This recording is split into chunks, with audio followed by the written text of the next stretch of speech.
stuff ready here.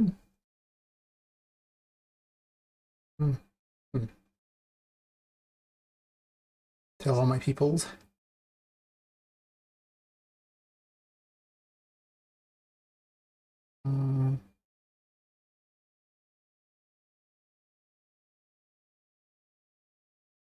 Kinds of stuff. Don't care.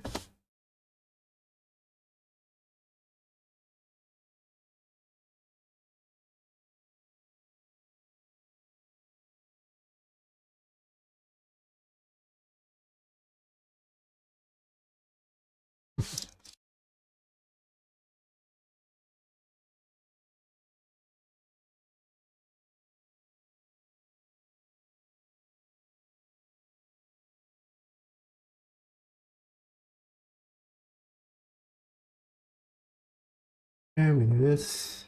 I go and get the link to the YouTube. All the shenanigans stuff that has to be done. Yes. Yeah.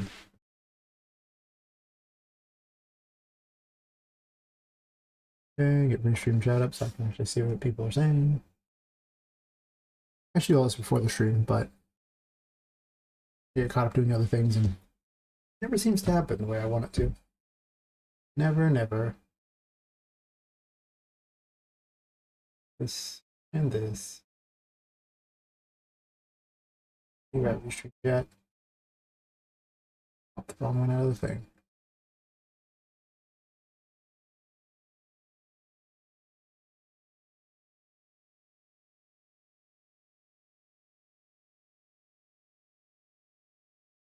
Like a million windows open. I don't care about any of this crap though. Really.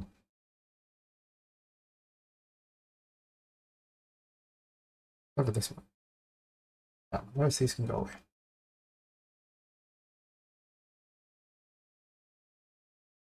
Okay. And the restream try to close it. You know, listen. I'm getting there. Mostly. Kind of. I should probably collect a bunch of free music and listen to that live stream, since I can't really stream any of the music off Twitch. I mean, any copyrighted stuff because of YouTube. One could argue that maybe I just shouldn't stream on YouTube, but, you know, whatever.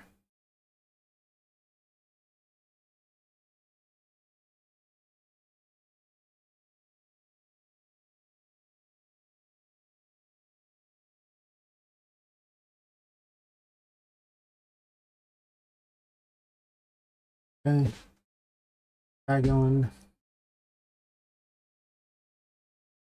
And now I can go into the actual thingy and we'll be golden.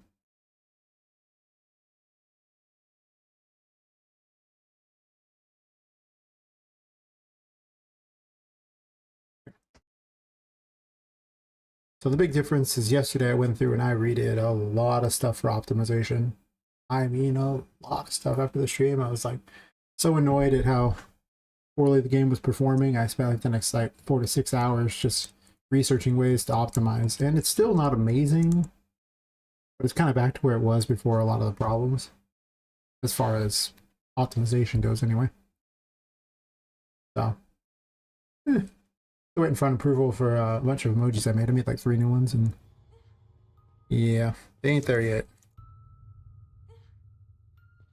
As you can see now, instead of being like 7 to 10, it camps a little higher than that. I lose about 5 plus. That's still not amazing, but I lose about 5 to 10 from just streaming, so back about 5 to 10 on those numbers. There's still a few weird things that you can see are causing some issues, but it's much better than being like a constant 7 to 10 like it was last time. You're just like, huh, okay. Not amazing. Not amazing at all. So, hoping that improves things. I'm going to go back to using spawners instead of putting the enemies in there because I just misunderstood the edge load system. I really did. It doesn't do anywhere close to what I want it to do. So I need to remove those and just have like a room system now where when you go to the room it spawns all the things I want where they're going to spawn. So this way the rest of the time it's just not on the field at all. which seems a lot smarter to me than what I am doing. I have a system like that, a spawn stuff system, so I basically need to just fold that into the room system and have it where if you're within a certain range, it just spawns them. So it should be pretty easy to just lift the code right out of that and move on with life. And that is my plan right now. Lift code.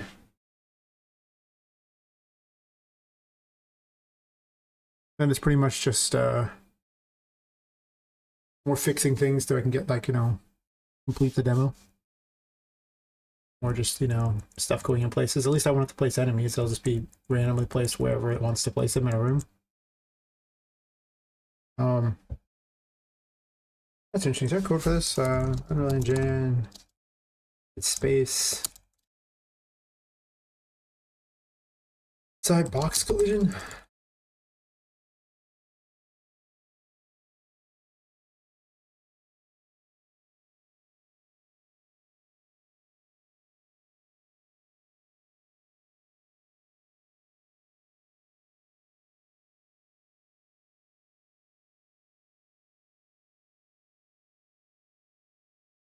That's fair.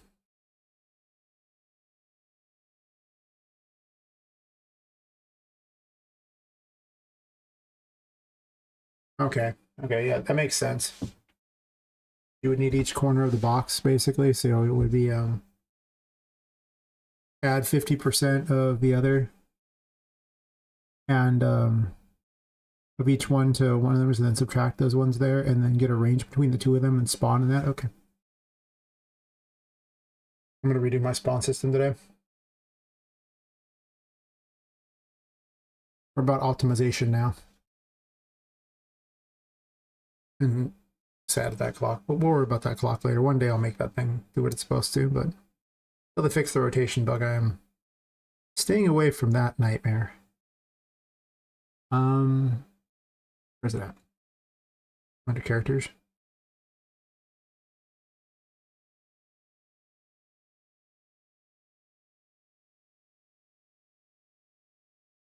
Got my spawn stuff right here, and I need the room blueprint thingy. This thing here is slowly going to become one of the most complicated blueprints for room info.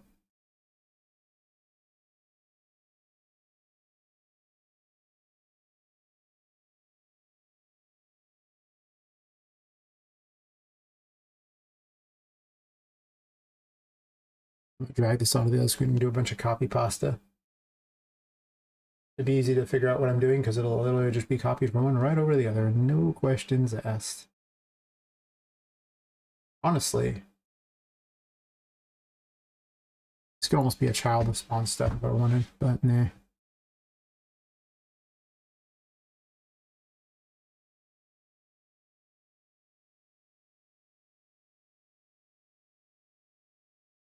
It's fine.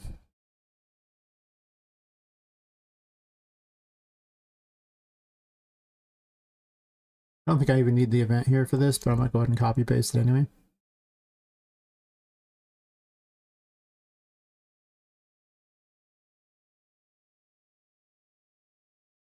I don't need this trigger distance crap at all, right?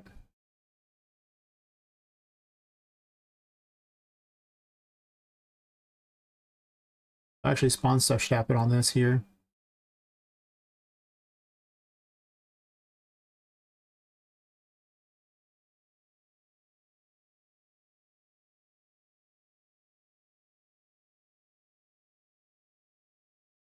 Spawn array, total spawns, I guess. Honestly, there's a better version of this, right? Because I have a second spawner that's used for spawning things but once in a room. You can spawn a bunch of different things. Where's that code at? That's better code. Enemy spawner. Let's remember, so this one is like infinite better. Yeah.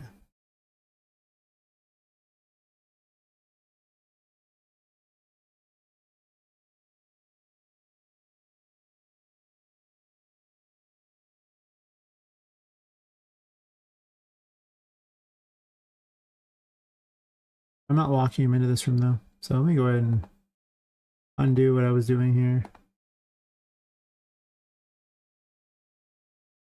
Let's not use the crap one. Let's go high tech. And pull enemy spawner instead.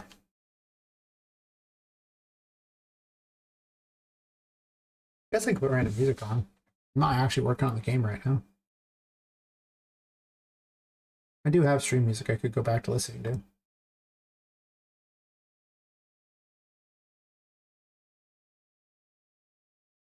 I need to go back through and just grab all the stuff that I have the rights to and just use all of it.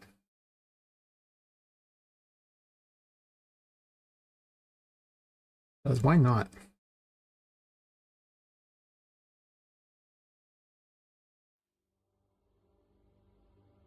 I'll just do that, and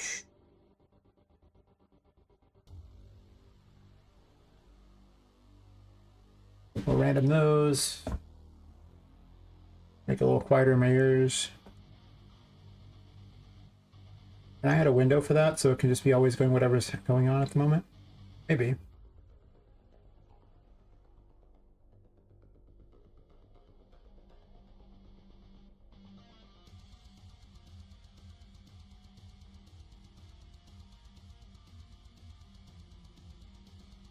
Sound all that.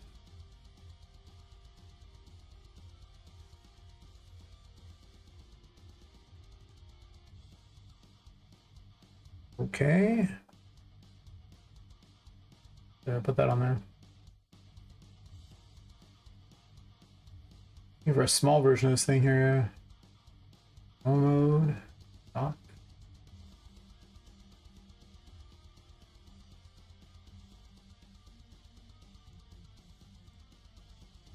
Do. Hey, 2D Bard and Limpus, how's it going? I figure I have access to assorted game music I can listen to the whole time, so I'll listen to that instead since I don't have access to Spotify or whatever. Not without YouTube crucifying me. I'm seeing if I can put up a window for it. I did so much optimization yesterday. After I was done with the stream, I spent like another 4 to 6 hours optimizing. Because it was like 7 to 10 FPS. It was just a travesty. Absolute travesty.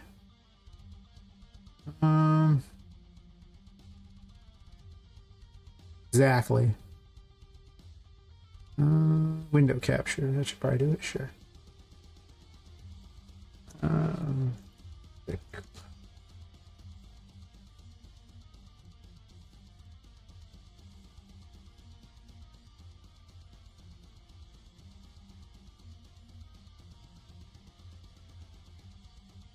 Does that work? Doesn't seem to work.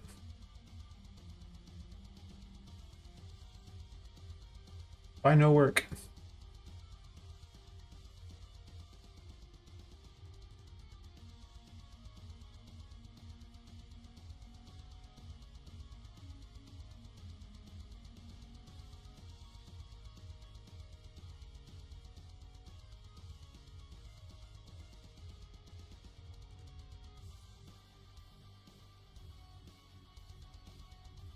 Or to I don't know if that's something a bit useful. I'll have to rearrange things to make that fit. Fair enough. Yeah,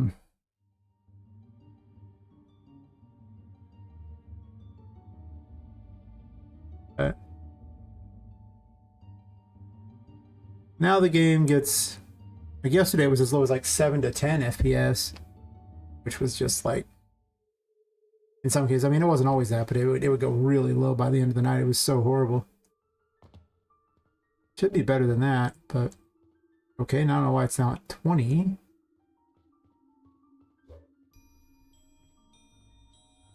What went wrong that now it's at 20? I have questions. So many.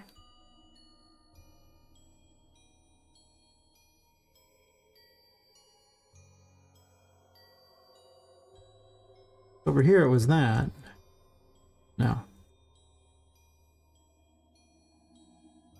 I didn't even make any changes. Not since I booted it up. Why? I have questions.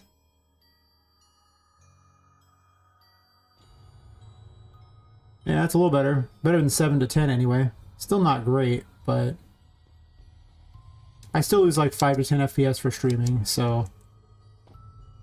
But we're up higher. We're getting there. I've learned my concept of what the H-load does is terrible. It doesn't do anywhere near what I think it does. I learned about an incredibly useful thing here. The tools here. There's like audit and then statistics. And this shows what everything is using in there, like all the different sizes of the various things and how many times they appear. That one's okay. But texture stats are the thing that I was mostly looking at. And we sort it by memory usage mostly. And you see which texture you're using a lot here. And so you can go through it, and whenever they're used, you can see like this rock here, I can go this, and it says it's set to 3500 by 3500. I usually just do all the ones in an area at the same time just to save time. Go here, edit selection of property matrix, and then you go searching for max and max texture size. And what you do is you just set it by this, like 1024. You can pick any number you want as long as it's like a power of 2, because you really can't see it. And a lot of things have these incredibly huge textures that's just like, I mean, yeah, it doesn't need to be like 16 megabytes for this one texture on something that's like some rock somewhere or something, you know? It's like, really? That's pretty big for a random rock, right? So I went through and did that. I had ones that were as much as like 177 megabytes. And I went through and I just cleaned house down to like 16.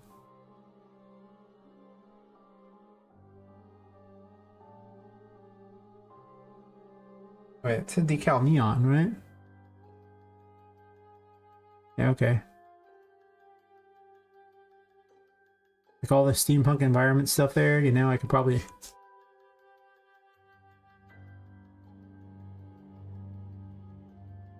Yeah. Well, the funny part is, even in those games like that, you really can't ever often see those textures anyway at that level, so it's kind of a pointless thing. It's like, you could invest the effort, but you basically never want to use a 4K or 8K texture. You just don't. Like, they're still the 4K 8K textures and they're displayed like that. Maybe you could set a thing to change it so they display it, you know, if they really want it to, but for the most part, it's almost impossible to see them unless they're just like some humongous thing. Like, oh look, 8K grass. Are you really going to zoom in on the grass like that? Like, yeah, it's so rare that it's even remotely useful, so I don't understand why in the world I would want to do that. So I just haven't been. Now I'm just going through and adjusting all of them to be less. Putting in a new spawn system for each room, so this way it spawns what you need when you enter the room and you don't have to... Nothing else is loaded. Wow. The static meshes will be loaded, but a lot of the blueprints will get spawned in. Because UE doesn't really handle these open worlds particularly well from what I can tell. You really don't want a lot of unique stuff, is what I'm seeing in testing. Yeah, I mean, I've gotten this so far down and how much it requires. In theory, I should probably go through and knock all these down to 1024, just every single thing.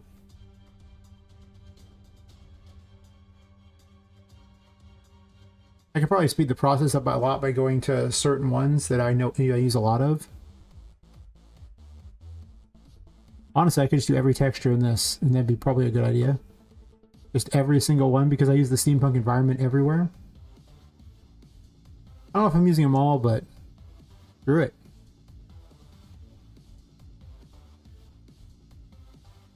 So, that's been kind of the plan. Just go out of my way to, you know, put a little less strain on the game. I mean, I shrink Poppet down by 600 megabytes, so why not shrink all these things too? I could probably optimize Poppet's textures a bunch too, for that matter. Probably important seeing as how she's on the screen the whole time. She's not very high up on the list wherever she is, though.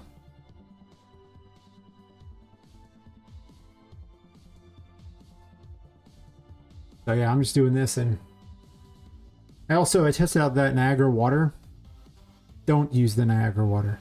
Do not use the Niagara water. It is horrifically bad on performance on a level that is just unimaginable. Like, what in the world? I mean, the Niagara particles are already terrible on performance, but that stuff, it takes up a huge area, and it has the same performance issues as the rest of the Niagara crap. So it's like, which is awkward because, you know, they said the water had like the worst possible shaders imaginable, and it's still like the cartoon water I was using is still way better than the Niagara stuff, which says it has no shaders, but I think that's just the shader calculator just doesn't check for particles.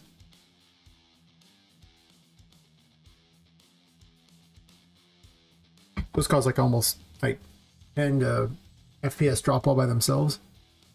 I was looking at the profile GPU thingy, and I was like, where are all these Niagara things coming from? Like, oh, those. Holy crap. They're bad news. They're real bad news. Thankfully, I had another copy of the project, so I just copied all the water stuff directly out of it into this one and deleted the other stuff. Hey, JG.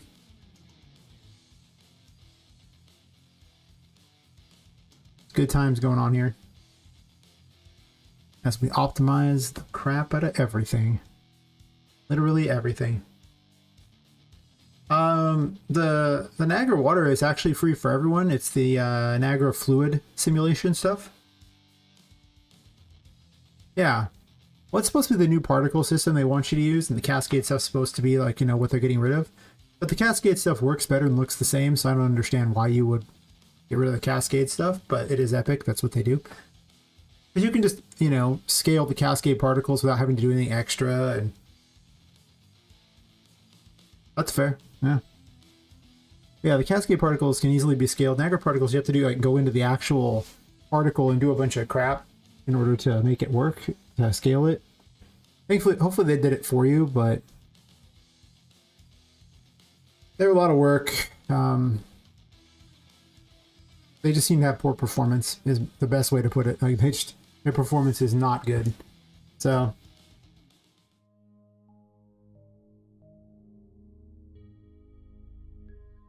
I'm going to update Poppet's textures too, for that matter.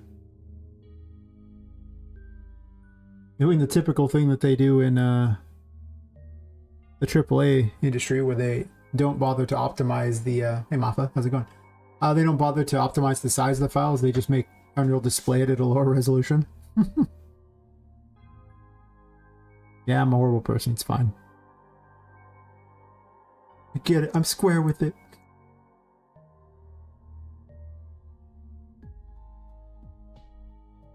We'll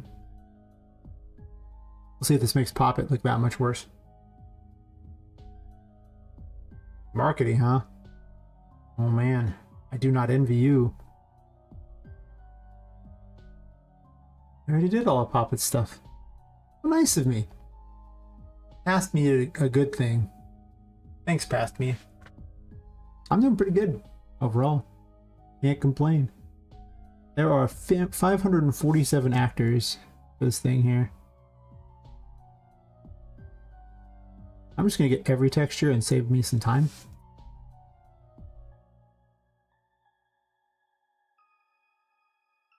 Right.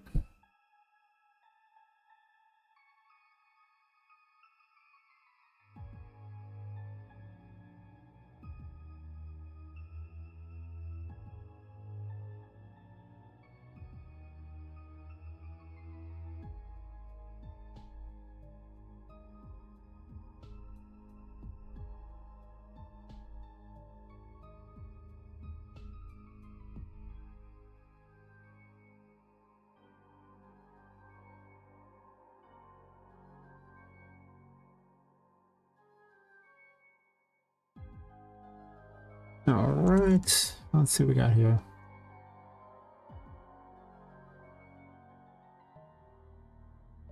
I figure it's used 527 times or something like that. It probably could be optimized. I do recycle textures like crazy though, since like the materials on them, just so they all match. I'm a very big one for doing that.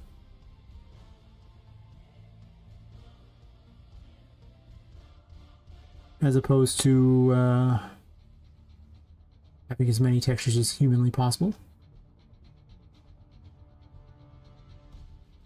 Ah yeah, the voodoo dolls. Hey bird, how's it going? Here I'm trying to extract sprites for no apparent reason. Good plan, me. Good plan, good plan.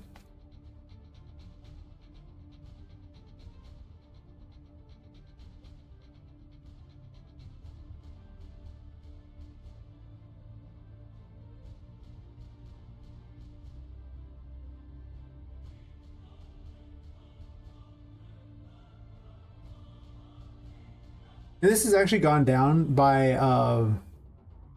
900 megabytes since I just started doing this a few moments ago. The actual current memory used is silly. Why is this on the toy prison too? I don't even get it. It shouldn't be on the toy prison. I can't reduce the size either because the max dimensions are, well, not, I mean I can, but they're not that big.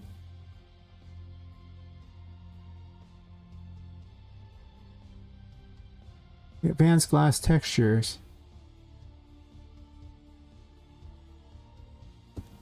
Explain yourself.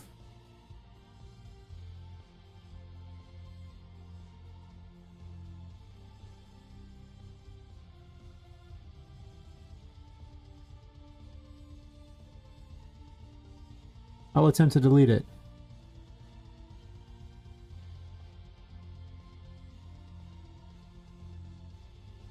So, why do these link to that? What is the point of linking that? I have questions.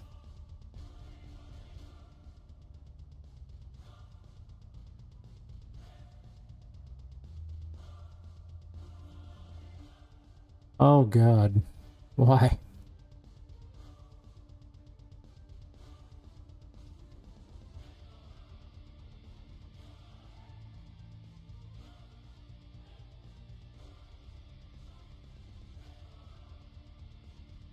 But why?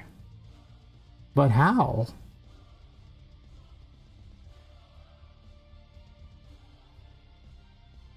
I don't see where it even links to it.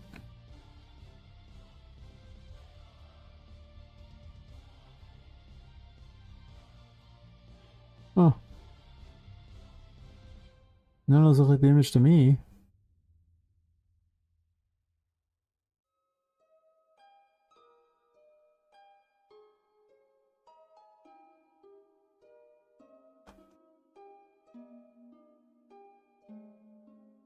I see. Well, I guess I just hate my life on that one.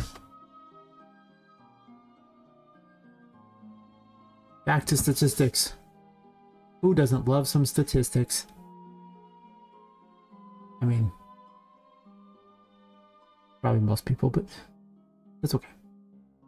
The ones I should be really targeting are down here. The ones where it's like unused a bajillion times. Like this is used 20 times. You should probably do something about that.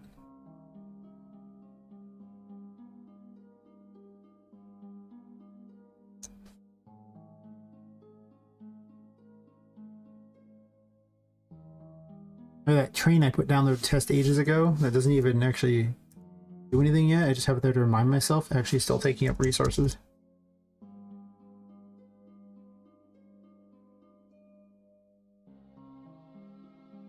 Oh, Game Awards? I heard they were making a Witcher 4. People were not as enthused on how Siri looked from what they were saying.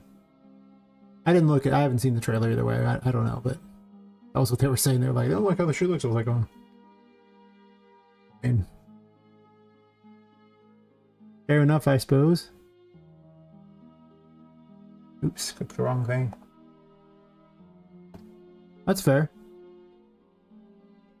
I mean, you know, I'll give them the benefit of the doubt on most things at this point, seeing as how they've made some good games, so. Yeah, I mean, I imagine she probably didn't age incredibly well from, well, time and the life of a Witcher. So I'm just saying, she probably took a pretty serious beating over the years, I imagine. So, yeah. I never played Cyberpunk, so mostly it was just I played The Witcher 3 mostly. I remember trying to play 1 and 2 and the control schemes were so bad. Oh my god. I never thought controls could break a game so hard, but I don't know, I could never get enough for that reason. I played most of 3. I think I stopped at some point. I don't know why. I tried to drop like 50 plus hours into it. That's fair.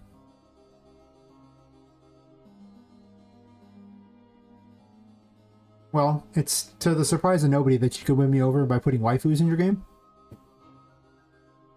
Literally no one is surprised by this. That's a good start. I mean, your game still has to be fun, but if you got to pick between waifus and non-waifus, taking the waifus.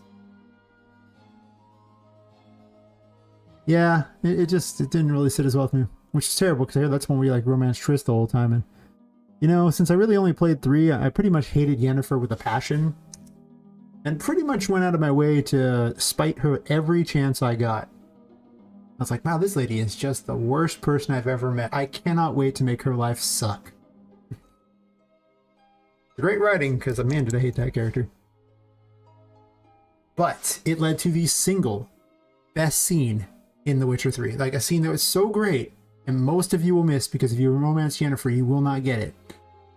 And that is when you after you go back to Kaer Morhen, he goes and she gets really angry, and they say she threw her bed out the window and all that, and then she storms out of the place. Okay, so you get stuck there drinking with the other Witchers, who after a while get the bright idea to then sneak into Yennefer's room, wear her clothing, and then make prank calls on her scrying mirror to all these other mages. It is hilarious. You should totally look it up on YouTube. It's worth it because, you know, I don't know about replaying the whole game just for that, but it was great. I was like, this entire game has led up to this moment. It was worth it. Yeah. Yeah, definitely look it up. I'd look it up, but there's this thing called copyright infringement and how YouTube is. Why do I stream on YouTube as well? Nothing. But yeah, it's super worth it. That was the highlight of my game.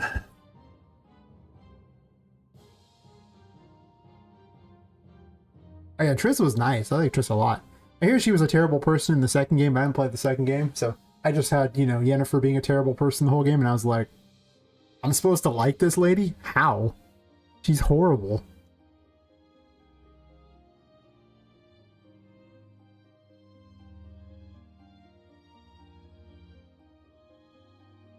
Oh, I hit Max first. Yeah, in order to get that scene, you have to do the entire,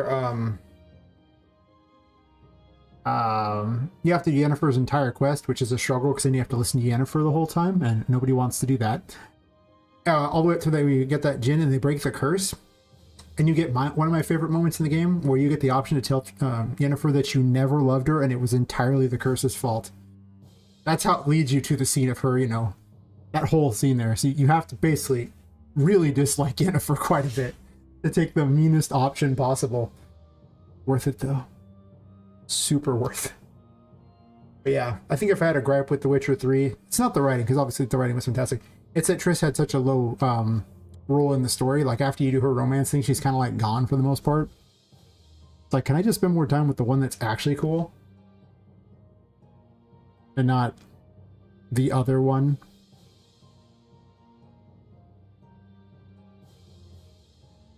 No, I played part of the main game. I didn't even bother to play all the way through it. I think the story was great. Actually, my real gripe with the game is the combat is really boring. It's very one-dimensional. And it doesn't reward you for fighting things out of order either, because one of the first things I did at like level 8, I went and found some level 22 wyvern boss and beat the crap out of him. So I was like, you can't beat me in this combat. I'm going to win every fight. I can just negate all of your damage. So, but you know what you get for beating that? Gear that's scaled to your level. So after that point, I was like, well, now I don't even want to explore anymore, because I'm not going to get anything for doing it. This sucks. The enemies aren't scaled to my level, but the gear is? Lame. There's no magic to do anything that mattered, so it was mostly just hit things with his sword. I realized it's story accurate, sure, but there were a lot of points in the combat where I wasn't excited. I mean, the story itself was enthralling at a lot of points. Like, it was amazing. And I truly enjoyed, like, the various stories that came about the quests, but... And that combat. One of the best DLCs? It's probably fair. Maybe at some point I'll go back to it. I don't know, I don't think I ever finished the game. As weird as it was, I think I wasn't terribly invested in Ciri. Like, I kind of didn't care about her. I know that, like, there was that like scene where you first find her, and that was pretty heartwarming for like Geralt and all that, but I'm still like going, okay. Of all the quests in this game, this is the least well done one of the lot. Like, most of the side quests in this game are so fascinating and all the different ways it goes, but this one is just railroaded. This is how it goes at 100%. And Ciri's nice enough, but she's almost like a non-character. So I find she didn't really have a lot to her, so I don't know, I just didn't get behind her. That's not to say the game was bad or anything. They're just, if I had to pick little gripes about the game, or explanations of why I think I didn't continue playing. Yeah, I mean, like, you know, she's good enough. I mean, she, like, in a lot of other games, she probably would have been a good character. It's just, he really just doesn't get time because of the way the story works out. She's just not there. So everyone else is around you the whole time, and you got all this time to just, you know, get to know them, and you might spend hours with them, and with her, it's like, you go most of the game, she finally shows up, she's asleep for a while. Cool. Then when she's finally awake, you know, there's like things going on, and you don't even spend any time talking with her, so it's like... Father of the Year right here, didn't even talk to his daughter. Even if she's adopted. Oh yeah, the Three Witches in the Swamp was the best quest in the game. And with all the different possibilities on how that could go and how, like, what happened to the Baron and all that. I think with the way I went, because I rescued some, like, I think I rescued some crappy horses, and I was like, yeah, do something good, whatever. And eventually led to, like, him hanging himself. And, like, his whole family dying. And I was like, I should let the horse die. It's just a stupid horse. I was just being nice. Yeah, that was awesome. That quest, that was what sold me on the end. That was the best quest. And I mean, the payoffs were like incredible on what happened. Like, you know, what, like, it made a difference what you did in that quest, and it was so extreme the various ways it could go. There's that witch lady that you can she had an okay quest too. It was one where she got access to, it was some sort of like poison or something like that. Something that she was going to go and sell to this emperor, and I forgot her name and his name for that matter. And if you do it wrong, like, there's like a romance with her, and then you wake up like, you know, and the next day you go find her, and she has this weird poison research or whatever. And it can go so many ways how you could end up killing her. You could end up letting her go, and later on you find her head on a spike. And if you do it right, she'll actually join you at Kaer Morhen. So that one was interesting, but the problem is the payoff on that one is like incredibly late, because you either kill her right then and there, or you have to wait like hours for the payoff. So it was very dark the way it went, but yeah, definitely not the best quest in there. But it had an interesting variety to it, I guess is the best way to put it. But yeah, that's the whole, you know, Swamp Witch thing was the best one. I think that's probably, like, it's so early in the game, it sells you so quickly on the game, and there's a lot of good quests. I've been doing most of the quests in the areas. I always kind of cringed when combat was involved, because I was like, whatever. But I'm hoping Series 1 has better combat and the same level of storytelling. Just more variety of the combat. It's not like the combat was really bad, it just was limited. So it got hard to really get excited about yet another fight. But, you know, that's probably just me.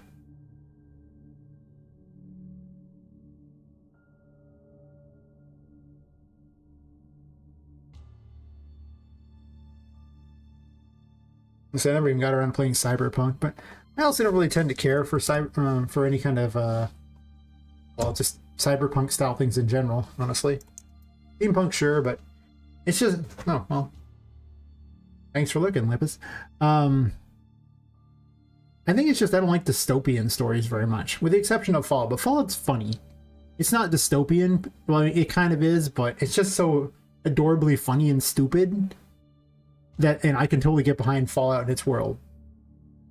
But a lot of like the steampunk stuff you encounter is, it's not like that. Like I guess that's post-apocalyptic for Fallout.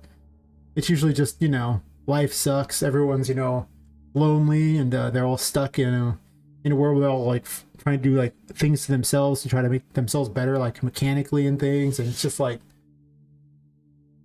man, if I wanted a dystopian story, I could just scroll X or something, you know? I mean, seriously, I don't have to go very far for some dystopian if I want, right? Yeah. Like, I actually finally watched the, that Netflix cyberpunk anime, and I don't know, like, it was okay. I got through it. But man, they would like give someone 15 minutes of screen time and then kill them off, and act like I'm supposed to have some emotional, like, you know, attachment to a character that basically was in the background 90% of the time. I'm like, so who was that again? I can't even name them. Even the main character, they kind of just jumped a lot in the story. Where, you know, like I remember one point where once the big guy died off, like they cut a bunch of time later, and now he shows up, and now he's like the big guy with all these different new attachments and stuff like that, and you're just like, I feel like I missed the entire plot here. What happened? Like, he went from scrawny, I have this cool thing that makes me move faster, to this hulking monstrosity in the space of like a 5-minute increment. And you're just like, okay. There was just a lot of skipping like that. I'm just like, this probably should have been like a lot of episodes to go from, well, his entire life effectively, because I mean, if you know the ending. So it's just like, okay. And people are like, we get a part 2 to it, and I'm like, why? The story's done. It was the, what was her name? Was it, what was the woman's name? The main female lead. Was it Lucy, I think? Gosh, she was so forgettable. I guess we could follow her in a story. I suppose. You know? It's like the opposite of The Witcher, where I had, like, you know, strong feelings about the characters. And this, I just didn't care. I was like, okay, sure, whatever. They died, or they didn't. Okay. Sure. Whatever works. That, it was definitely, well, this has gone way down here. There's definitely a big disparity on that one. Top games. Oh man, I'm such a sucker for Metroidvanias. It's not fair in that regard. You know, things like Bloodstained are super fun to me and everything like that. I always complete those like that. What is my favorite games? Like, if I had to pick, like, I don't even know. I usually have to look at a list of the games I've even played to remember them at this point, because it's been so long, so many games. I'm always a sucker for those. I remember the Batman Arkham series was really fun. If I had to pick like a pretty solid, those were really good. Especially the first one. The first one had the best of the stories. That whole Joker scene and everything like that, where it turned out to be that he'd been infected by the Scarecrow toxin. It was like this hallucinogenic mess going on. That was fun. I enjoyed that a lot. I enjoyed Fallout New Vegas a lot. Easily the best of the Fallout games. BioWare didn't make it, of course. No, I mean, sorry, Bethesda didn't make it, of course. So Obsidian did, so that's probably why it was better. No, Fallout 4 was fun. I know Fallout 3 was fun. Fallout 4 was mediocre, my bad. The crafting wasn't fun. What would I call the best games? I'm bringing my list of games so I could remind myself of games I've even played at this point. I did enjoy Bioshock Infinite, but that was mostly the world that I enjoyed. Gameplay was okay. The whole Elizabeth thing with her was really a lot of, I think that was the first time I encountered an NPC that I cared about. because they went out of their way to make you care about her and give her a personality, and that was pretty cool. But I did like the Saints Row games. Well, let me correct that. I liked Saints Row the 3rd and the 4th. Saints Row 4. Those were great. That new thing that they made, where it was a bunch of, you know, yuppies doing whatever the hell, that was terrible. Oh yeah, it was terrible. Terraria is a lot of fun. I can't play Minecraft because there's like, I have like visual issues with voxel graphics. It gives me like motion sickness, so even though I would probably like that. Fallout 76, oh god. They're like, okay, so what's the worst part of Fallout? I know.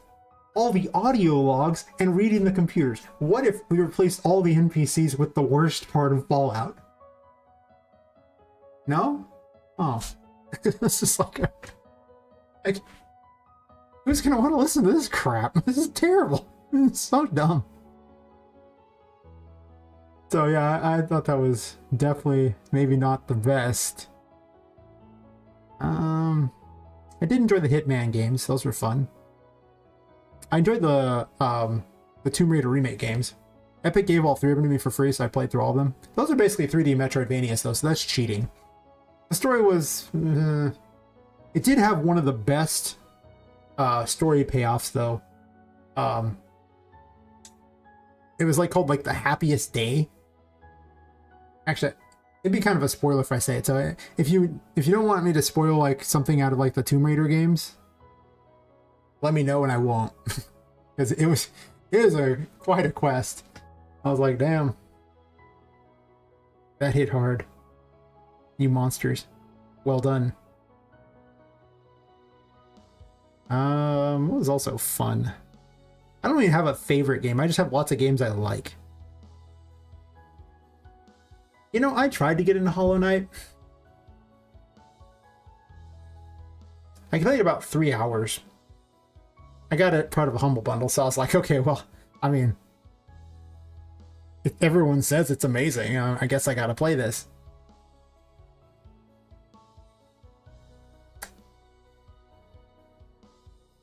I guess the world didn't grip me. Like, I just kind of, I wasn't really fascinated by it at all. Like, because, you know, Metroidvanias really need that exploration feel. You gotta want to explore. And a lot of it just looked very samey to me, and it just, I don't know, it lacked something that really pulled me into it. The combat was okay. It played more like Mega Man in my mind, where, you know, it was mostly about you have like one type of attack, and then it's about how well can you dodge. Which is fine. I mean, you know, it works for Mega Man. And you would occasionally get a new ability. But that got old really quick. I don't think it was that hard, but I also didn't play the hundreds of hours that people say you could play into it. I don't know how you could play hundreds of hours. At least it didn't. I don't know. I hated their map system. Whoever thought that I should have to buy pieces of the map system and then equip things in order to see the map system stuff, like indicators on the map and that, should be fired. That is the worst map design I've ever heard. Also, they had this exploration thing where you had to find the guy who made the map instead of me exploring to build the map. Which I think was like a real error of judgment on their part, because it took away the exploration joy, because now it became I don't care to explore anymore. I just need to find the map guy. So I didn't like that. I did like the little rune system they had though. That was fun. Some of the fights were fun. Like, some of the boss fights were fun.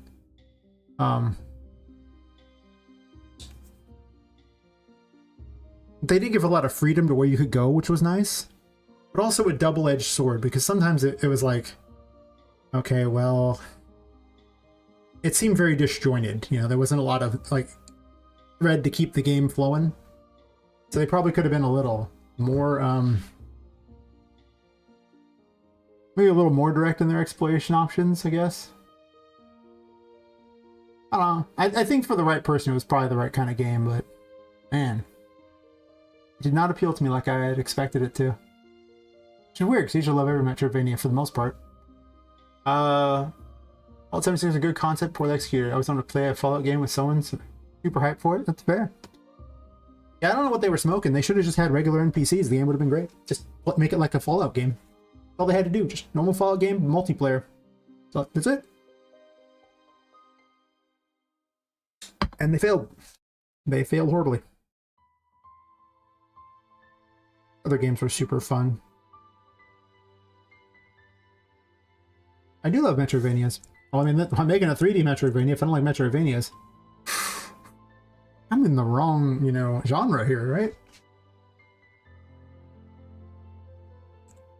Part of the reason for going 3D, though, is really just this. The inability to really, like, make Poppet feel small in 2D. I kept trying. I couldn't get it to work. It never had the same feel. You know, like in this, you can easily just run under a bench, and now you feel tiny because you ran under a bench.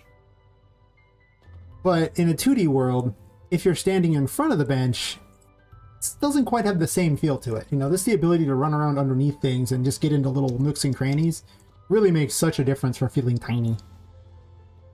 So, yeah.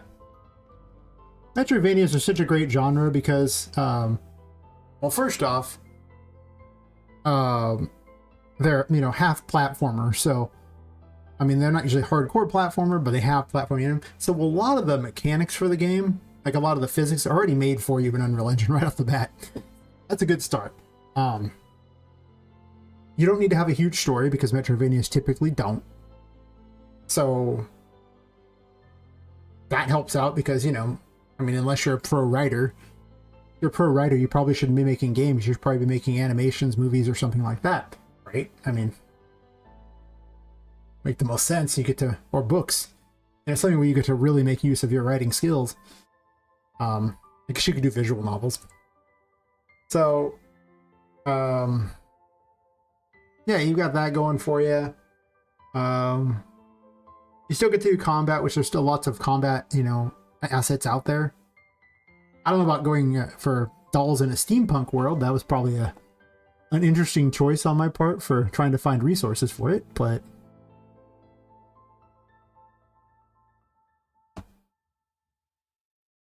yeah,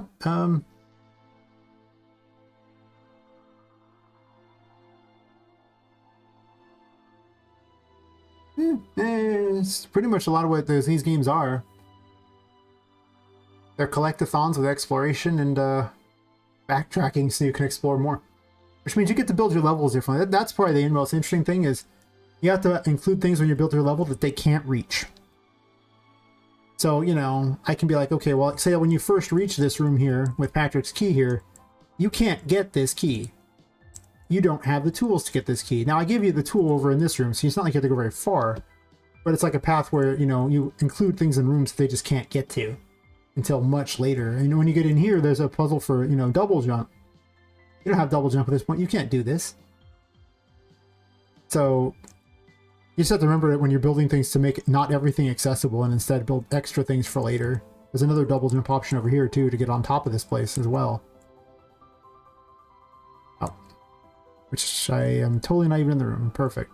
So that's an interesting thing for level design that I've been looking at. Or this room here having a key that you can't reach until you come back from a different room. Oh yeah, limitations. It's funny because, you know, limitation is actually what makes something fun. And I think the best example that I've ever seen for this is flying. Now, if I let you fly around a room, we'll just fly around the room.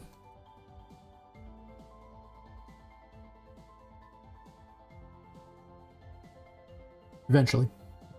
So, if you can't fly around the room, you are forced to now go through this entire area and do things, right? It creates a whole level. Which means you'll have to go, well, whenever my weapon loads, apparently it's... I don't even know what's going on at the moment. I think it's the statistics thingy. Let me close the statistics thingy because it's a lag fiesta. Okay, so you'll have to go through this whole area, do all these things, run all the way around through this, go all the way up along the top of the sidewall up there, back through here, go through this other level. I'll go into that other room, and then come back and use the drawers to get up there, get on the clock, go back over that pipe, go out the window, do all these things like that. Or, if you happen to fly, You just bypass the whole game, and now it's not even fun anymore. Like, okay, look, now you just flew right over here. Cool, neat. You just get the key. Ha ha, screw all you guys. Nice key, bro. Just fly away. You're like, wasn't that fun? So, limitation really does make all the difference there, because you have to actually, you know, get your way through it. And you're just like, oh, cool. Man, this game was real hard here. It's just like, what? This thing's broken because it turns her. I have it reversed a bit, but oh yeah, when if you're gonna give out flying in a Metroidvania, you got to give it out near the end, and you got to put limitations on it. Like, it'll probably cost a huge amount of curse to use. So, and also I had to build for it too, because, you know, in these little tiny rooms, flying is like not even that great. You almost need a bigger room to fly in, or it's like, you know, not even that necessary. So yeah, you'll get it super later. I'll probably have like a city thing in here, because I'm definitely going to recycle city assets for little models of the city, which is the plan. So, you know, probably need all these things in here.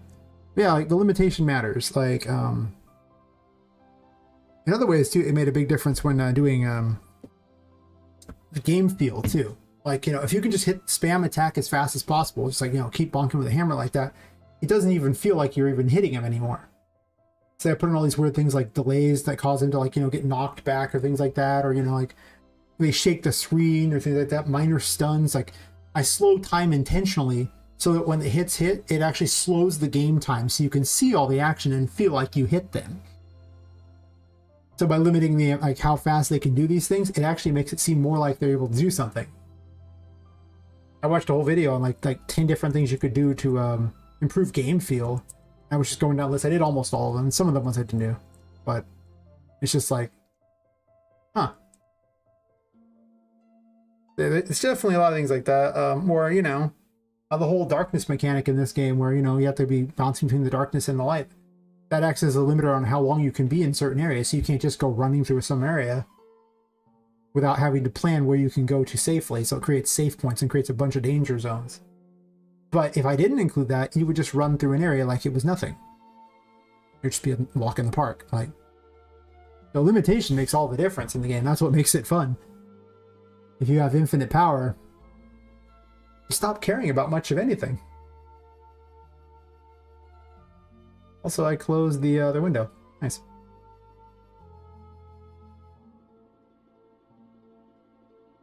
And the more I design the games, the more I start to realize that's the thing that needs to be addressed. That limitation that I just never really thought about until I started watching a lot of pro game makers, you know, the greats explain these things, and it's like, oh, that makes incredible sense. Like, why wasn't I doing that, you know? But you got to really see it in action to know. It's like, otherwise it doesn't make any difference. I'm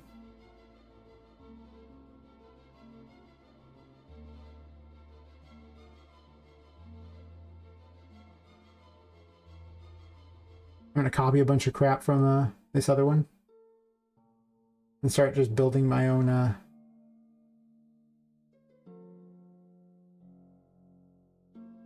monstrosity here.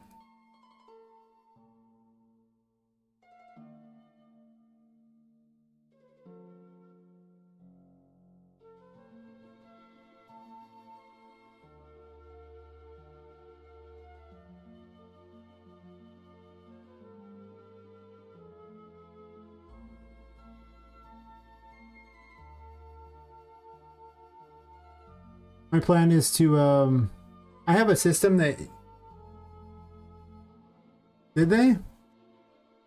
Yeah, how dare you make anything that looks like Pokemon even, kind of, right? Silly you. Making things that look like Pokemon. You're not allowed to do that. Nah, man, nah.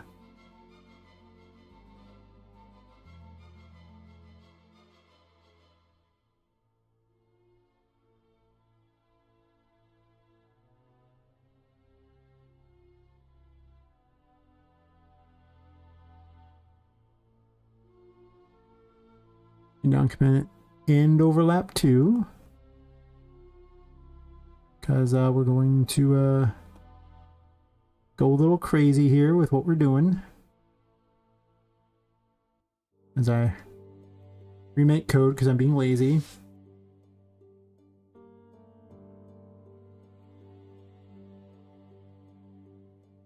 Let's overlap.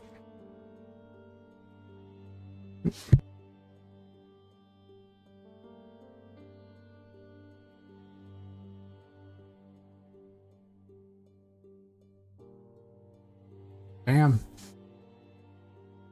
Yeah, Nintendo's a horrible company. I really don't know why people support them, but they do. They'll go after fan games like crazy. They're mean. Sega's just like, yeah, you make all your Sonic games you want. Nintendo's like, how dare you put capturing in your game? How dare you make any fan anything of this? That's not allowed. I don't need to remove the spline walls at the end of today because there are no spline walls. Perfect.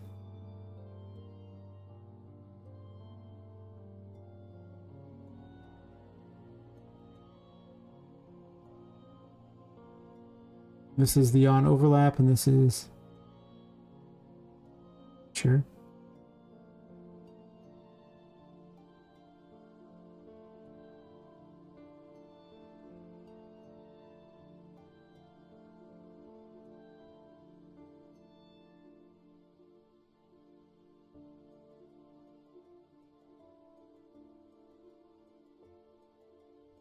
It do be like that with Nintendo.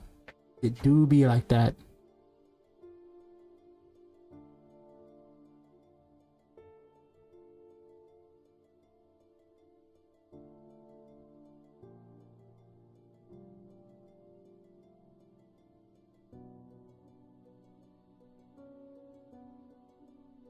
I'm not gonna have the Charlotte laughing.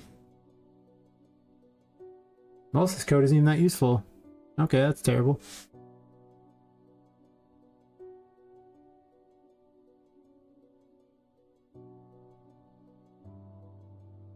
I was just gonna copy paste a bunch of code. Oh, that's because the spawn actors thingy didn't get brought with it. Fair enough. Meat and potatoes of the code. Honestly, I should just make the code over. Be a lot smarter of me to do it that way.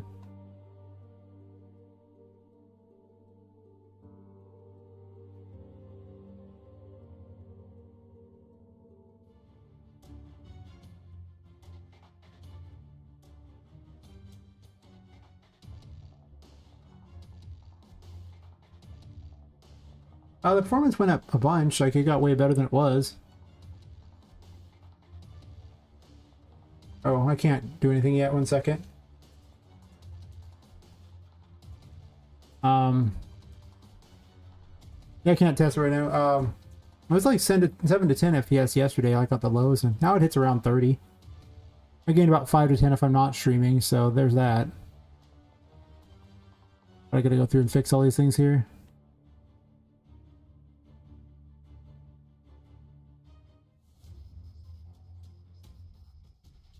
Should have just parented this thing and saved some time, but instead I was... Oh, no, I'm good.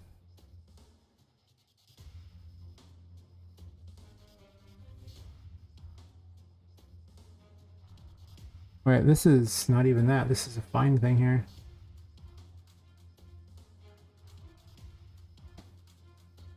Maybe BPI spawned.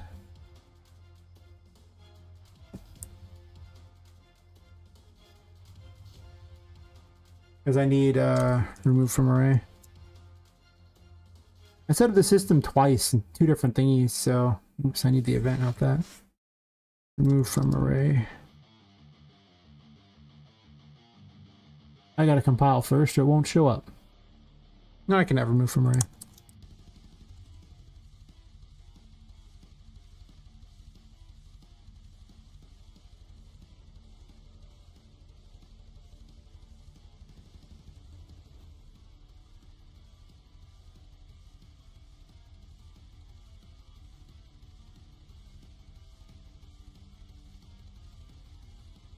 Wait, do I want to do it this way?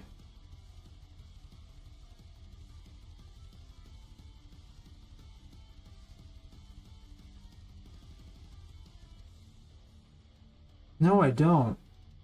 Because the other one was designed for a boss fight, so it removes the boss from the array, so it never spawns the boss again. Here I just need a spawn array, and I don't need to remove anything from the array. I just need a 4 each. I'm just going to go and start doing this the way I should do it.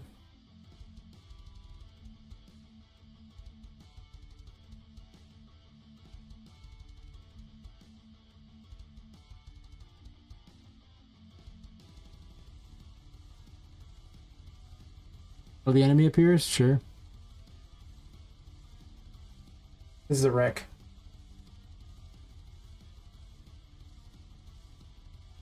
Fine. Screw all that other code.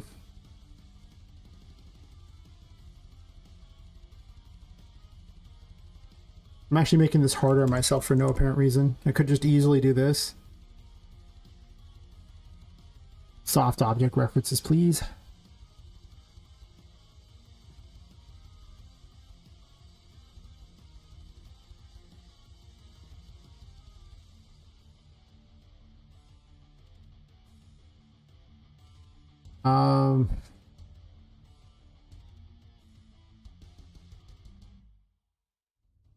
No, soft class reference, stupid me.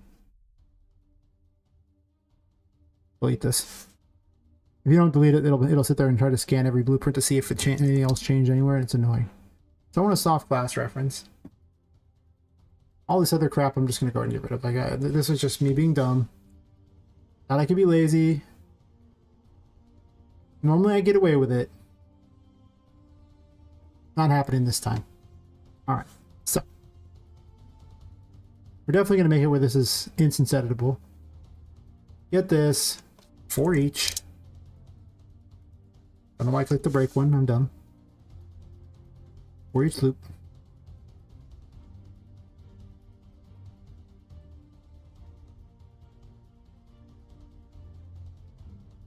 Async load.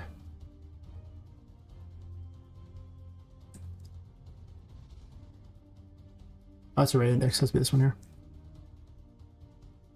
Alright, so do this here. Cast actor class. You can always cast the actor class safely because this is already an actor class, so you're casting to its own class. It adds nothing additional.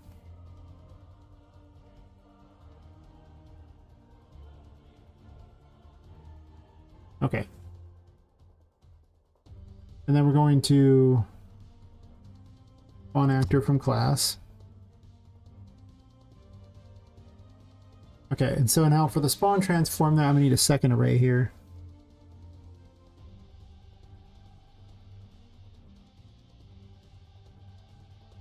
What I'm gonna do, let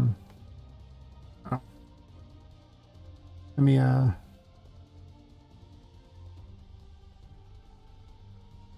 make a spawn array real fast. Sorry, spawn transform array. And this one's going to be transforms. Pretty easy here. I'm just going to match the positions here. So get this, find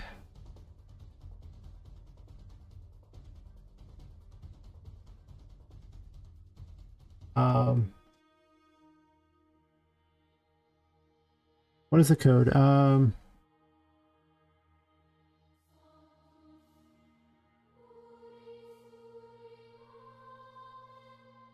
Get a copy, that's what it was. You get a copy of the array and then you can, you know, get the position for this. And then what I'll do is I'll cram this into here. And now I have 2 different arrays. And as long as the numbers match on them, I can make it so that they, I'm going to 3D widget for this one too. They'll pick the same ones. Oh yeah. Yeah, you were the one I was talking to about it. Yeah, that stuff is atrocious. Holy crap. That stuff is so much worse than every water I've ever seen. I think it just doesn't show up on the shader thing, but that thing was just dunking on my FPS. And even if you can't see it, it doesn't make a difference. It's just like a giant Niagara particle. Niagara particles have terrible performance. I should have known better, but I didn't do that.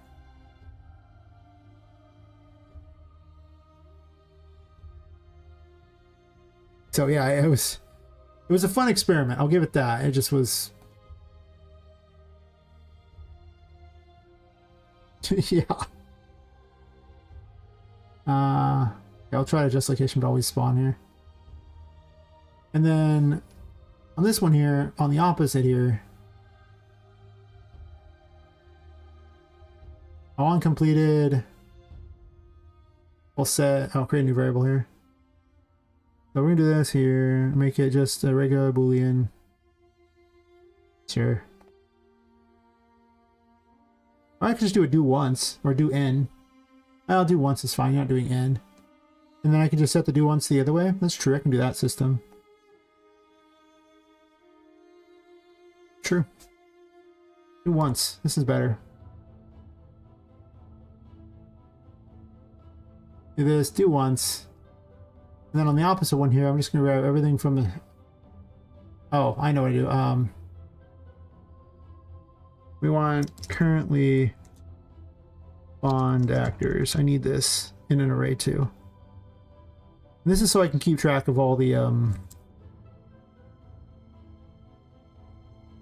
actors that are currently floating about. Oh yeah, it's bad. Don't use it. Epic already has another water system you can use. Just use that one instead. Like, it's just built right in. I forgot what it's called, but I think it's just called water. Or something like that. But you can, yeah, the water experimental, which is... Man, this thing has existed since 4.26. Why is it still experimental? But... Oh, there's also buoyancy too. I'm probably gonna look into this. Because this has a buoyancy plus a regular water thing. But it works pretty well. And it looks great. The only downside is it needs a landscape. But it automatically adjusts the landscape for the water flow, so it's weird. Most of the time, what I've actually found is just if you're not gonna jump in the water, well, as far as I know, it's only landscape. To be fair, I haven't used it since 4.27, so no, that's wrong. I used it in the beginning of 5.0, but it's pretty tied to the landscape, yeah. There might be some way not to tie it to the landscape. I would probably look into it. I know when I was doing 2D, I put a landscape on there just so I could put the water there. Because once you had the water there, it didn't matter too much on... well, it does try to adjust everything to the water. It's kind of weird. There was a way to make it kind of not adjust to the water, where I just had things where it was just kind of floating above stuff. Which is how it should be, because I'd rather just dig my own tunnels for the water and to go through, you know?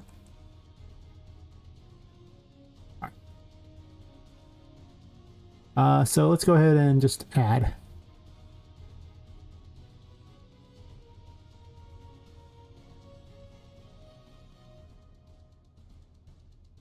I don't care about it being unique particularly. We'll do this here. Do once on this, sure. Okay. Then on this one, we're going to take this brand new array. I'm going to create a do once. We're also going to lift a bunch of code from this right here, because I really don't see any reason to do this code again. Everything's tied to Poppet anyway. This has actually become my default method of doing things, is all the information is largely stored on Poppet, and then when I save, only Poppet's information has to be really sent back to the save thingy. I don't know why I'm taking the other actor thing here, but I'm just doing it anyway as a default thing. So we do this. And then a for each loop.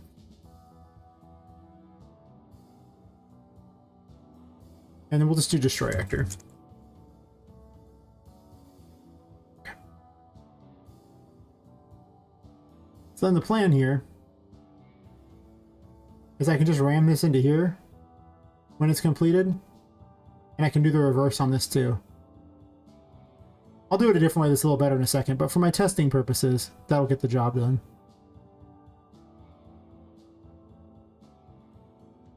I mean, you can probably make anything interactive if you really want to. But yeah, honestly, it's probably better to just pick up a water system from there if you can find one that already does all that and save yourself a huge amount of coding.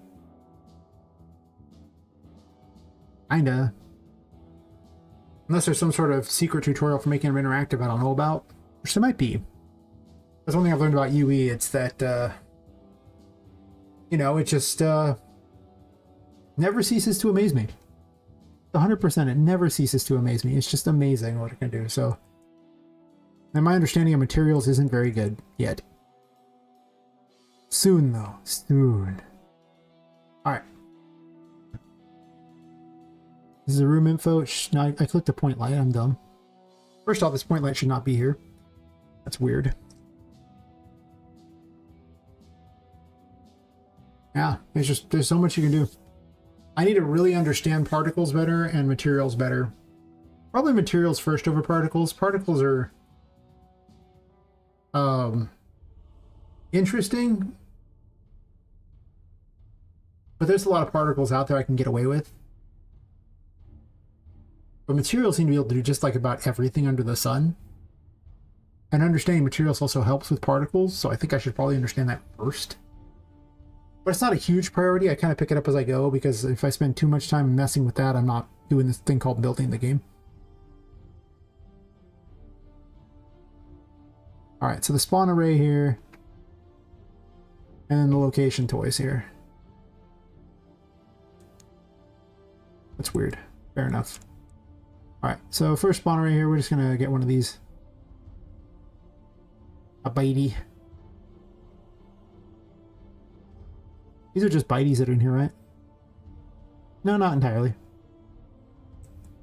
Mostly. Okay. Bitey. Bitey, bitey, bitey. There's like 5 biteys in here.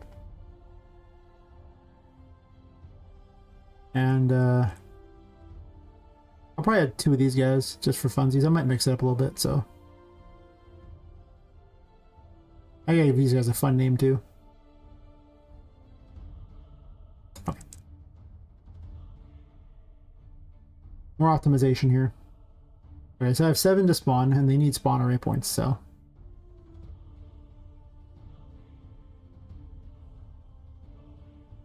Not grab them all, please. I should have done these one at a time.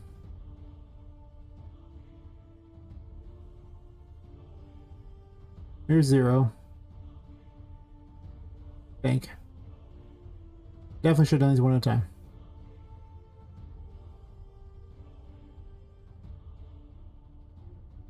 There's 0. I don't know why they're this giant size. That's so bizarre to me, but that's okay. Was there something I clicked that was weird on this? I don't think so. That's the enemy spawner. I don't need that. I just need the room info thingy.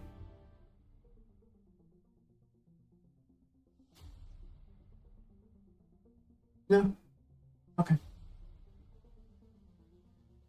Alright, so we'll pick one here. We'll just go down the list and just do all the same ones I did. This can be 0. They can also drop down. They don't have to be like literally right there. Oh, that's annoying. I forgot that I'd have to click this every time just to see where these are at.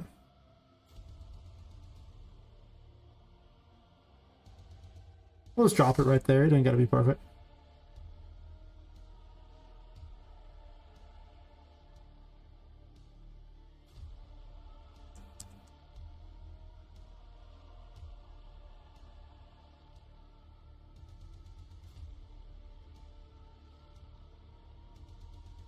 Alright, I'll be here.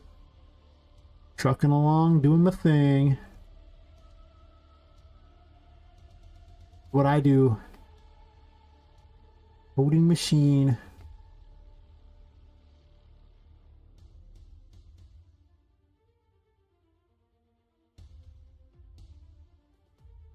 Room looks so innocent now. I can also spawn in pots this way too, as well. That might be happening as well.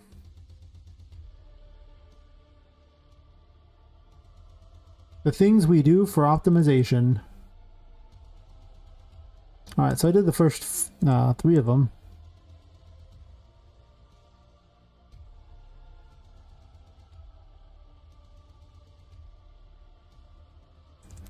We'll put you over here. I really should have done this one at a time.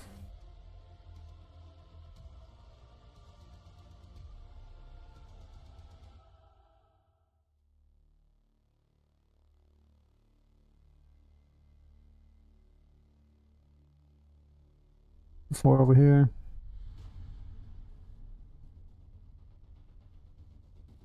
Would have made my life easier. So much easier. Room info. Just to double check. That was 4, so 4 is the last of that, and then that leaves just 2 of these ones there, so 5 should be exactly what I want it to be here.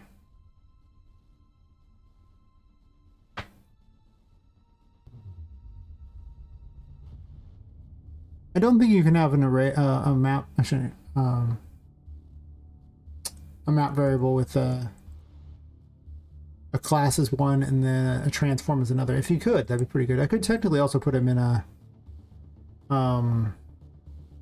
struct, but the thing about structs is that I've been told they're just absolute trash in blueprints and like how their performance is, so I try not to use them. They do have a lot of bugs too that I've been finding with them, so I'm not a big fan of trying to use them if I can avoid it. We'll put an extra one here because now I can just do this. This will reduce all the resource requirements here. So much less resource requirements. Okay. Open this door.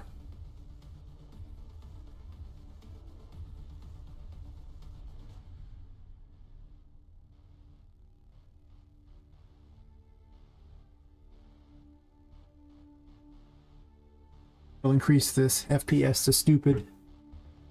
Or as good as you're going to get in Unreal Engine.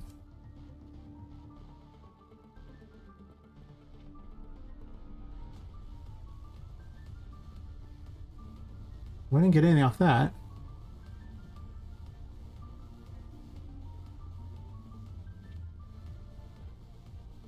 Always a good sign. Let's get it started right.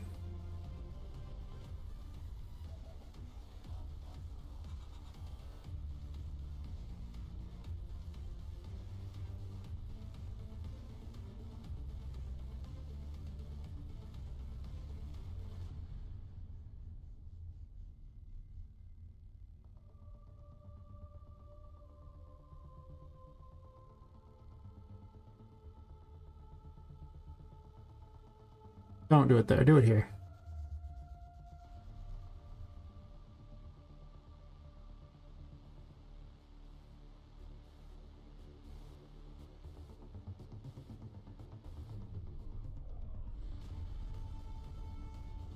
It's possible I misjudged where those are at and they're actually stuck in the ground or something.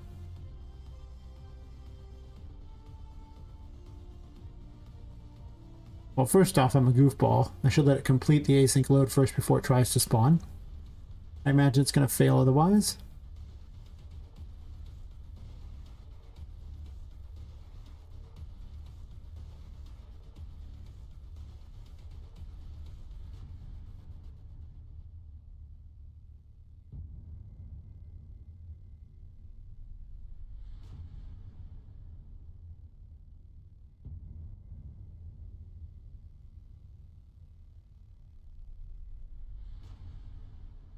So I guess I do an end overlap as well.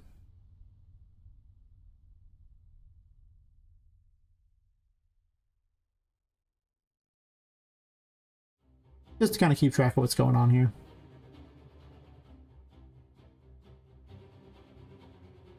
Am I in the room? Okay, I'm not. Perfect. Rooms are gonna look empty soon. Fix them.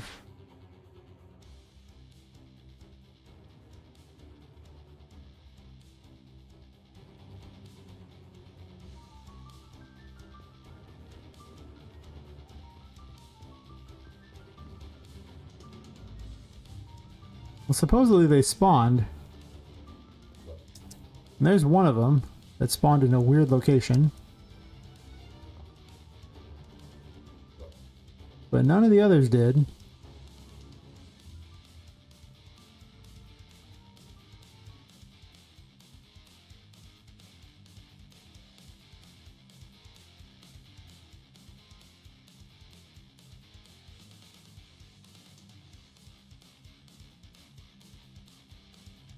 All these spawn way above, so I don't know why that'd be a problem.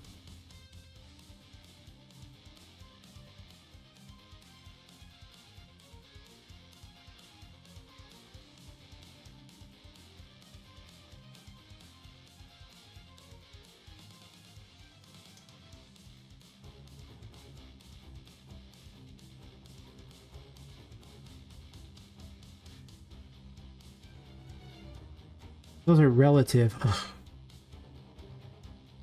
I'm not gonna cope for the other one.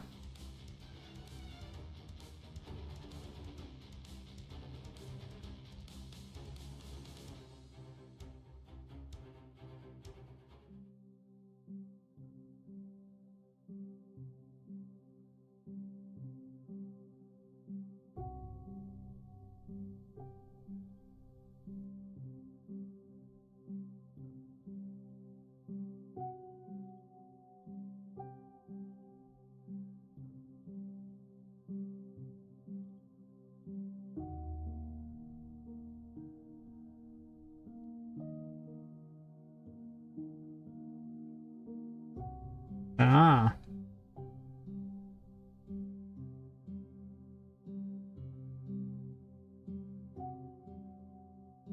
Okay, that makes sense. Because it's a relative location, I need the location of the thing that it was in, that was spawned there. So what I need is actually this code right here.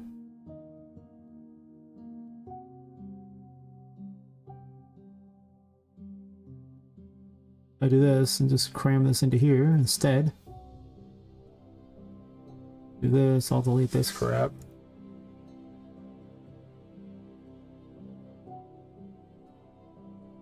It's already got self, I don't know why I have an extra toy for that.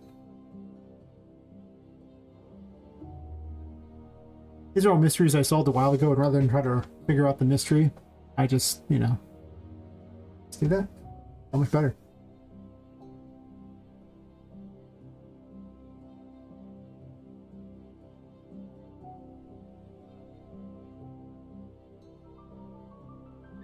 Oh. End overlap.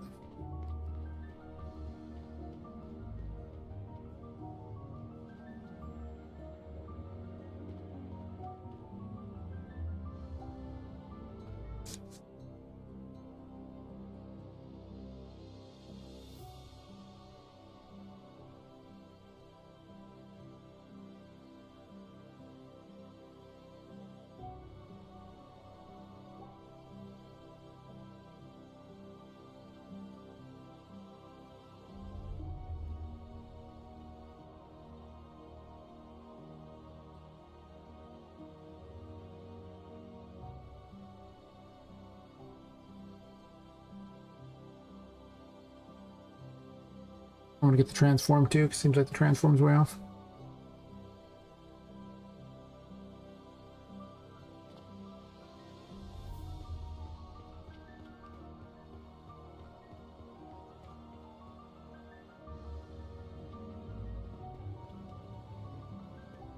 This one was already spawned, wasn't it? Yeah, okay, so it's not working entirely. Got it. Blah, blah, blah, blah, blah, blah.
Let me get some of these numbers here.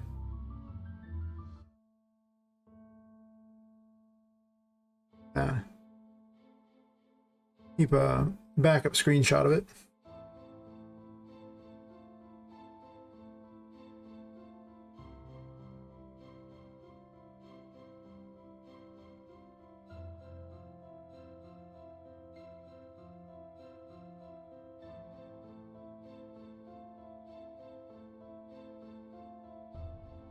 And then I'm gonna look at the code here and see what's going wrong.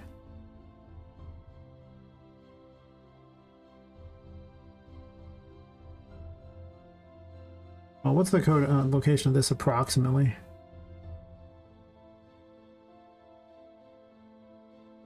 So this is set. The Y is way off, I think. What's the spawn transform in this?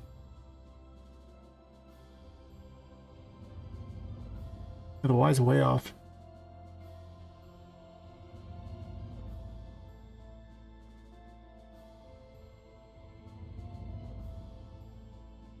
But the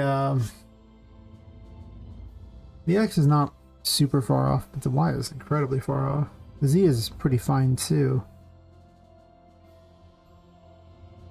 But it's basically spawning them lower.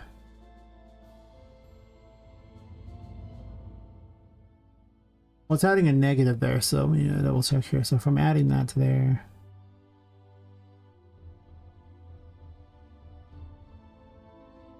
this waiting room thing has that.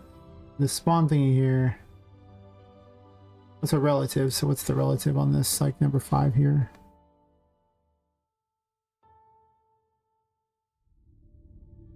Oh,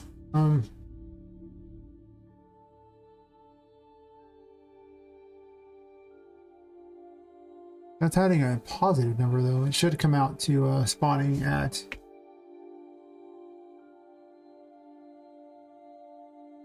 I should be adding the Y's together.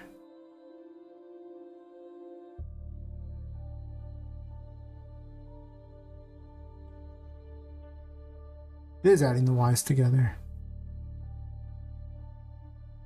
Well, if that's the case, then the active location should be.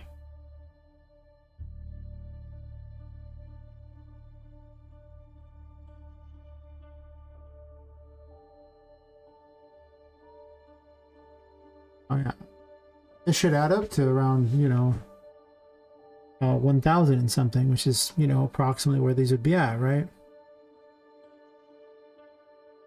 Yeah, it should add up to approximately what it's supposed to be.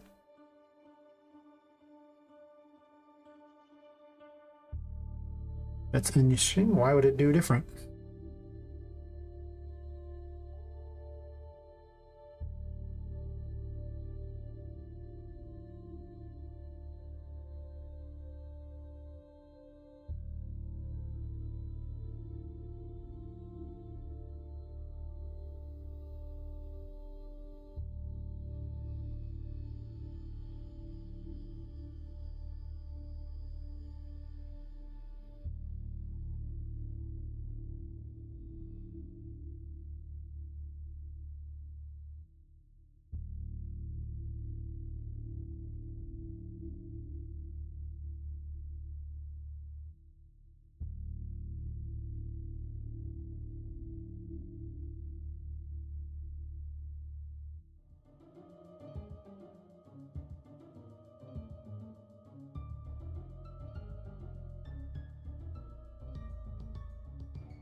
We already have the added number there, so it shouldn't be a problem.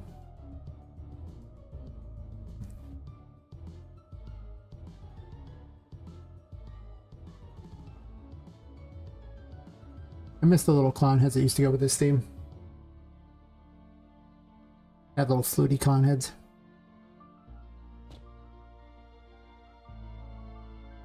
I got a bunch of code to look at. So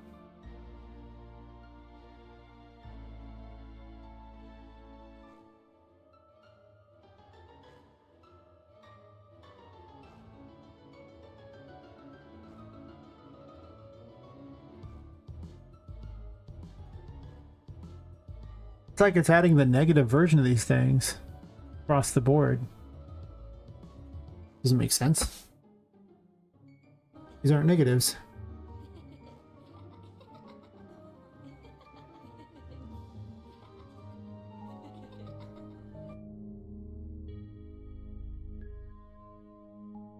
What location are you getting off this?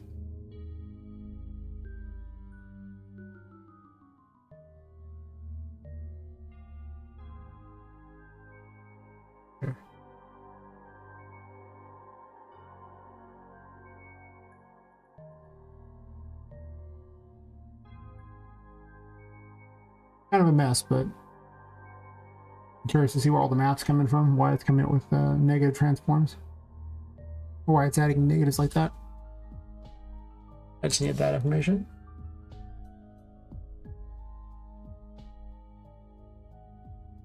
I don't know why I enlarged it. I don't need to enlarge it at all.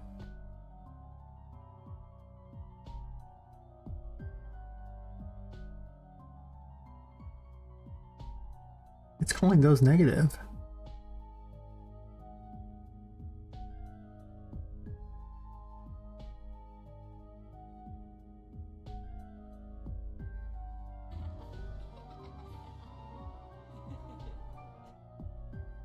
Why are you calling these negative?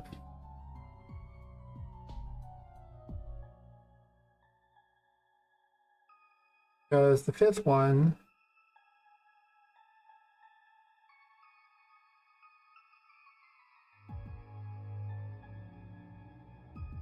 we'll start with 0, because 0 is easy to find. So the Bitey was way over here.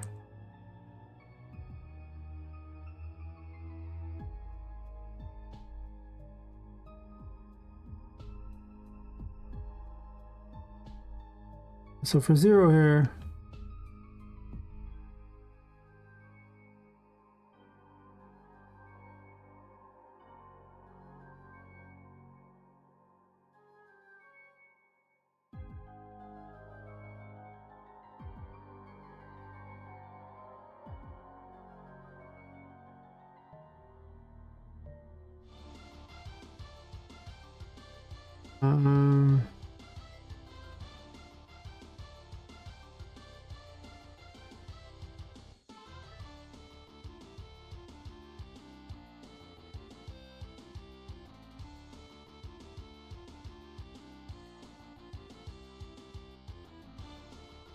that number's not right either, because if you look at the location on the spawn transform array, for the first one there, it's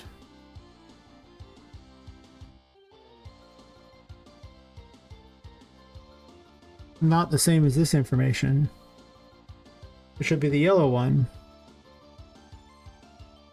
It's not the same as any of them. They're all that distance down, which is interesting.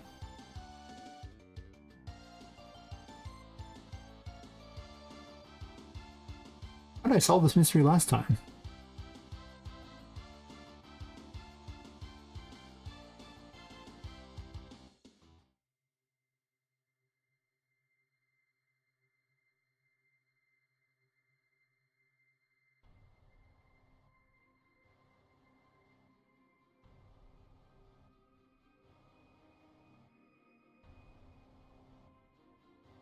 This makes sense, except for that the number is wrong.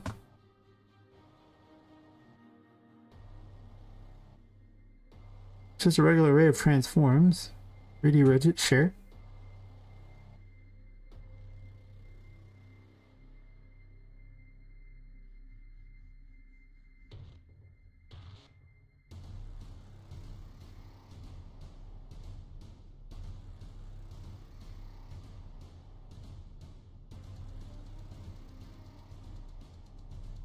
This one has smaller transforms.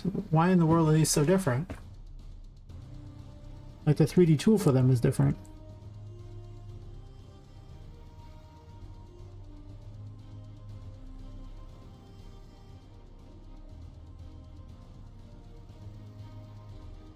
None of this code is relevant.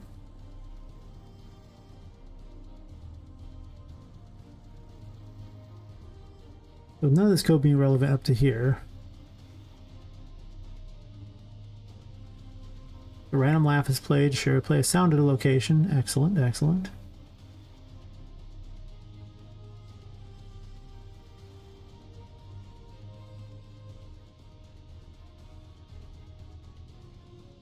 This just makes the walls appear, sure.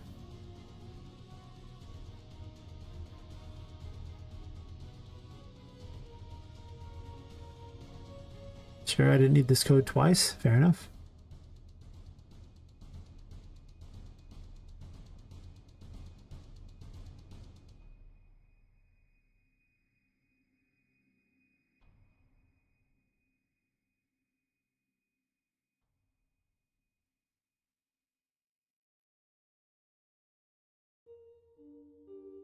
Sure, for each of these locations, it spawns that.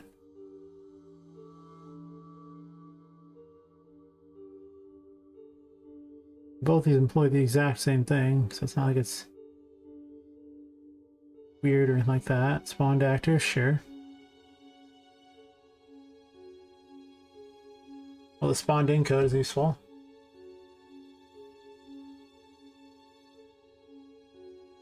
How about that?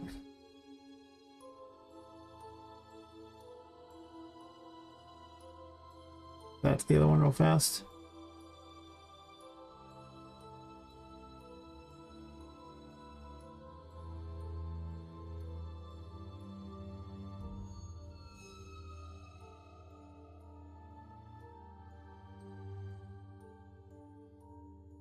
Just self, right?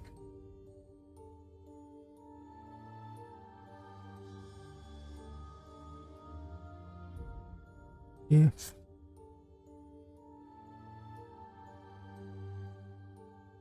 Sure.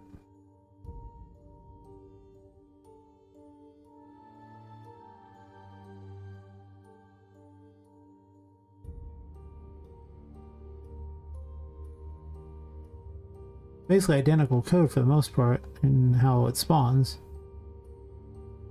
Makes me wonder what's up with that. Don't really care about any of that.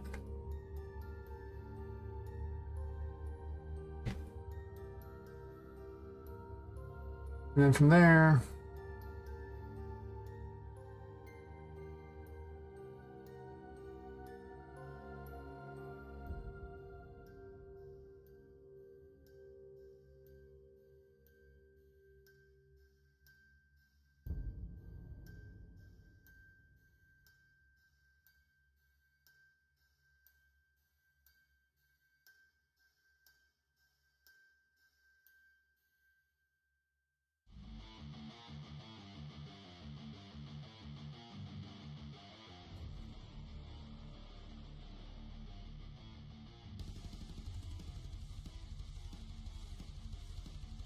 um,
I have to wonder if it's this weird spawn, these 3D widgets being just weird.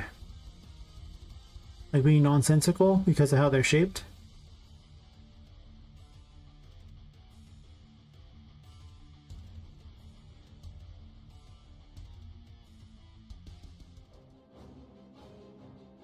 They shouldn't be that size. They're so weird. It is the same code. I'm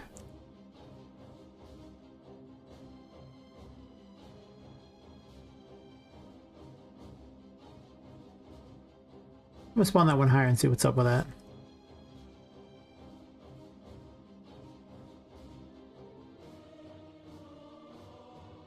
I would just parent the other one, but I don't want all that code from the other one. Doesn't do what I want to do at all.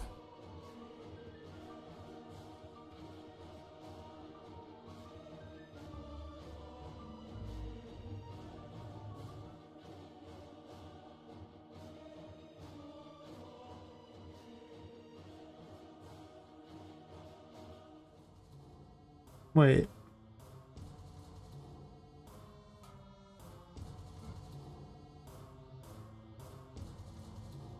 I just moved one of those. And if you'll notice, it's getting the same location on all of them, right?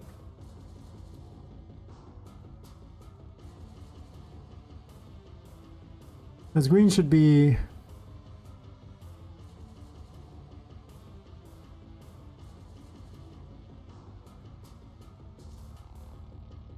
Sorry, a yellow should be the one there. It's different. So on the yellow one here, I move that one and every single one of these is the wrong number.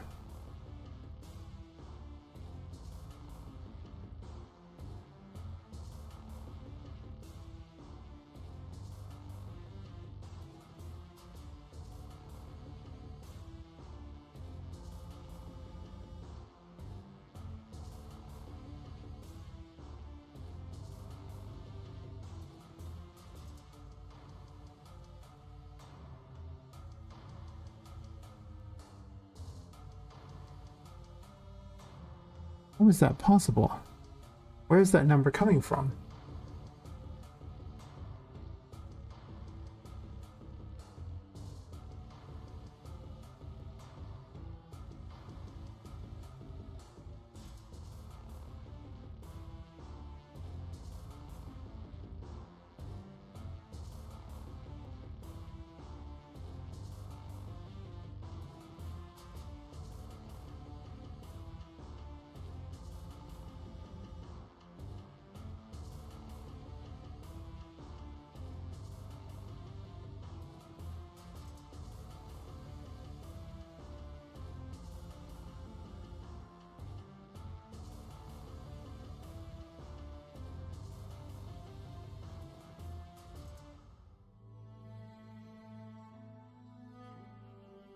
Same copy thing.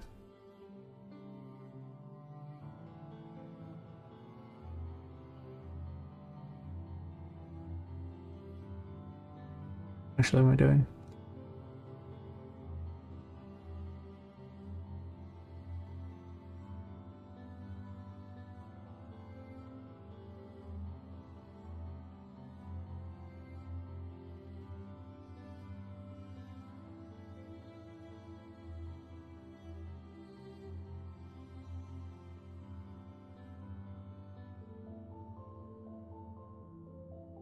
Nice. Biometric fog. Nice, nice. You'll have to send me some pictures of or something. Or a video or something. I can see how cool it looks.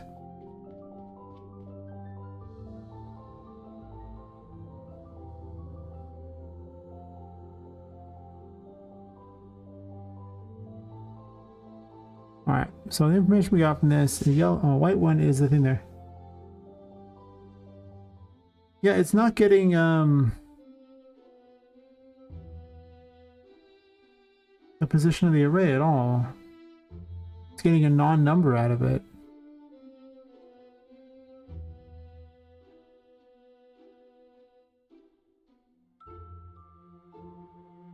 How is it pulling information out of the array that isn't even there? It's one that's not real.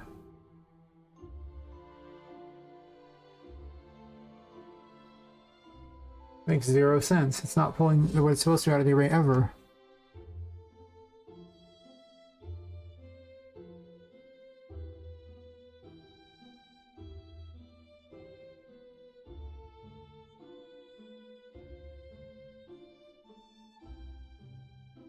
Is the rate index wrong?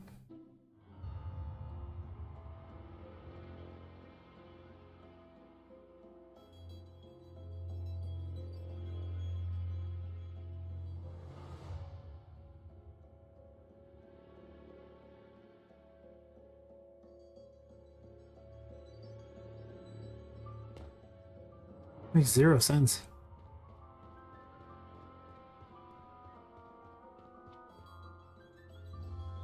Every time it's pulling 6. Okay, well that makes a little more sense now that there's something wrong. Obviously there was something wrong, but...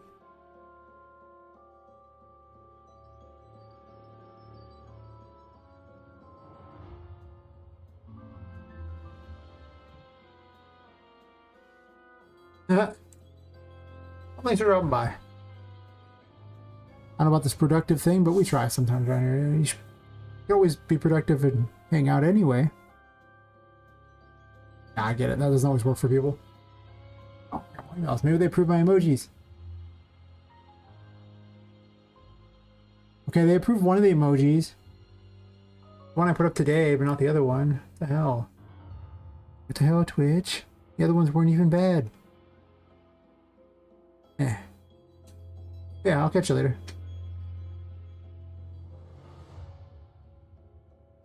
Oh, yeah, they approved the Poppet High. Well. Now I have to gigantify it.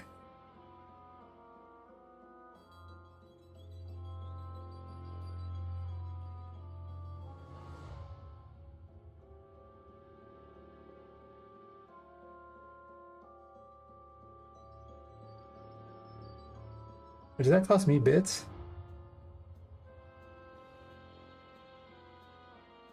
I don't think so.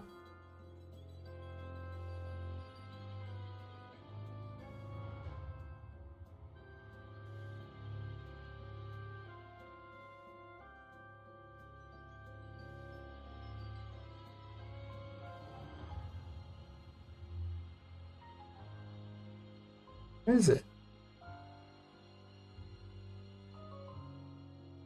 It's all excited and it's not there. Maybe it takes someone to approve it or something. I don't know.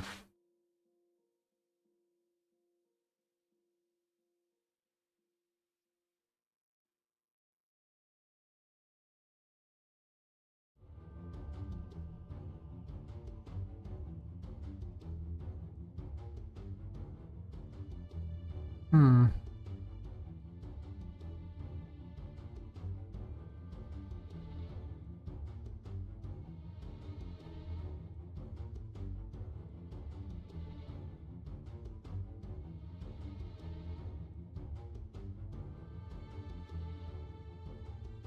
Not even showing up. How sad.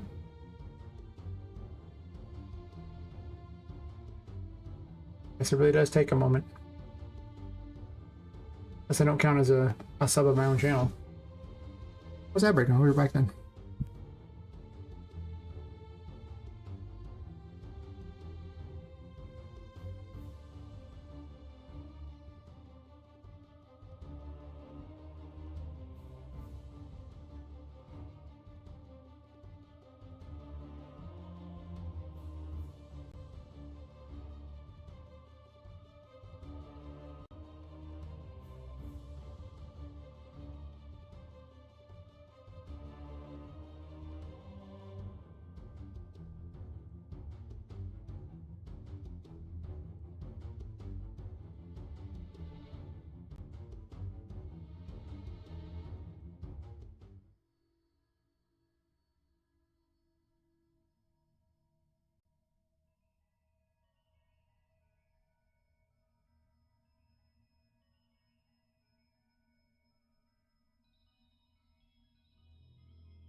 So why is this index not working? Should be counting through them. You know, like normal. It's like the most effort ever to make this happen.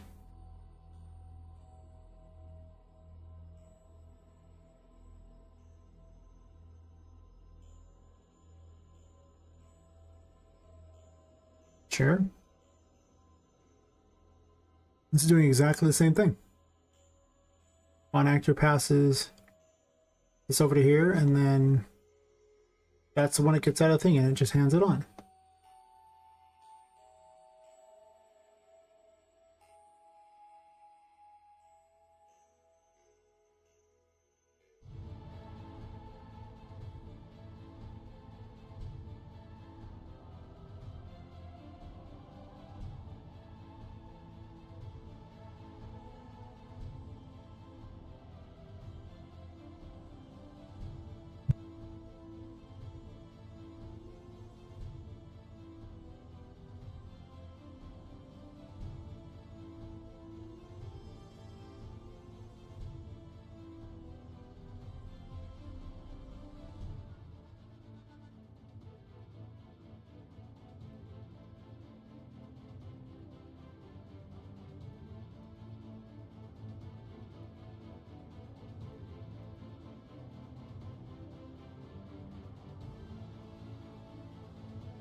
This makes very little sense to me why this doesn't count.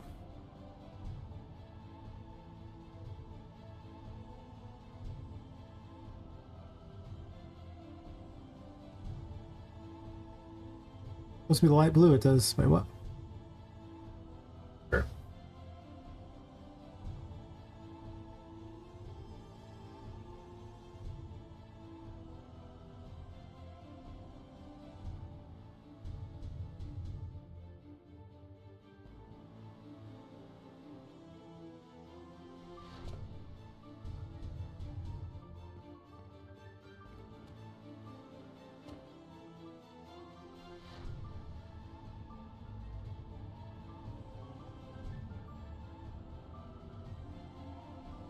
Why 6?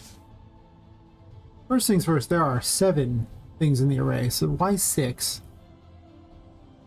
Let's index number 6 is the last one. There's 73, but 6 does count the last one, sure. But if that's true, then 6 here should give this information, but it's not. So, because it's been feeding the wrong information over and over and over, it's been feeding the yellow information, right? That's what it was.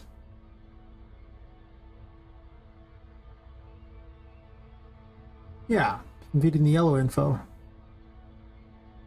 The location on that is way off.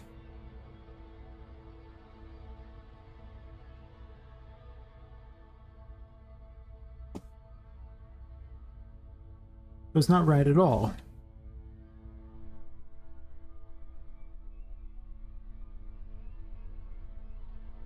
Actually, no, that information is right. It's just not picking another index. It's just ignoring every other index. But also, if that one's right,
They're all spawned in a pyramid, by the way.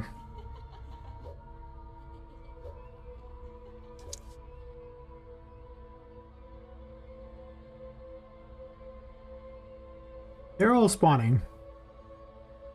They're spawning at position 0. Oh, position 6 right here.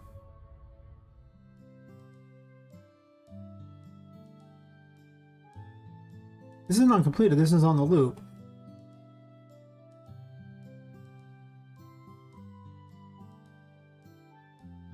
Is it an async load problem? Fine.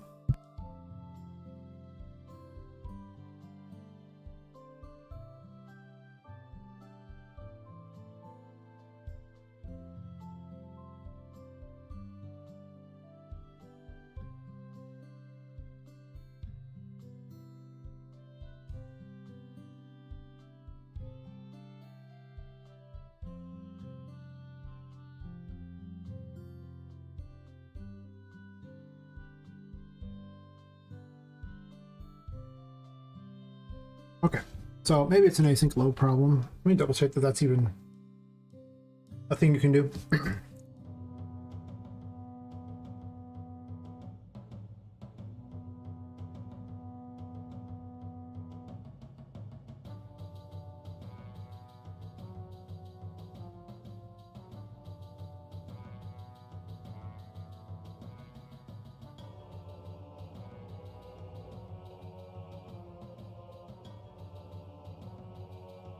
Okay, so there are problems between the two.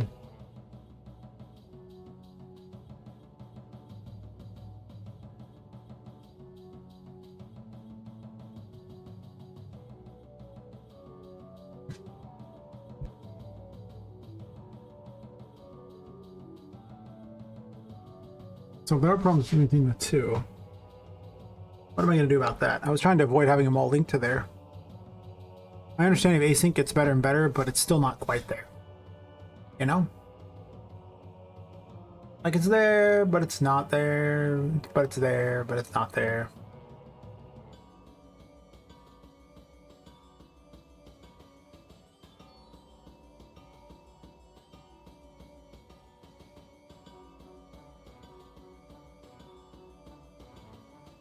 When they approved my emoji, and I was hoping it was available to look at and use. Sack.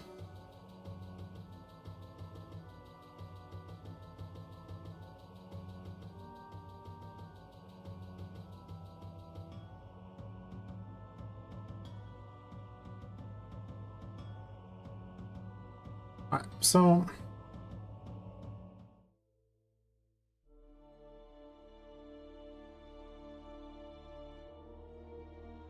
I'm looking at some other loop to decide if I can do what I want it to do. But the fact that it just doesn't, oh, you're right. I guess I could just not do the async thing.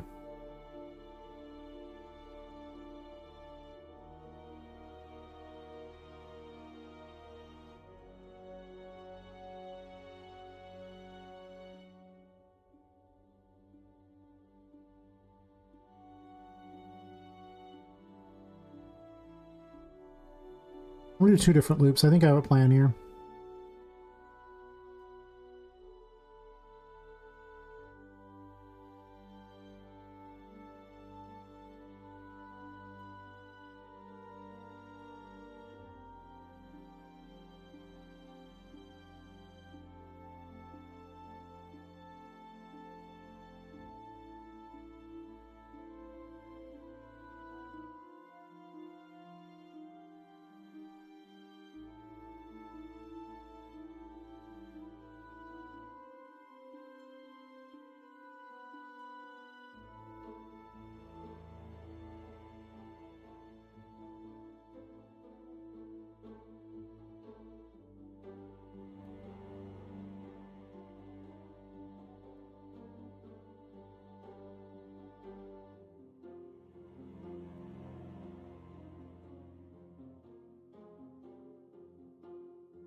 I'll leave all that for a second.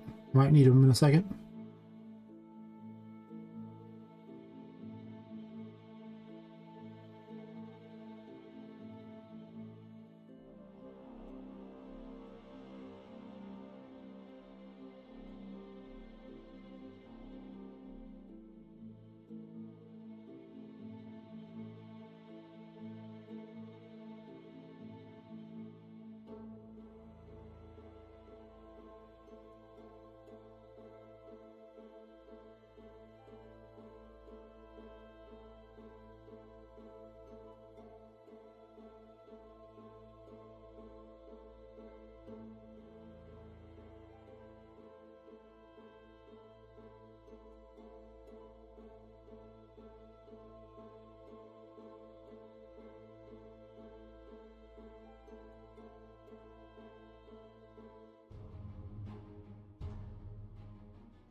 These things kind of weird, so you know, you get used to it.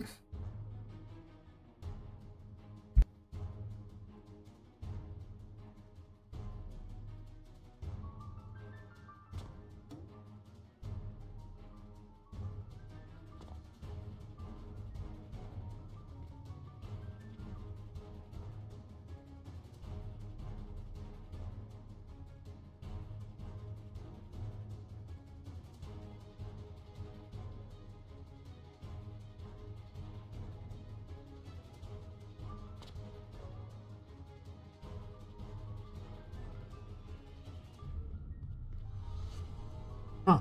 Worse. Excellent.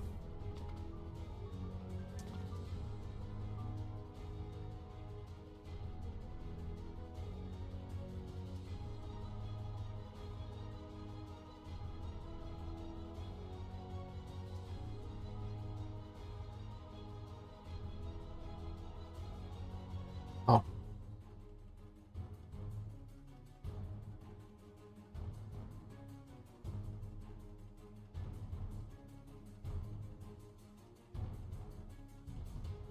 I'd help. The things I do for memory management. Gosh, you async load. Maybe. Nope.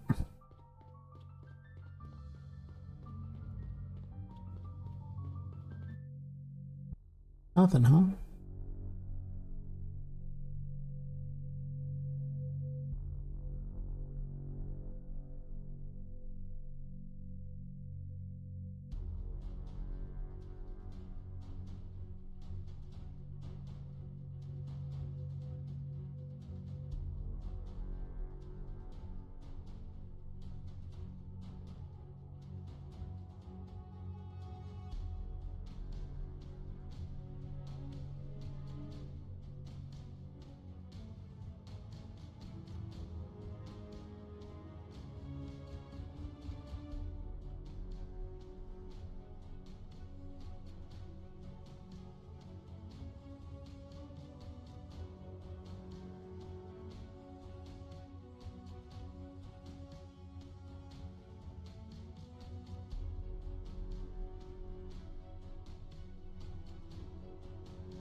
I'll use this instead to do it, and then we want get the link to this.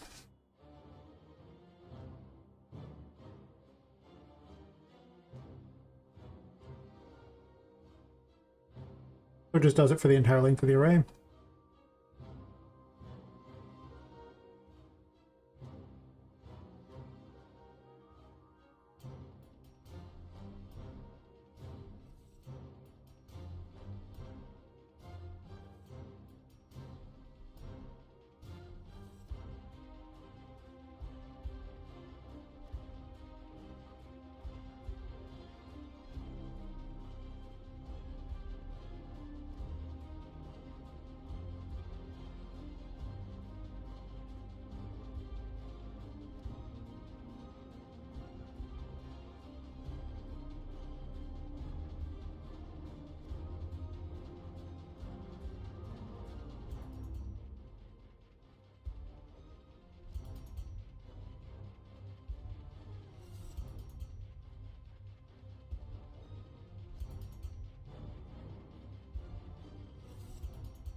don't think I need to loop that.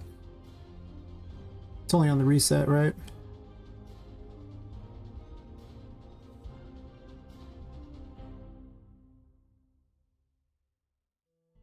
Sure. We don't need this anymore.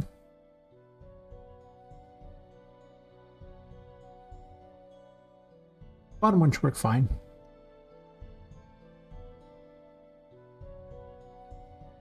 This code should be exactly what I need. It was just literally the stupid loop being retarded.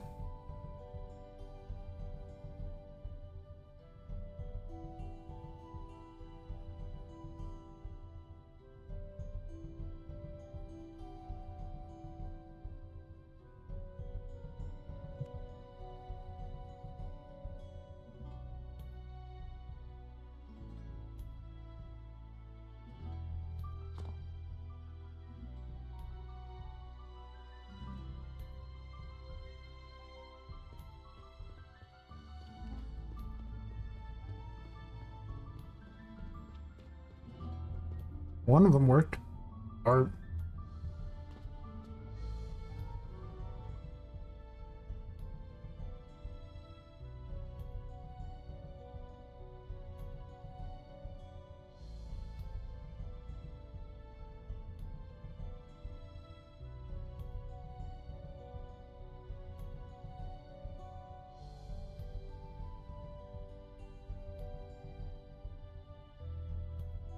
make sure I'm just reporting the right number anyway on this. I think it does have to loop back around or something.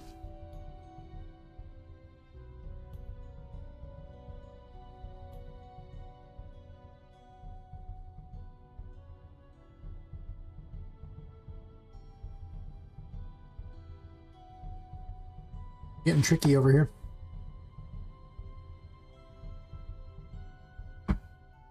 Will massively improve optimization.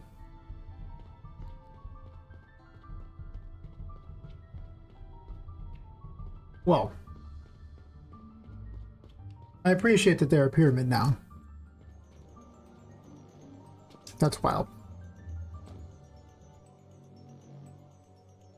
However, once again, we're still not counting a different number, and there's a reason for it. This right here.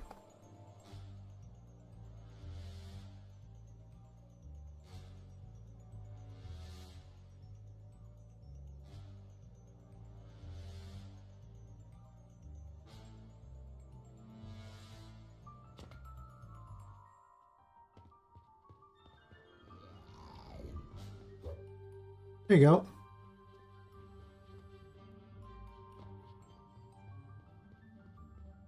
So the fault was not in how I had coded it so much as async load doesn't play well with for each loop. So I guess technically it is how I coded it, but I didn't know that, the thing. But I know now.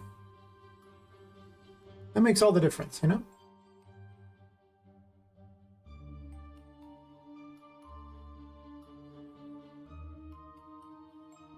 I can get rid of all this crap. Get the rest of it working just fine here. I don't need this garbage. I need this. I need this print string. Basically all this print string crap just needs to go away.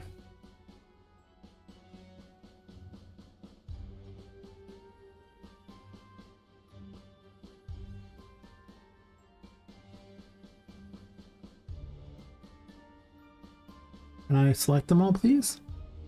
Yeah.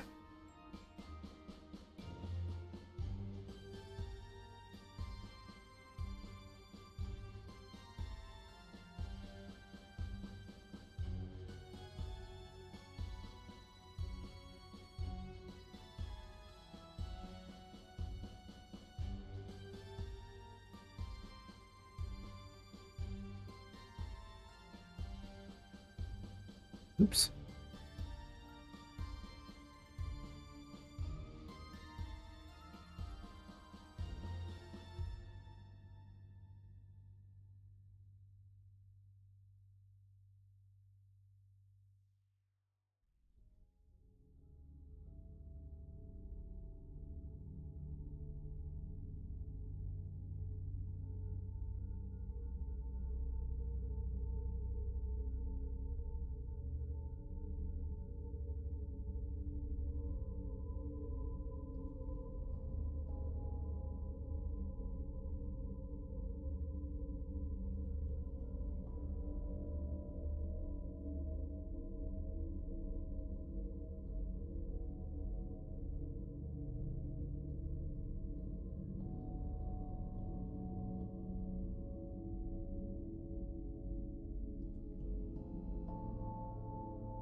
So if they're already not spawned yet, we'll set it true and then spawn them.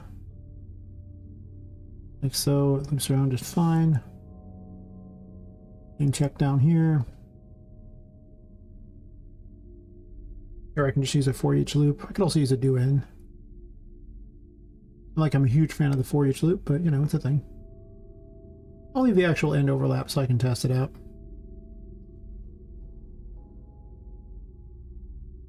If true, it's false.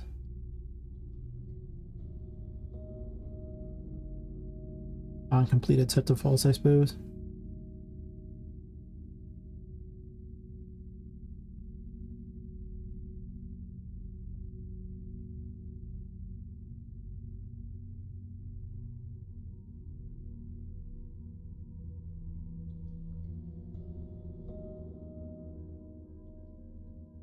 Should be everything. Oh. No more resetting the thing. Actually, there's a reset on the do in.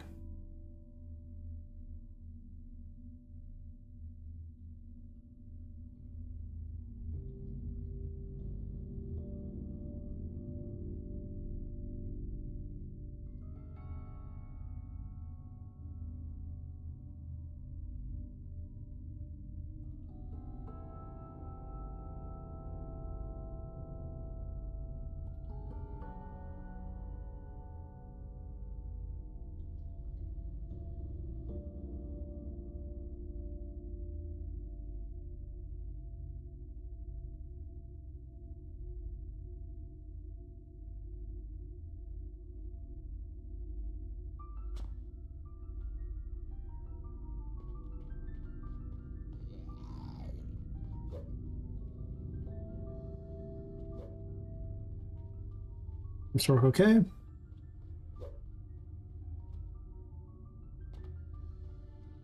This works just fine.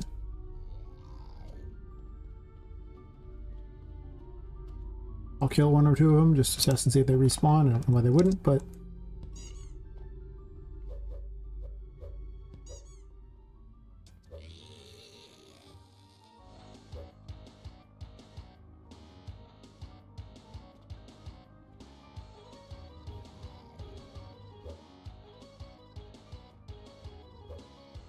they seem like they're all here.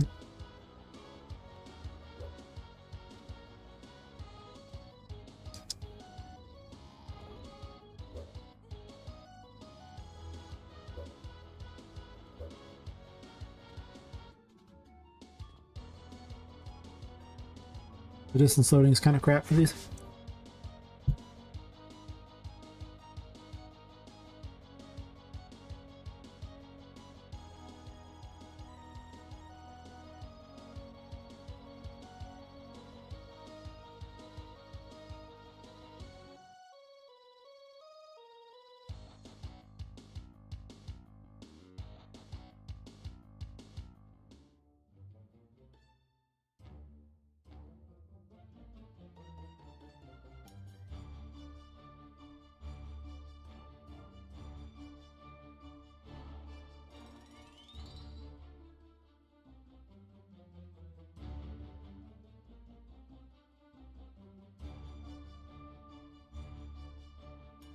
I made an enemy appear thingy that I should probably use as well.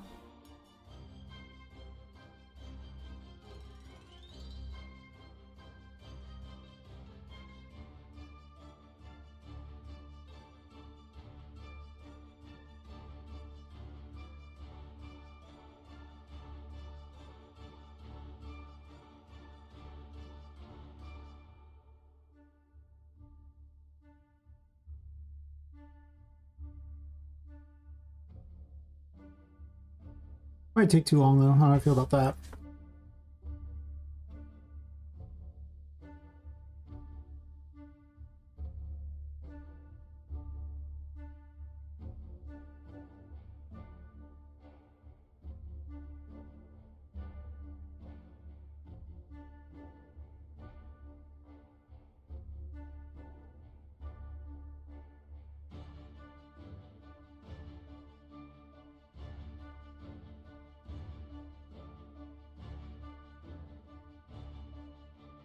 Oops, this student is valid first.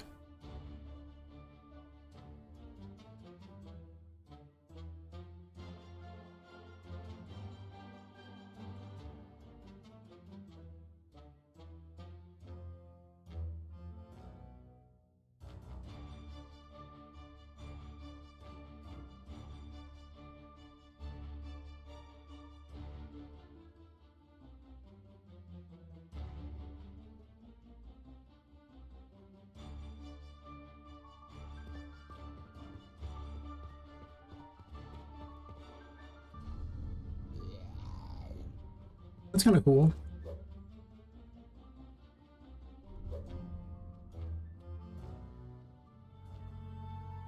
I did not work that well on that one.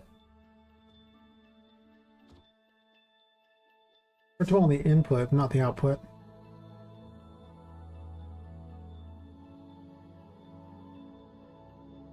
Because you can't really have delays in these.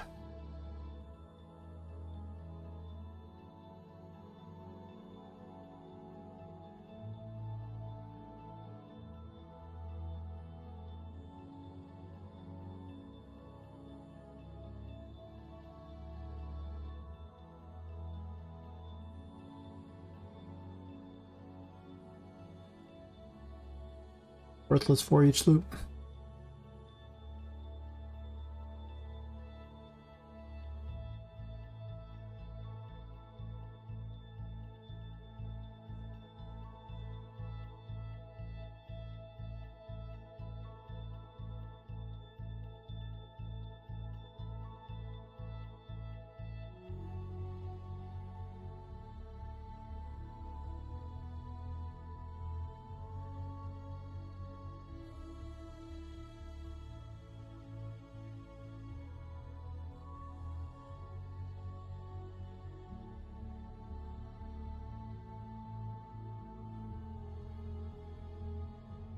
So the first thing here I have to also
groove index is what I want.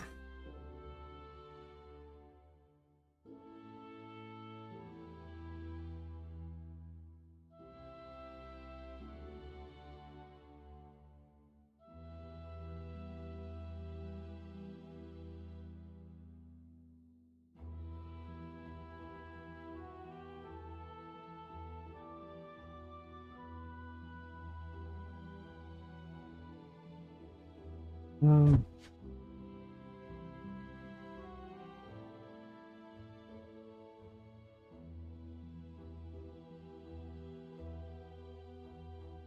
Get the length of this, and this is less than or equal to 0. Branch it.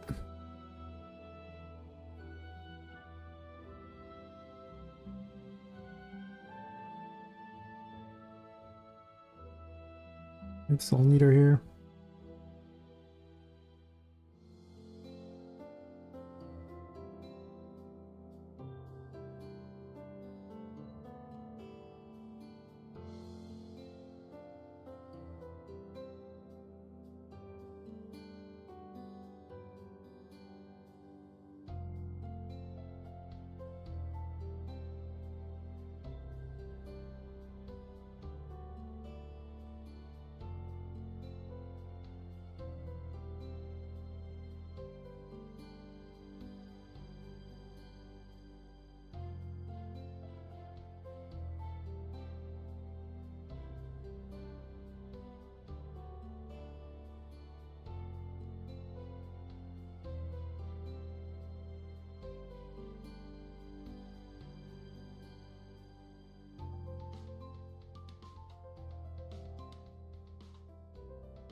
Only this custom event here, but I can do this here.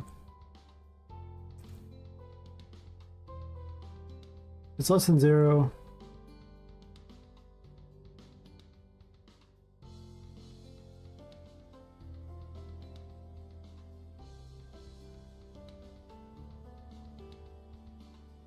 We'll reset that. Let's do it differently.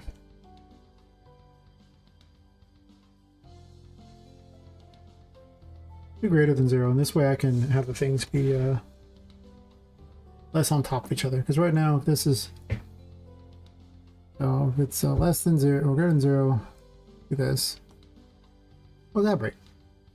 Right back.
Hold the rest out.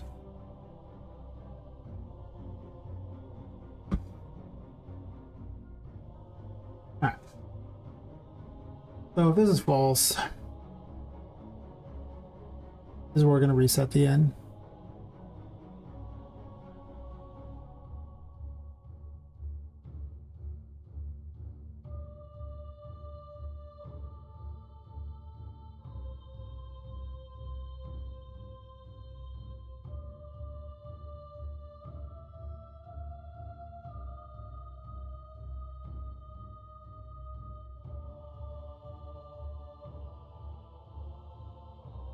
That'll be fine for now. If true,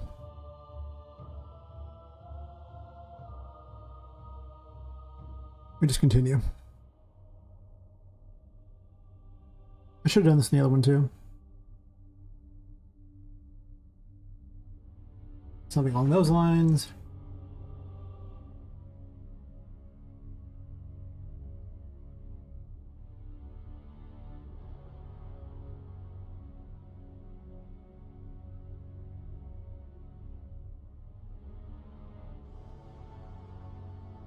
Go branch here. Oops.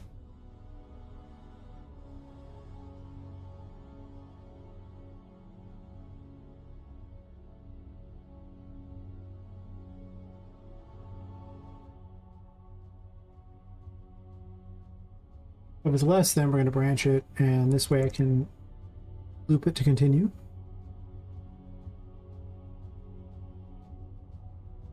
It's going to be less than this one dot length.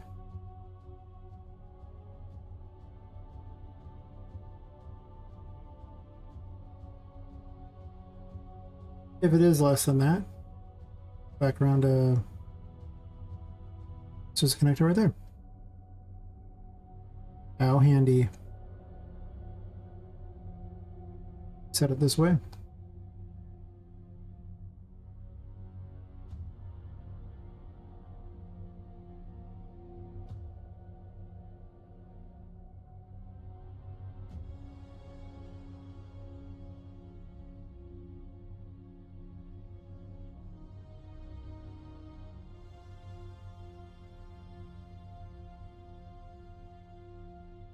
Yeah. I'll set that on immediately.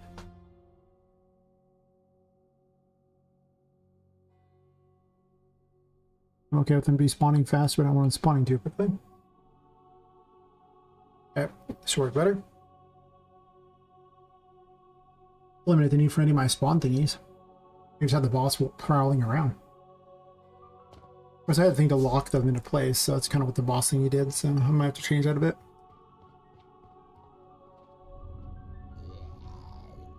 They just kind of drop in unannounced.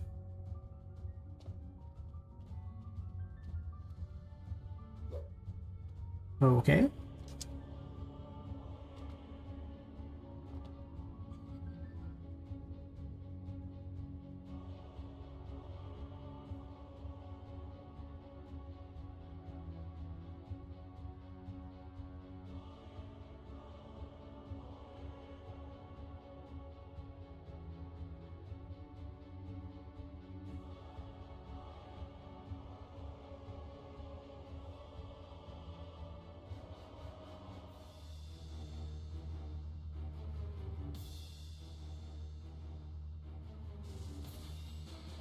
There's my error. I messed something up.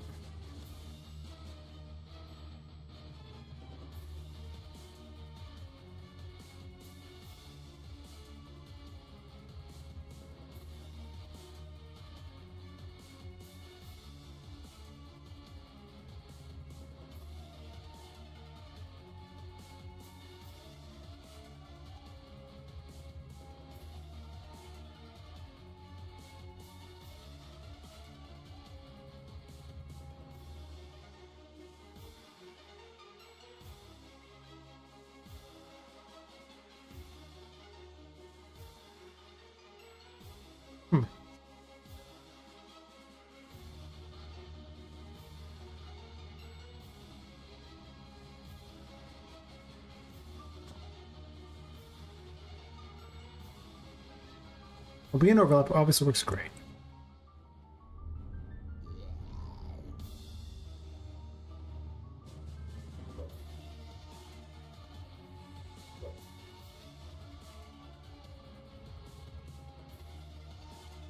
And overlap 3 never happens. Why? Oh.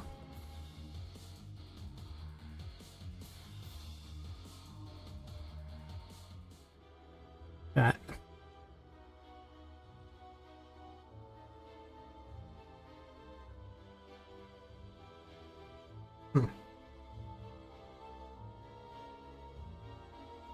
I'm sure about that other Humble Bundle. It had like a bunch of other music that sounded pretty good. I was like, I don't need this for my game. Now I'm just like, I can just play it in the stream back row. That works.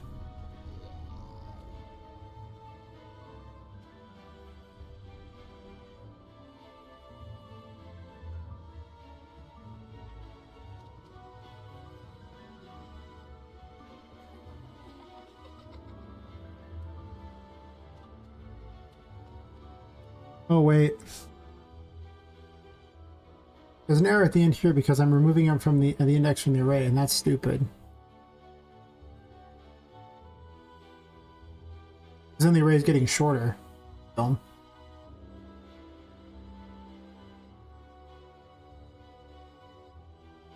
Clear the array here.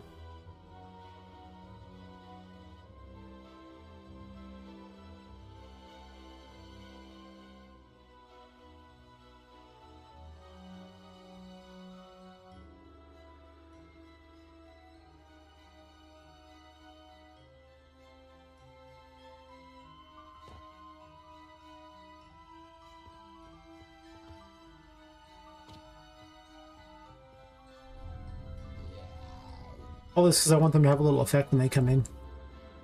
I could put it on the enemies directly, actually, if I wanted.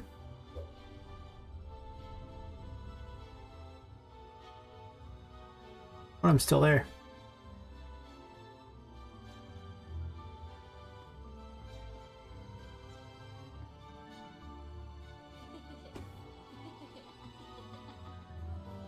Didn't work a second time either.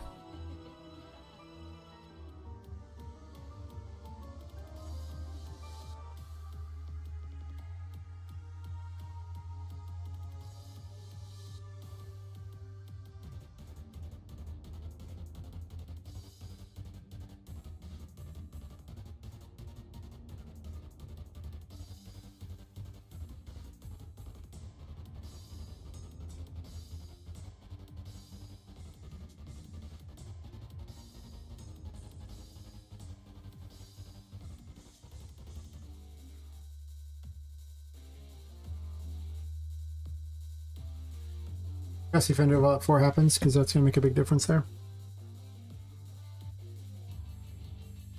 Oh. I'm a goofball. This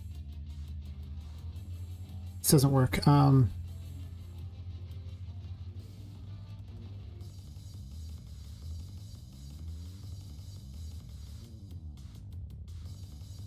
I got rid of the other thing. So if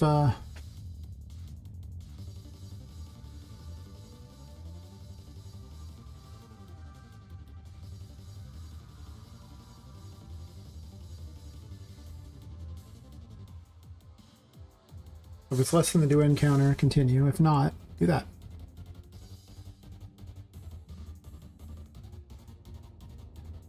The things I do for memory management. Actually, this is for embellishment now.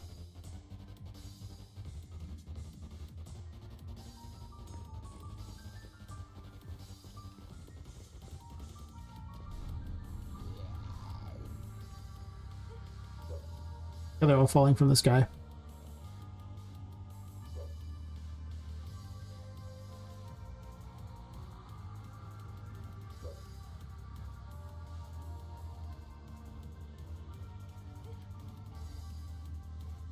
It only end overlap, it into the end overlap too. Which means up here it never did the thing.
Hmm.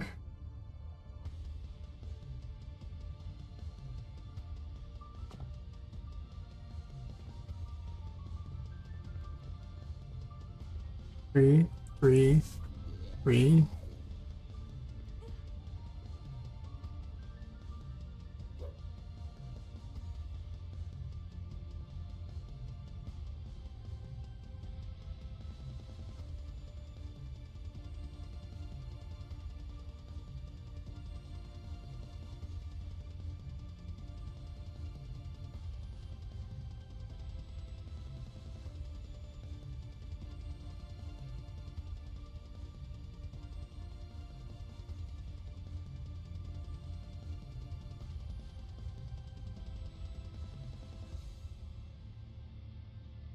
That should work in theory.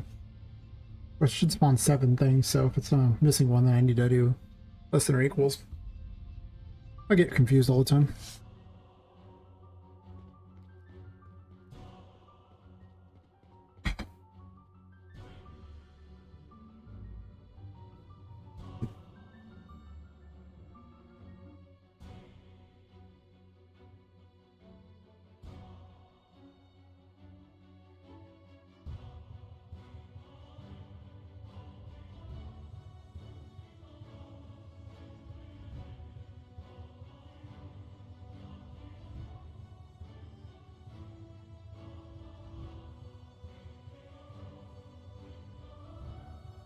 backwards.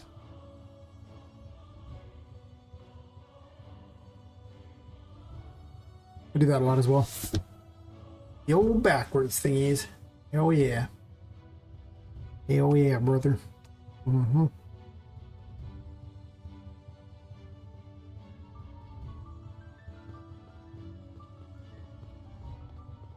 Three, 4, 5, 6. Opposite 6.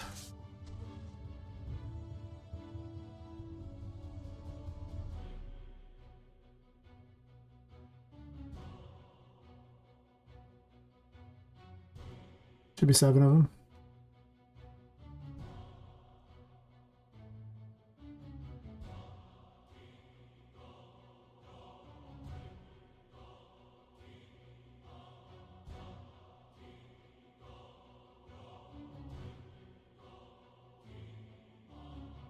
Let's start this over. So right, if the new encounter is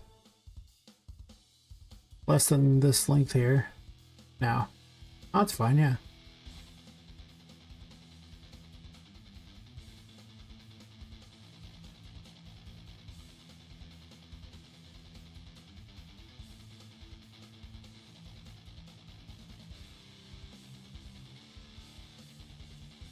Not valid, I want it to just continue on, so.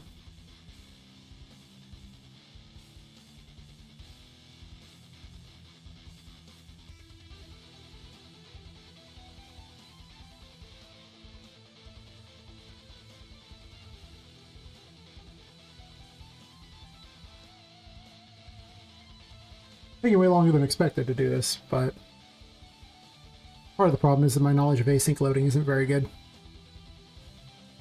It's getting better though. Very important to learn it.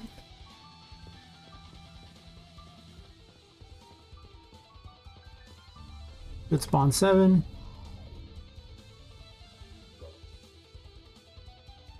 I did it 3 times.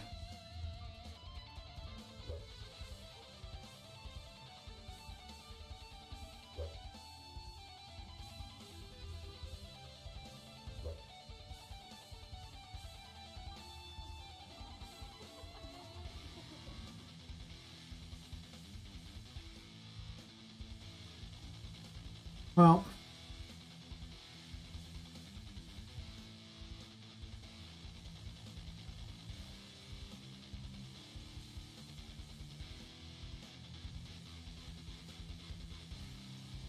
guess we get the end there because it doesn't start the count at 0 apparently.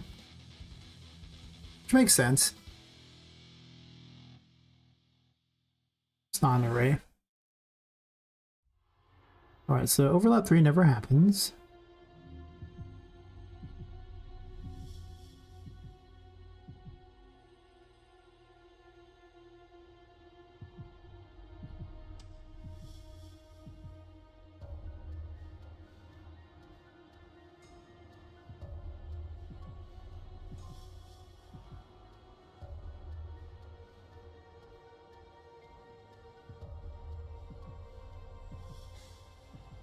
These numbers coming out to be. Clearly I'm just mixing something up.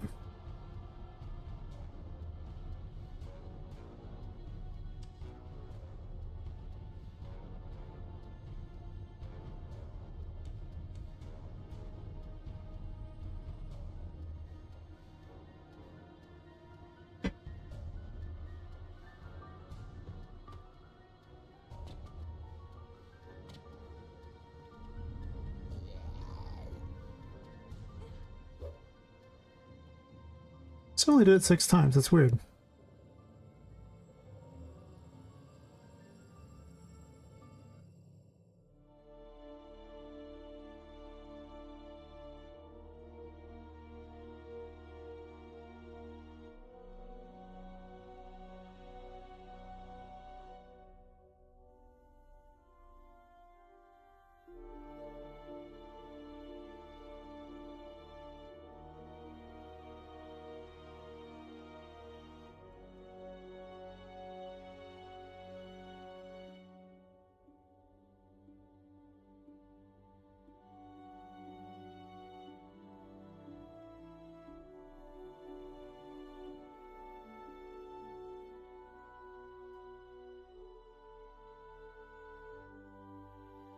Also has to set that as 4, so it goes 1 and 2. 2 gets the do end counter, so it should work here. When he spawn is working. Somewhere there's a break though.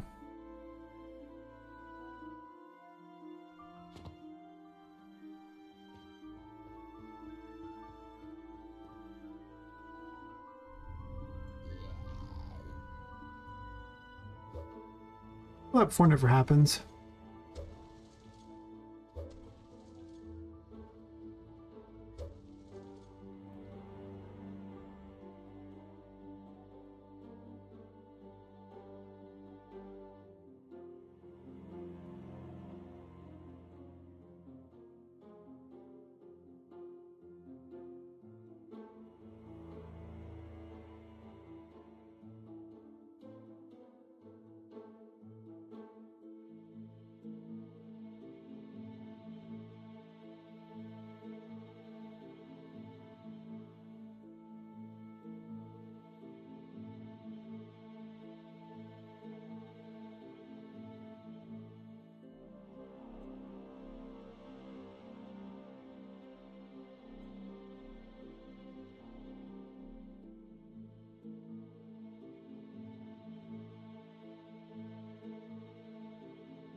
Well, I'm getting past these points there, so.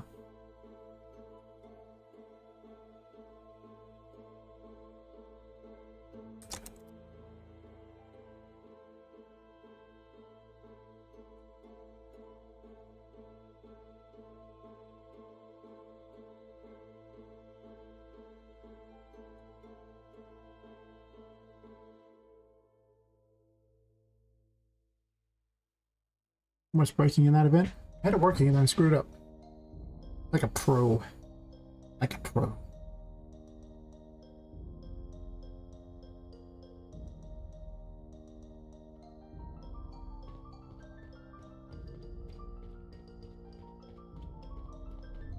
Box overlap 4 should say something at some point. Doesn't seem to though.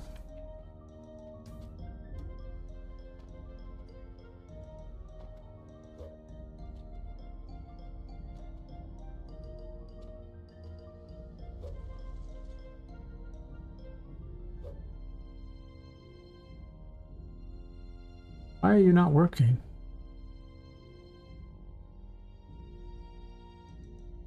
It's not getting past this do in anymore.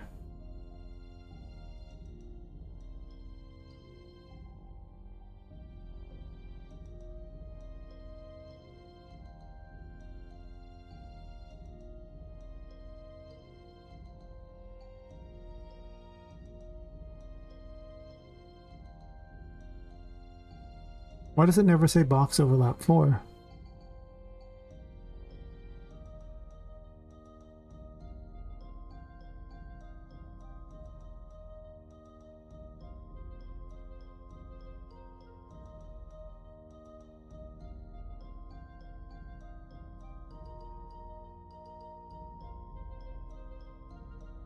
I check the length of both those arrays.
I assume it has to be stuck in this one somehow, because it never hits 4. That seems weird. Which means it would never set it to true.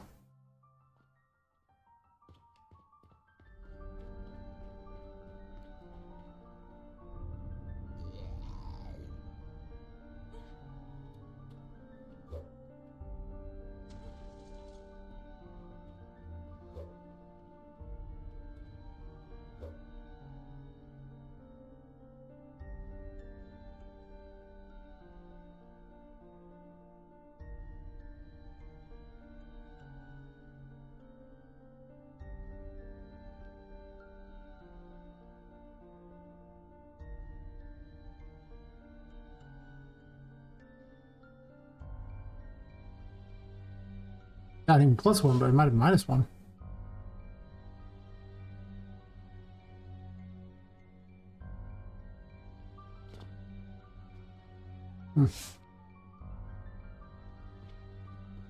Waiting for them to approve emojis and get all emails, and it's just dumb news things like YouTube doing dumb things again.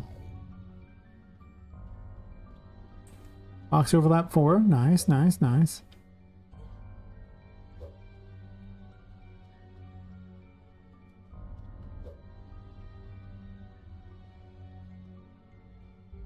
That fine gentleman doesn't get included.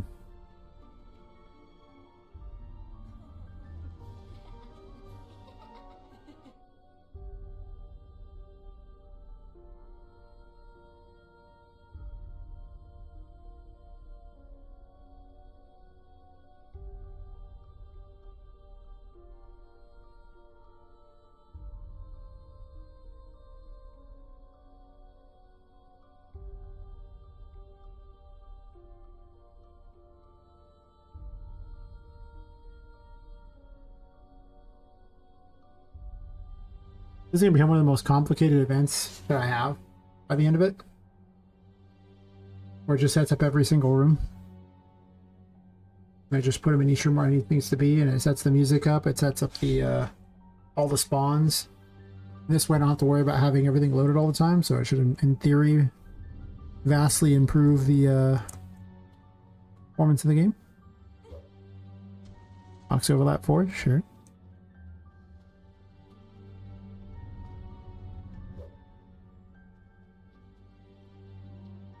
And overlap 4. One of them is still there, though.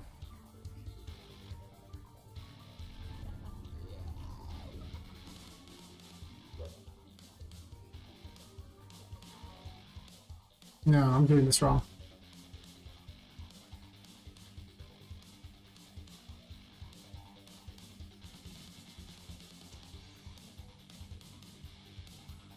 Because the counter starts at 1.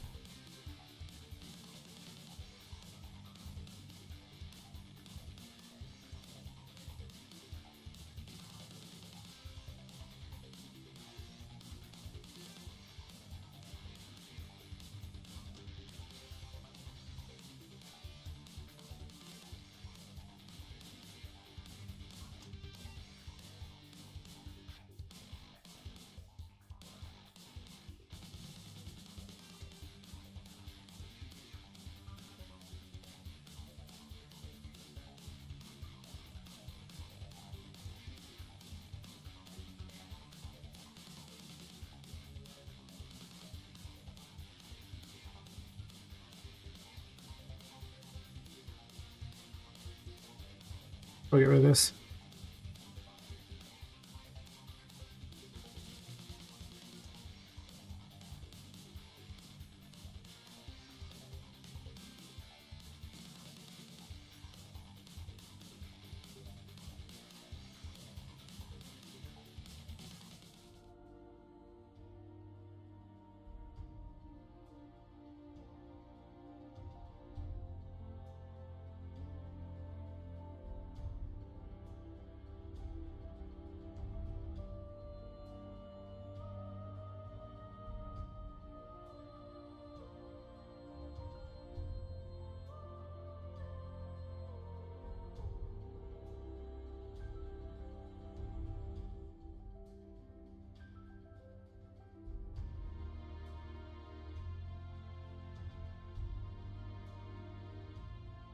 It's easy on myself. Do in it's one. Your functions are wonderful.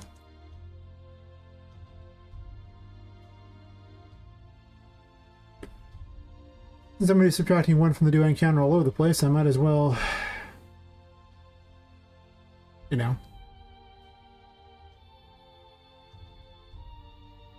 make use of it.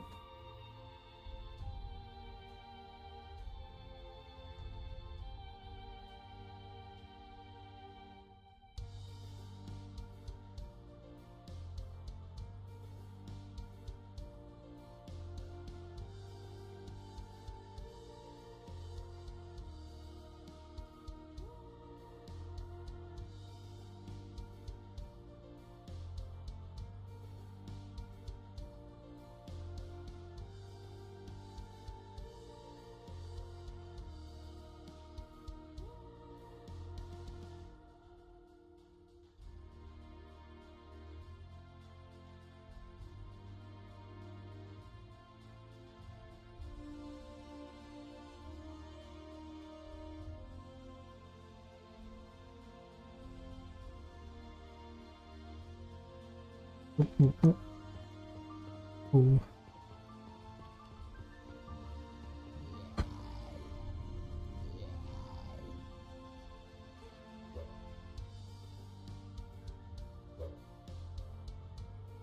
Let me see.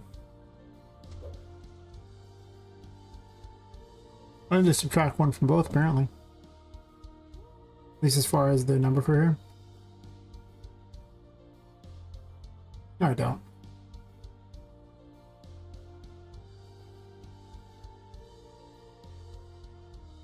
I just don't minus one on this.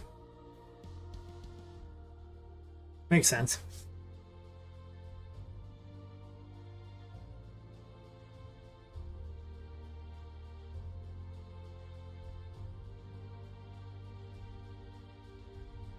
Because I still want to iterate it that many times. I'm just trying to get the position out of the array that's one earlier.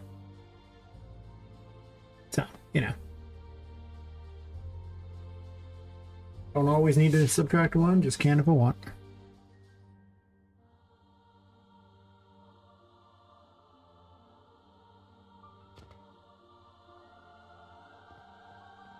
Stomach's like, why did you eat those? I was mentioning some crackers. Mistakes were made.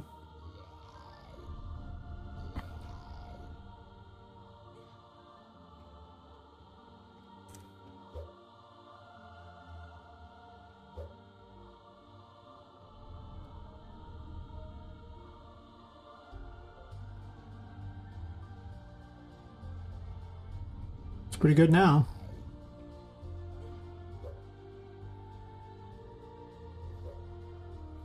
Now they get magically removed.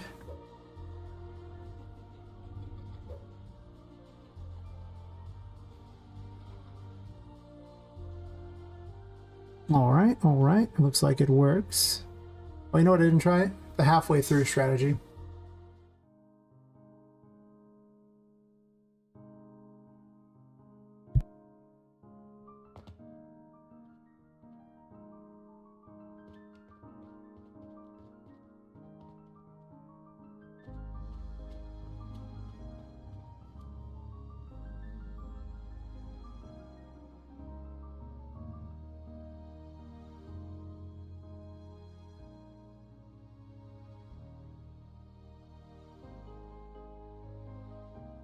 Oh, it's Poppet left.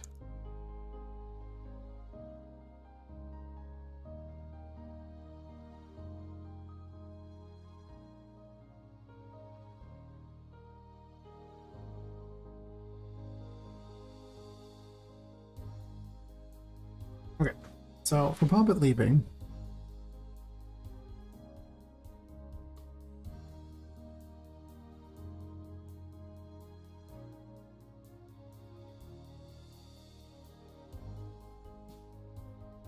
should I just do this here? Same check.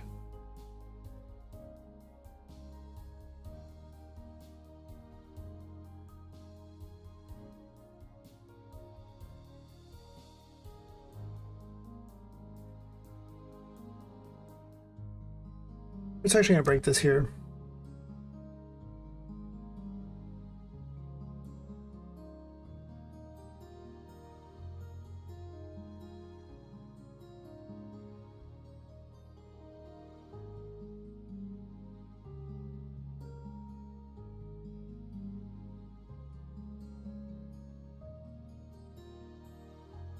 What this will do is it'll just keep looping this event to check as soon as he leaves, and it'll wait for them all to spawn, and then it'll destroy him. You might put an even better check in there probably, but we'll start with this.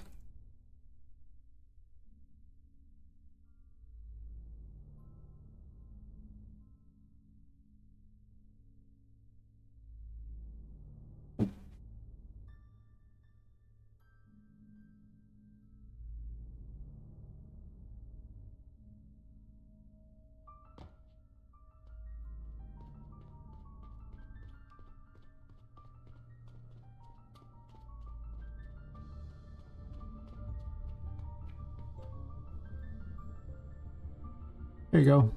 Huh? Come on. Yep.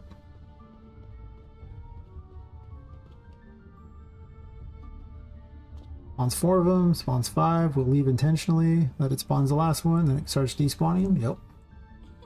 Perfect. This way we don't have to worry about it. Can't get rid of this 9 million extra thingies in here that didn't need to be here. Well, they need to be here for purposes of testing, but now the testing is done.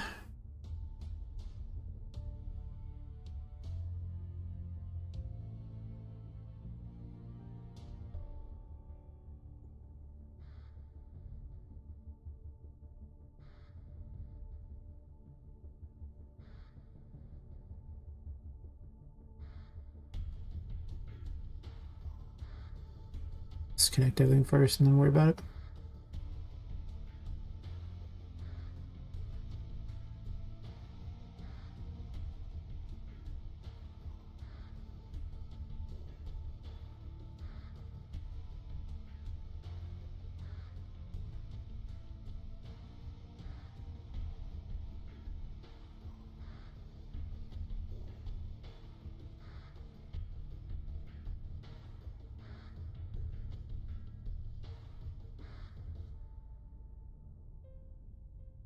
Oh, the delight of going through every single room and replacing all the crap.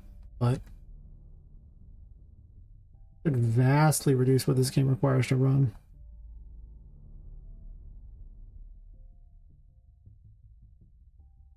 I did it originally, but I didn't.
More check just to make certain I didn't accidentally reconnect things up incorrectly after that, and then time to go improve some rooms.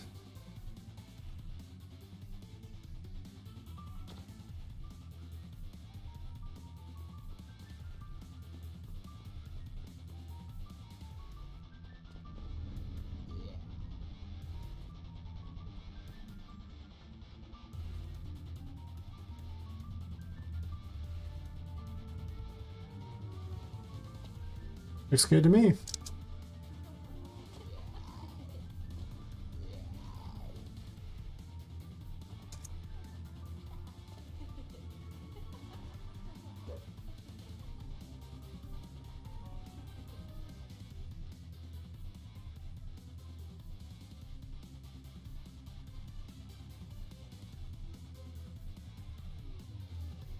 Nice stretch in there. Okay.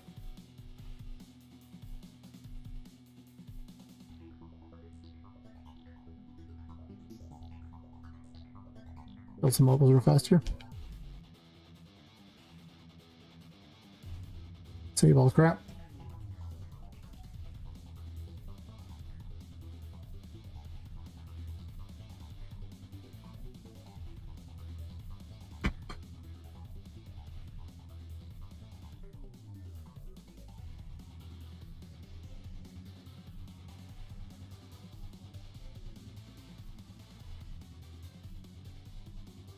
Still gotta fix, what's her name? Voodoo.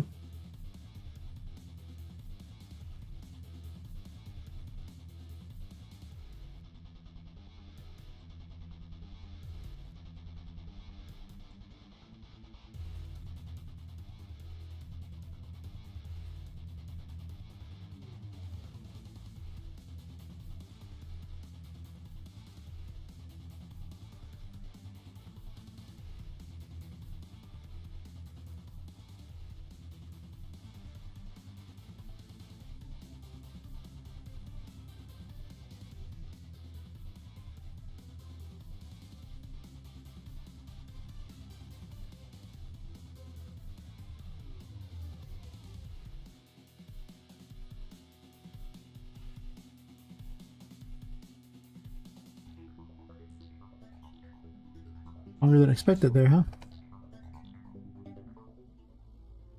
We're waiting. We're waiting. Still waiting.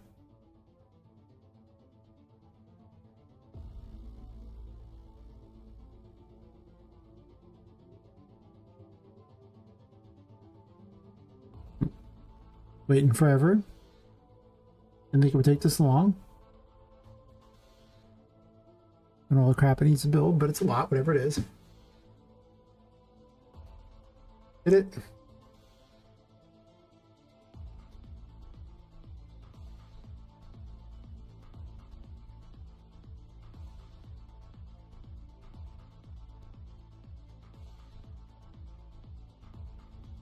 And so long my elves are getting stiff there.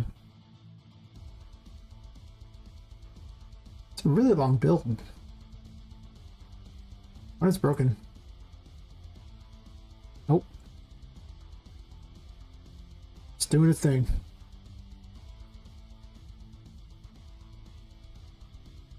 Okay.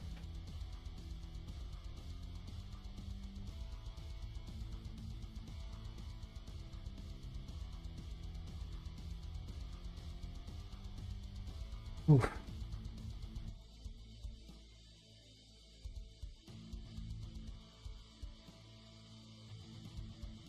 Max just like, nope. Oh, I need this thing here. Where is this located in the playroom? I guess I don't even need that mechanic anymore. I had it set where it was checking to see if they were in a particular room, and that just meant they were always sitting out. But the problem with that is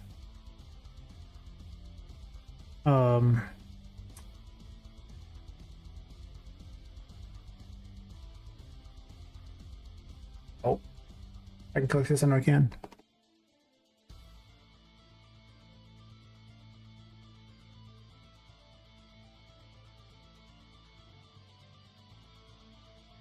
It says Charlotte's there 13 times and is using up a huge amount of size and all that crap. So, hey, April's Fire, how's it going?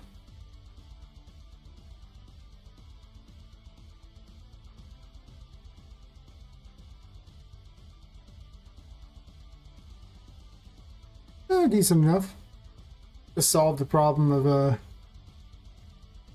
spawning a bunch of enemies into a room, and then wanted it to, when you left the room, for them to all go away. Thus creating this room, which is now better. Yes.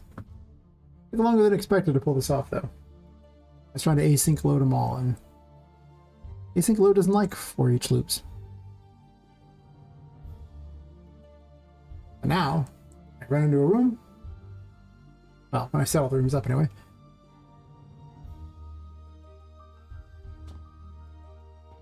I run right in here and go. They all spawn. Woohoo!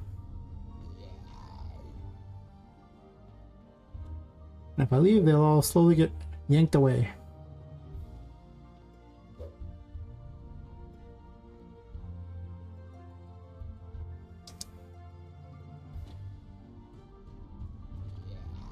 That should improve the resource there. Oh, well, I can always answer questions. I know something about them, I think. There's really no confirmation of that. I could just be lying. Definitely not lying.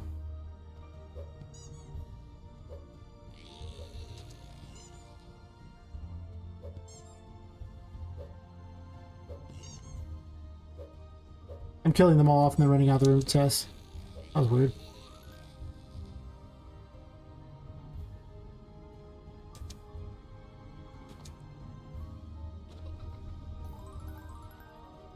CPP? What is CPP?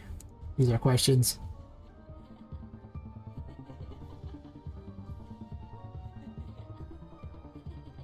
They immediately respawn back in. Perfect. Perfect.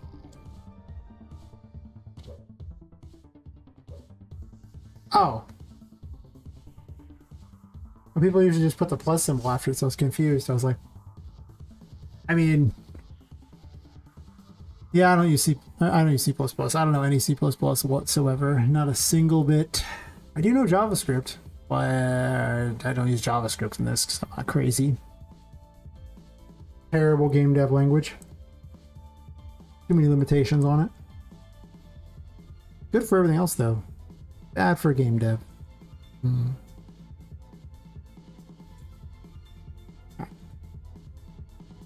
Yes.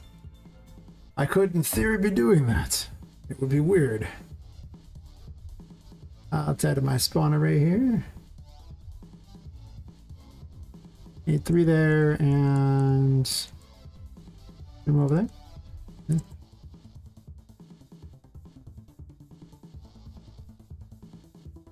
See what I set up a thing here is you put what you want in the array position, and then there's another array that it tells it where you want it to spawn at. And so I just go through and it just cycles through all that when you enter the room, and it's looking for these things here, the lines at the rooms.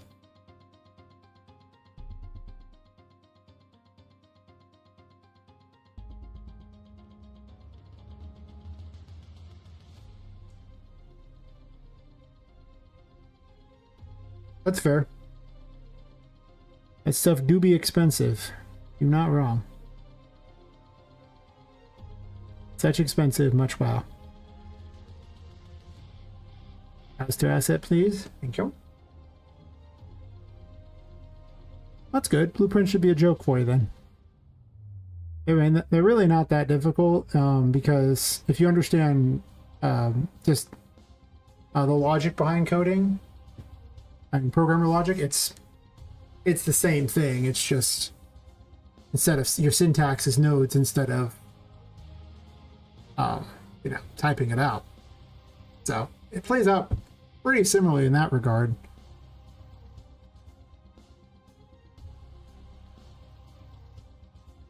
And much of it's just figuring out the new syntax for blueprints versus the syntax for, you know, whatever code you're using. And although very similar.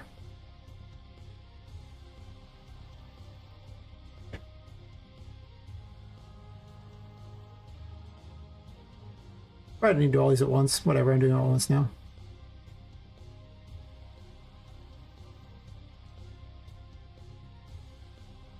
They're all the same, so it doesn't really matter, but I'll just do these 3 here. I set it up so I could have little thingies to tell where they spawn at. And I could just, you know, drop them in. I'll go through and delete them all in a second.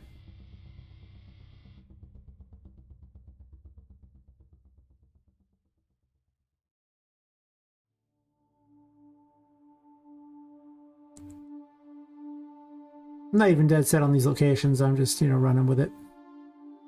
That's why I could grab the center there and it would be a little easier, I suppose. Kinda. So what's your hang up so far with blueprints? What's not working for you?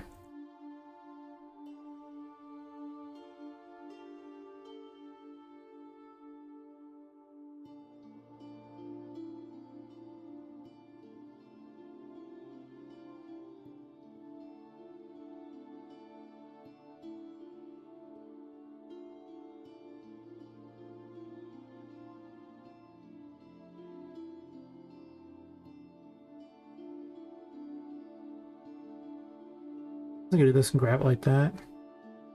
Or not. Oh, fair enough. They hate being ignored, it's true. Why are you way out there? I have questions. Oh my god, I have questions. Okay, well, everything's gone wrong with this one. Where are you even at?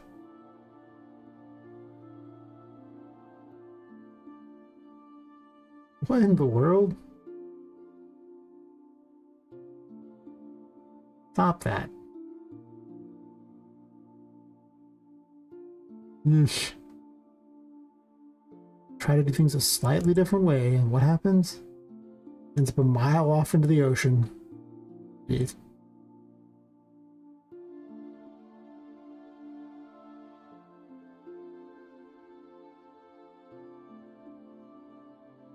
I'll grab the last one. It's not really spawning Patrick this way. He has his own special spawner.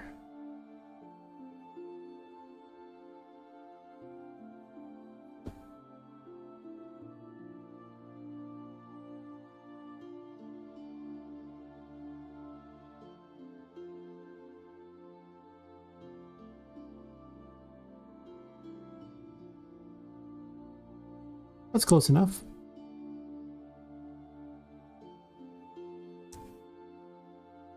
No more Stitch Voodoos.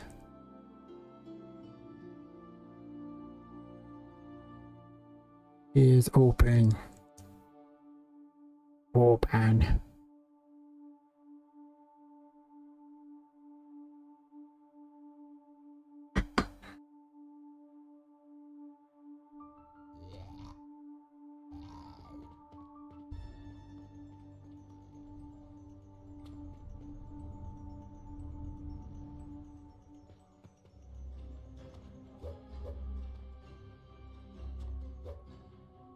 Might speed up the spawn time on that.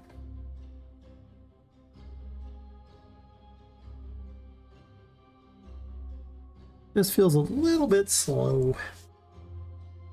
Rex is cycling through all of them.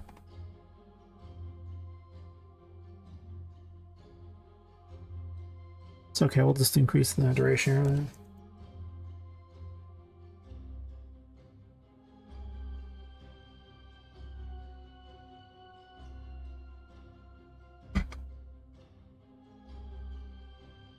Ad break about to happen. Perfect. That'll be great timing to go take a bio break real fast. Bunch of water here.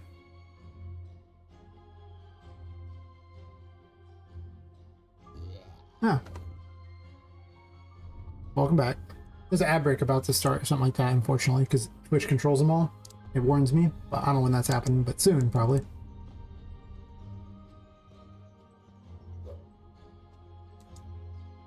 Whenever it does, we'll recycle some water fast. Okay. I'll be right back then if you have ads too. So.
Oh, okay, well, that's fair. We love Twitch Turbo, people. It actually pays better than subscriptions do for me. Believe it or not. Just leaving it running.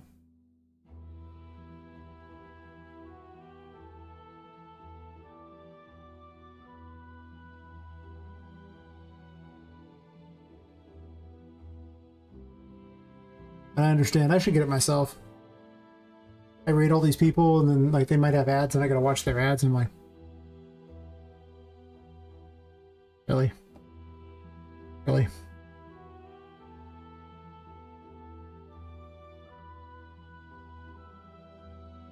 It's fair.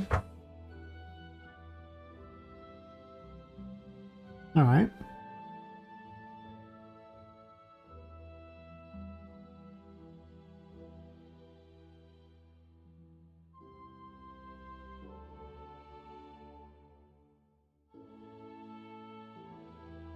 Then what's the problem then? What's not working for you? Browse this real fast.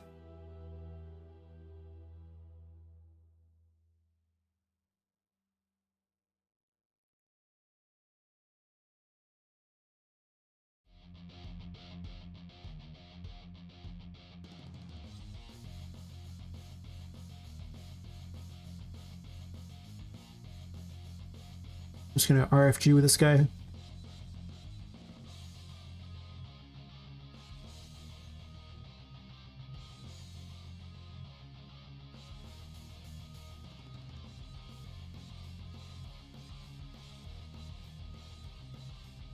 Really? Did I just do that? Man. So many mistakes made there.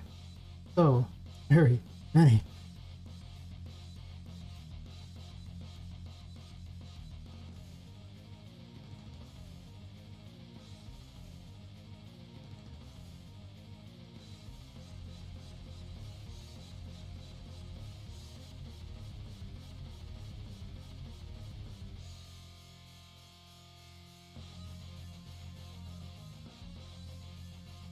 I'm supposed to be moving the little, this thing, not the full event. I'm finally trying out the full blueprint.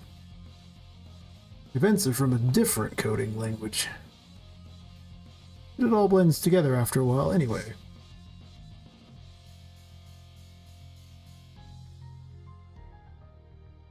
Okay, well.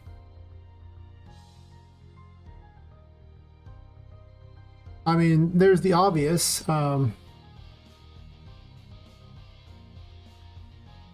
of how you're calling them.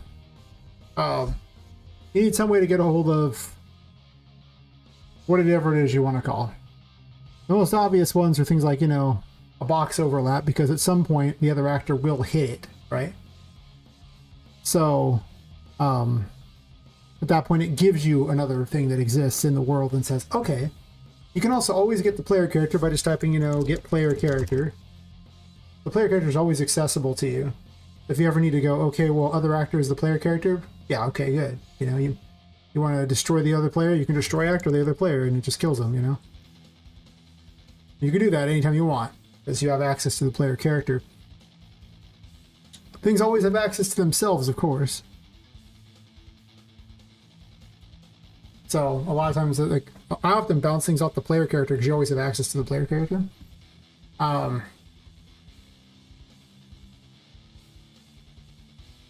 Things like inheritance or how about I describe, like, these things here, like this particular enemy here is in, oh, second. Like this particular enemy here, just sitting here doing these things. The little Stitch Voodoo thingy. His parents the BP NPC, and you can edit that by clicking the little thing there. And the way it works is anything on the BP NPC is also on all of its children. So, if I code anything on here, I code this stuff here, now it has an overlap for capsule component there, and that means that this thing, because it's this child, will also have all of that code. You don't see the code, you have to go back up here and look at it. But you get access to all of its, you know, variables and assorted functions. You don't get macros, but The macros suck anyway.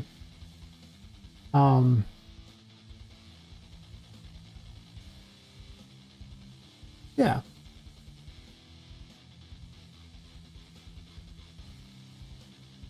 Probably my favorite way to pass information is... Where's a good example of this? We'll use the landmine example. We love the landmine example. Who doesn't like a landmine example?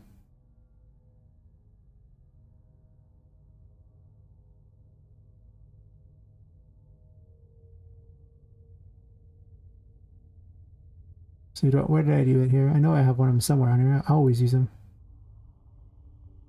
So we have things like most of the time this one's done exactly like this one's done exactly based on, once again, overlapping a box thing. So collision overlap is probably the easiest one. You can do on hit or whatever you like. I use interfaces to send information back and forth, and they're great because you just make a file, and this I have like BPI launcher, which is interfaces right here. And all this is a function that sends the velocity, a damage amount, and the actor doing the damage over. And I just send these three variables over. And what it does is it takes the other actor and tries to send this to them. If the other actor doesn't have it, it does nothing. If the actor does have it, then on that actor, there'll be a matching event that you can trigger that does whatever you like. But you've sent that information over. So it's basically like sending a piece of mail. In this case, Poppet has it. So for her thing would be launch. Where you at, launch? And whenever she receives a message from anything with the launcher thing, it goes and sends this information and runs the code. They talk back and forth by sending messages like that.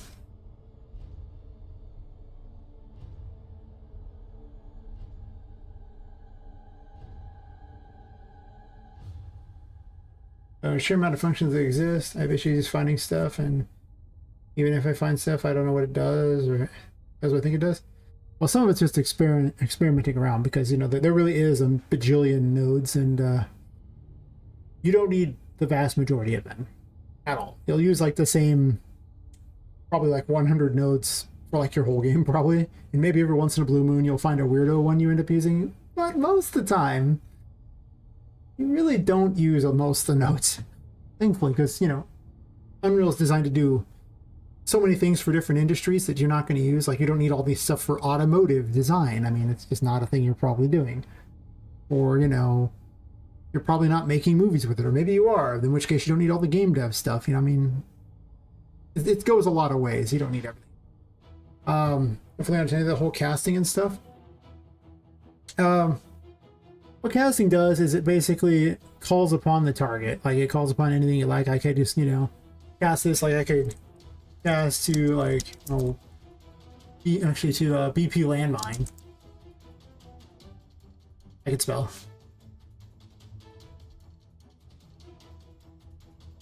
And, you know, as long as I have an actor, it can try to cast to it. If it has it, it's great. And as BP landmine, I can do things. It just gives you a reference to those things. But unfortunately, it also ties them together. You really don't want to cast very often. Like, some things are okay to cast to because they're always loaded, but even then you should be careful about casting. Most of the time I would actually recommend against it. You'll see me very rarely do it. And if I cast anything, it'll be something generic like the actor class or something.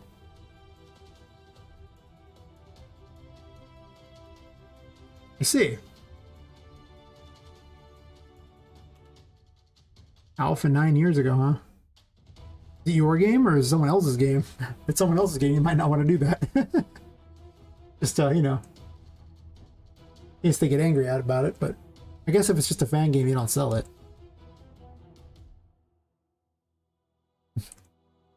I'm just saying, it might be dangerous. Oh, this is going to take forever to position all these.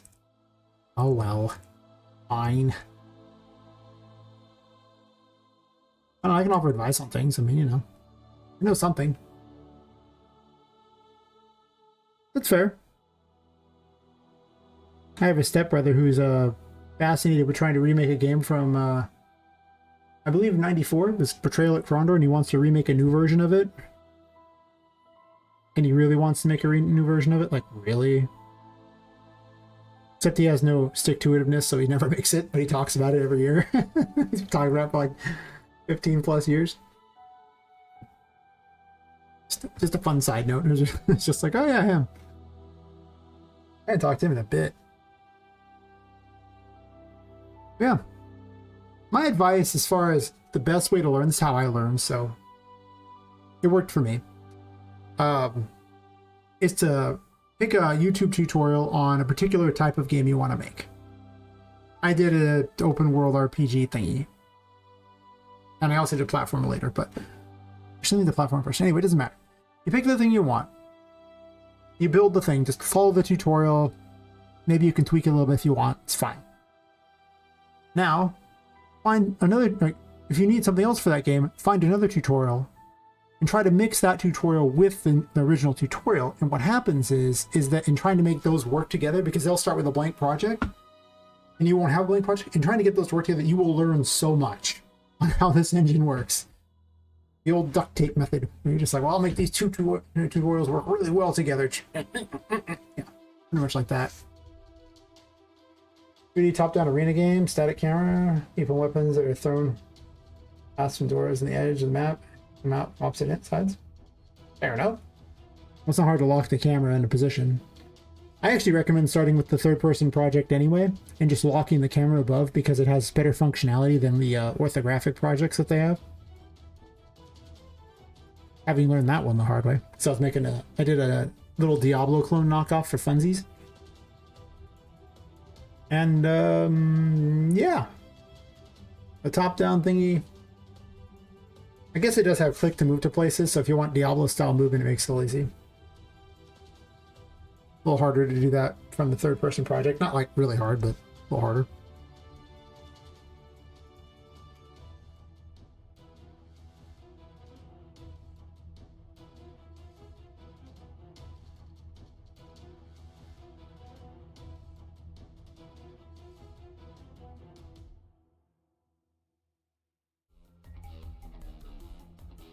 Really, any of the any tutorial will teach you how to play it, how to make the engine do what it does pretty easily.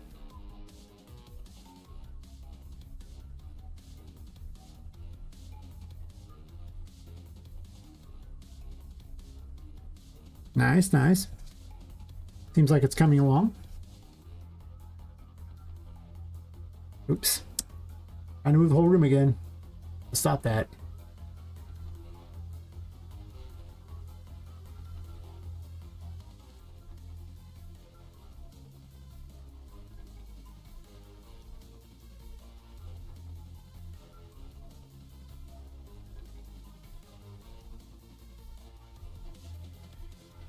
I didn't understand truly how the open world levels did memory management, so now I'm fixing my error.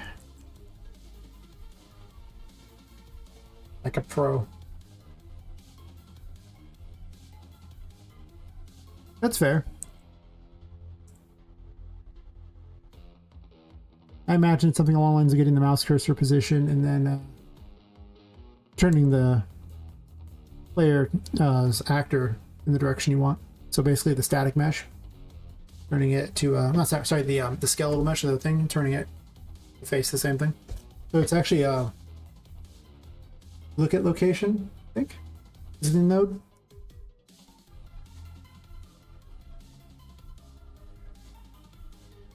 Because there's find look at rotation is what it was, which I think works off with two actors, but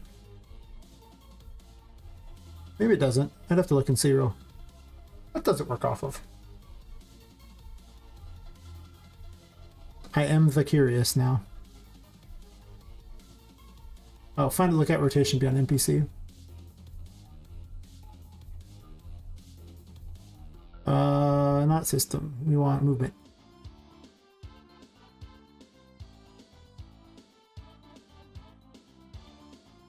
That's fair. Yeah, okay. So yeah, so you get the active location, which is, you know, where the player is. And then active or any other thing there. So I assume you can get the location of the mouse cursor. I mean, it has to have some location in the world. Everything else does. I've been having my character turn towards the mouse cursor. I haven't followed the... Actually, I think there's some phase 4 because that's how the game animation sample does it, and it messes with all the animations from that if you don't do it that way.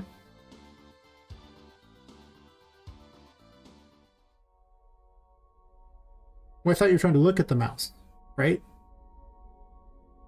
So the player character's, you know, location is one thing, and then the other location is the mouse location, and find look at rotation should get you the thing there.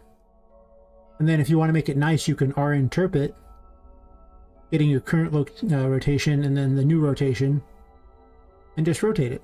Usually along the Z-axis, so set actor rotation. This will do it over a 20-second period.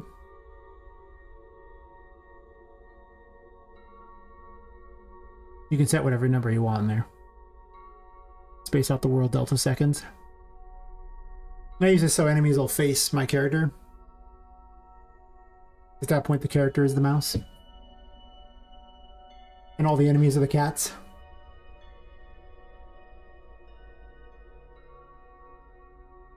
As long as you have a location, it doesn't really care whose location it is. You can look at a relative location if you want, too. I mix up relative and non-relative locations all the time. Like world locations. Like which one I'm trying to get. Usually the awkward effect, you know? I figured it out eventually. I was like, oh yeah, I'm just doing the reverse. Dumb. You will find I do much dumb. Much dumb. It's okay. I make up for it by doing some intelligent stuff too, occasionally.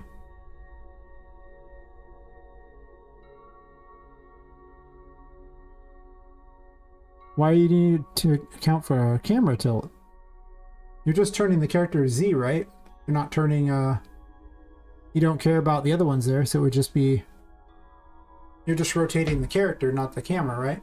Or are you rotating the camera? Well, you said it was orthographic, so wait, don't you rotate the camera in that? These are questions. I mean, you could or you couldn't. Either way could work. Just whichever one you want to.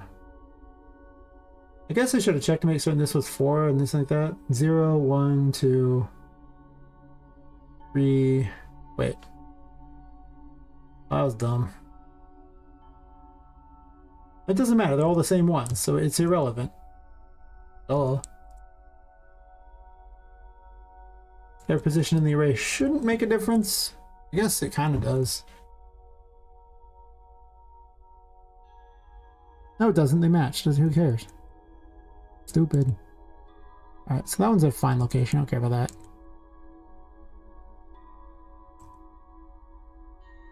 I'm so excited by this new thing. I'm very unexcited by trying to move everything at once.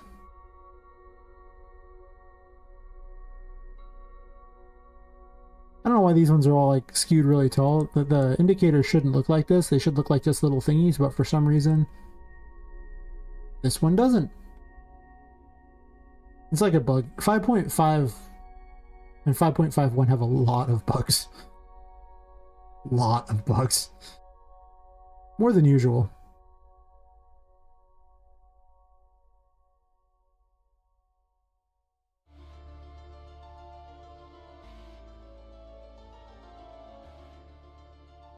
Yeah, I'm just placing all these, and then they won't all load, and then this room should be 1,000 times faster because it has like 12 instances of this character.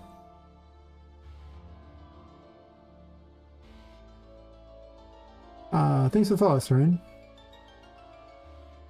Thank you, thank you. I'm working on a better spawning system.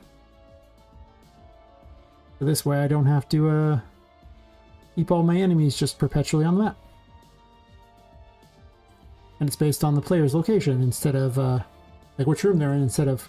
I was doing proximity before this, oh god. Proximity sucks because it checks through walls. This does not check through walls. No. This is better. Better. So much better. Not when you should. Did I really just do that? Nice. That would make me sad.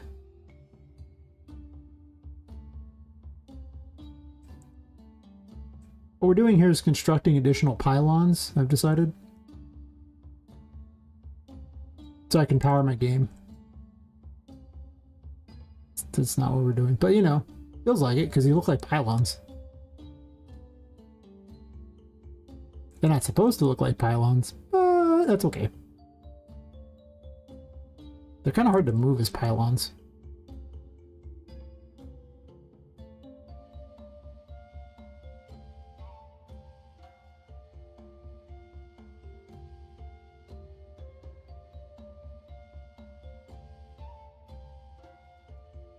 Interesting.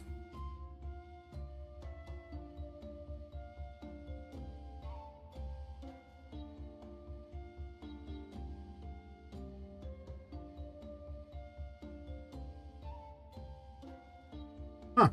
Well, there you go. Definitely found that when it comes to getting the right vector math on things and rotational math, things like that, basically stuff that involves geometry and trigonometry, I am not always the best. I can figure it out though. Eventually. Kind of. Maybe. I wish the newest one appeared at the same location. So many pylons. We have enough power to launch the spaceship. We're good. I don't remember the units from StarCraft, so. I just remember the Protoss exists. And Nova was pretty hot. Pretty much what I remember about StarCraft.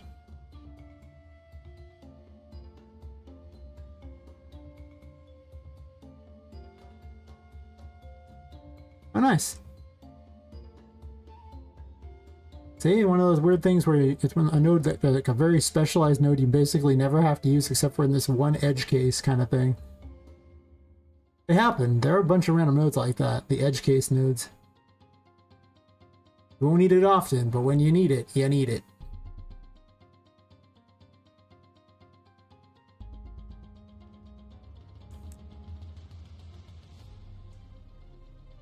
Actually, +1. Must construct 3 more pylons. Yep, 3 more pylons. It's so much nicer to just drag the enemies out there, but you know, can't do that. This room is so cool now that I did an upgrade on it and now it's larger and more imposing. Yes. I need 2 more. I could have just did a loop and had it spawn any number of the same thing, but I want to have a variety of mouse rooms.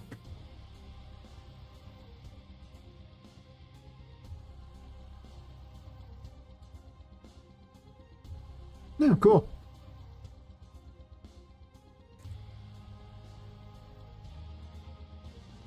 That sounds like you had some fun there. Yes.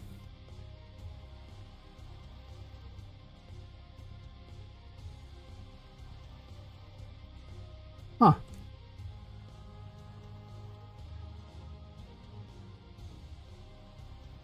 Isn't math fun? That's what I just read. Isn't math fun? That seems like a lot of work. But then again, sometimes to get the right calculations in this engine, you gotta do things. Things you ain't gonna like. It's 14 enemies in this room. I didn't realize there was that many enemies in this room. Guess I have an easy way to count them now. Let's do this. Move this down here. Thankfully, it's already in the right room, so I don't have to manually move it. All right. With those in play. No voodoo dolls. Bad. No.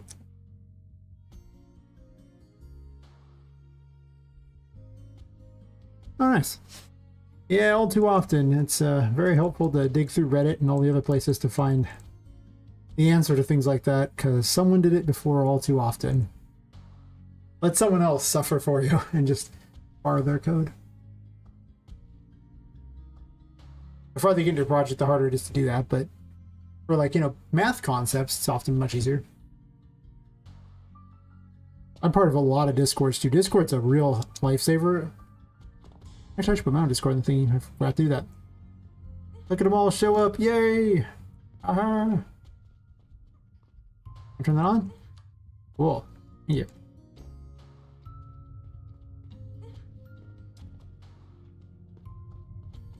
All of you stay down there. Really? I said stay down there. What's up with that? Huh? Huh? One job is to stay down there. Maybe the async load would be a little faster on these.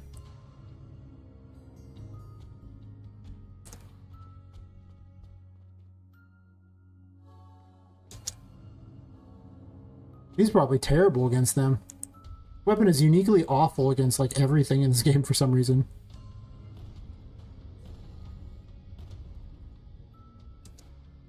What are you doing?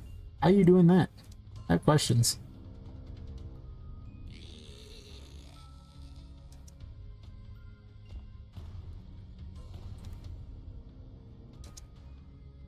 We're playing Bomberman now, boys.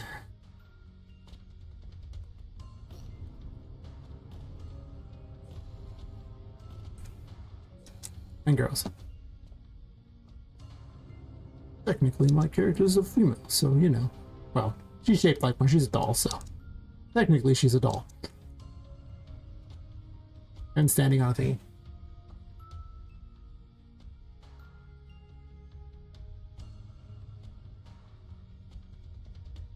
There, wall, the edge of the screen, top-down view. The inside of the wall, if there's no tilt. We don't see topple. Yeah, that makes sense, yeah. I did a lot of 2D art. I understand all too well. I used to make 2D games too, but now I've switched to 3D. But still, having to deal with the perspective like that so you can actually see things makes sense. So that works. Now I just have to do that for every other room.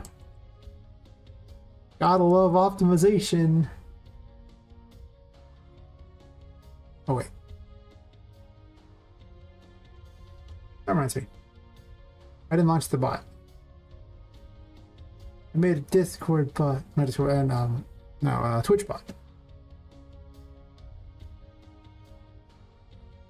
Oh, make is the wrong thing. I set it up.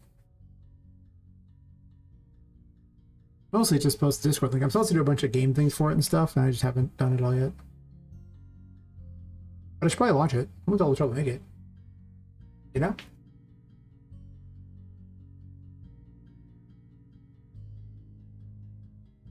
Ah, yes. The games can continue. Oh, I put those in. I didn't delete the other... Wait. No, I didn't. Oh. Oh. I put one in. Fine.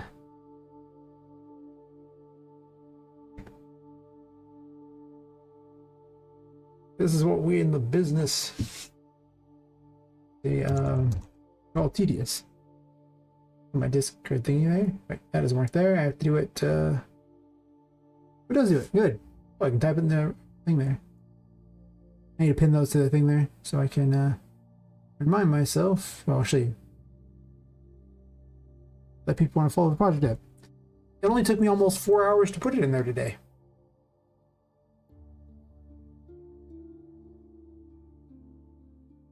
Usually I do it on the first tour. But I haven't done tour today. Hey Liz Arla, how's it going?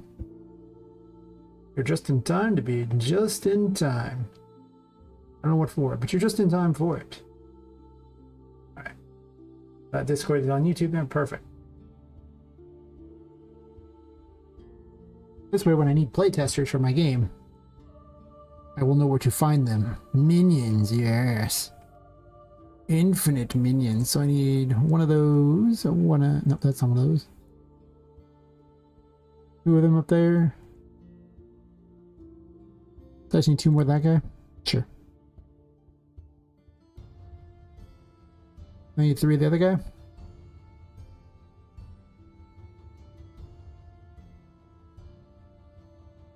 Let's go ahead and browse to the bitey. It's a bitey.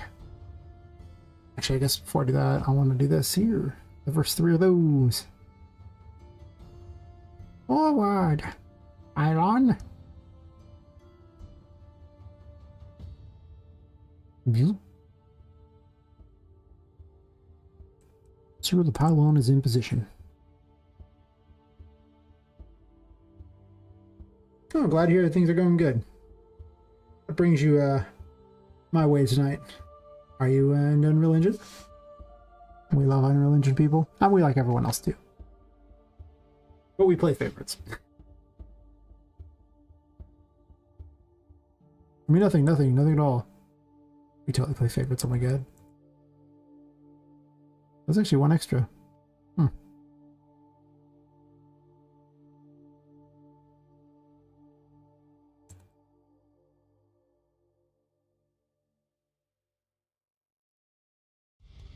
I'm at the boring optimization phase of the game.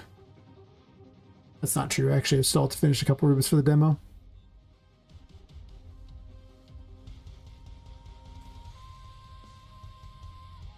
I'm using this because of the event you're using, just like you wouldn't want to use Ventic for everything. I'm concerned about what I'm using. Let's go about it. I mean, if you have to... Well, my favorite method for doing stuff that is not... I don't want to put on event tick is this. So I'll just show you the quick trick that I do. So... We'll pick an event begin play or something like that. So we'll say that on this room info there, we'll put an event begin play. I don't know why this is here. I don't like it. It should go away. I'll migrate all this up real fast. Clean this up a bit. Okay. So let's make a custom event. We love custom events. My favorite custom event. Name it anything you like. It doesn't matter. All this is going to do, we're just going to tell it to print a string. It's fine. Sure. We'll do hello. We'll make a sequence here. I should have done this first, but I didn't. You can do this. You can do the delay after if you want, but I like this way better because I don't have to do as much work. Make a delay. You have to have a delay any amount of distance you want. We'll say like every second or something, sure. And then we're going to run my favorite custom event again. We're also going to take this custom event thingy and event begin play. We'll connect it up. So when it starts, it'll begin this chain here. And it's like an infinite chain here of just, you know, doing this. It'll run the thing of print string hello, wait 1 second, and then run itself again. And this basically means you don't have to use event tick, because event tick is every frame, and that's insane. This you can just delay to whatever you want. So this is often how I just set these up, these infinite events. As long as you have a delay, it doesn't go infinite. So it's, I mean, it doesn't count as being an infinite thing. And you see, it'll just print hello forever. But I didn't have to do event tick. And that's because there's a room event in the center of this that's watching everything. It doesn't have a graphic. I can get self. Reference to self. And it can print itself as well. In the print string. Oh.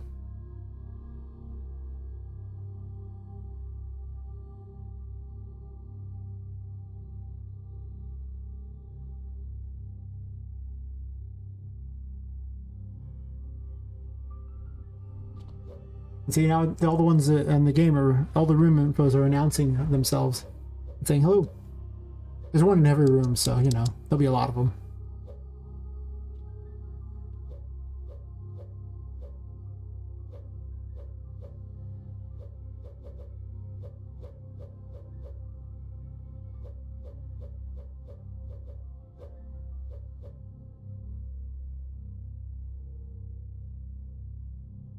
Well, this is just a replacement for event tick, essentially. Because if you have something on event tick, you can always do this with it and replace it. what you do with this information, you know, anything can be done. This is just literally a replacement for that. How I get around needing event tick for really much of anything. I do use it in a cup. No, I don't use event tick. That's right. I just don't use event tick anywhere, do I?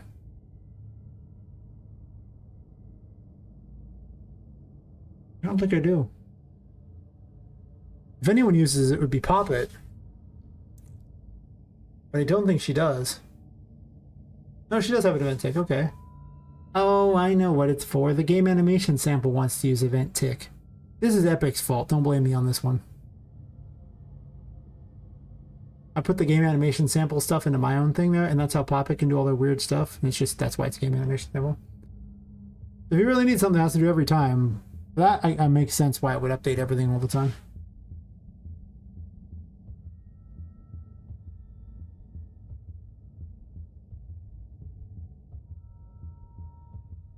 I do not need my favorite custom event. It is no longer my favorite. It has been banished to the Shadow Realm. It knows what it did. It knows. And it should feel bad.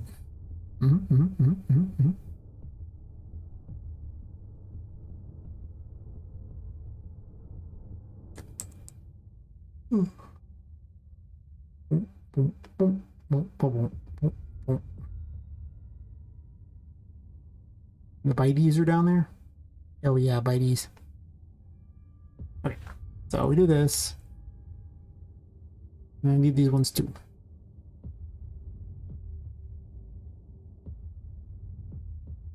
I'm just selecting it that way so I can have the asset there and then I can cheat my way into selecting it here. One second.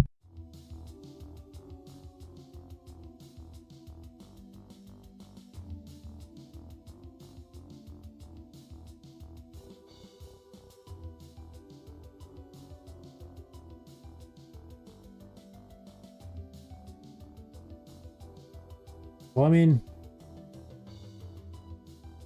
it's really depending how much. What's going to be about as taxing as it comes, obviously, but maybe not. I guess event tick is more taxing because event tick is every frame, and this is only if you're moving stuff. But sometimes you got to do that. I mean, like if you know if it's based on how you're moving, then you probably do need that, right?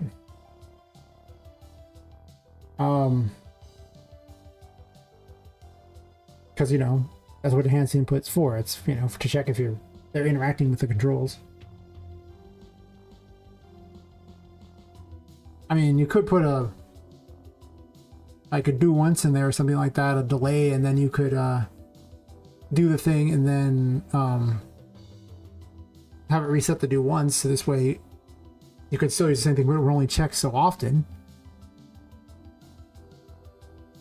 But if it's necessary for the character to move around, you really don't want to delay their movement too much. They'll be really sad and unhappy with you. I mean, nobody want that.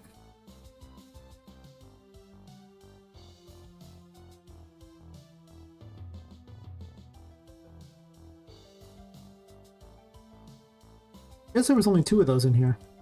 Okay, well.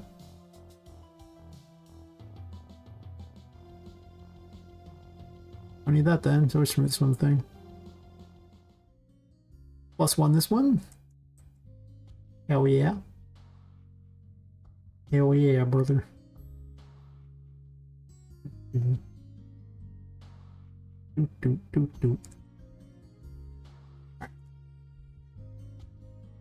then I just get the little stitch thingies and delete all them.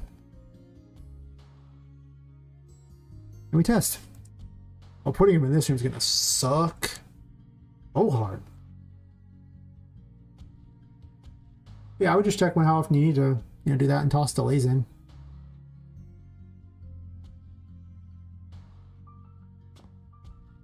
If it's important. I mean, if you don't, if your game's running fine, you don't gotta do anything. But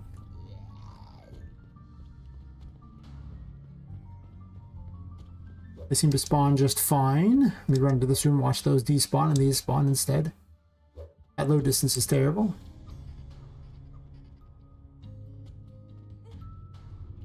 Okay, so it did despawn them all, it just took a while.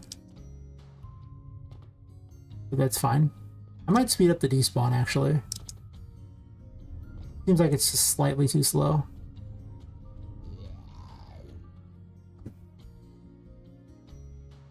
But that room info. You know what?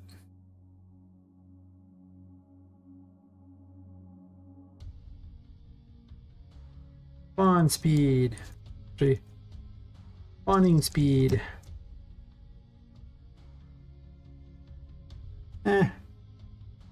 Really?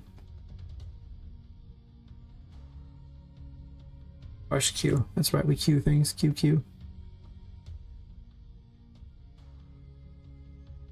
Thanks, I hate it. Actually, I'm gonna name it spawn speed because I want to name them despawn speed. And the synergy will make me happy. We're gonna make it instance editable, so this way I can do things like that. And 0.5 is acceptable.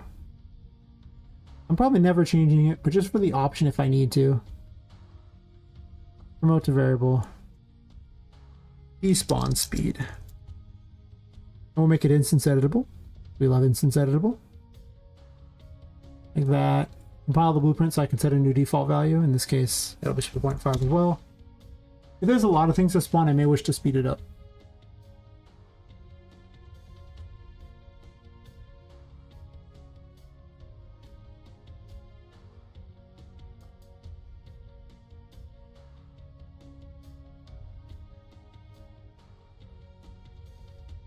Oh, nice.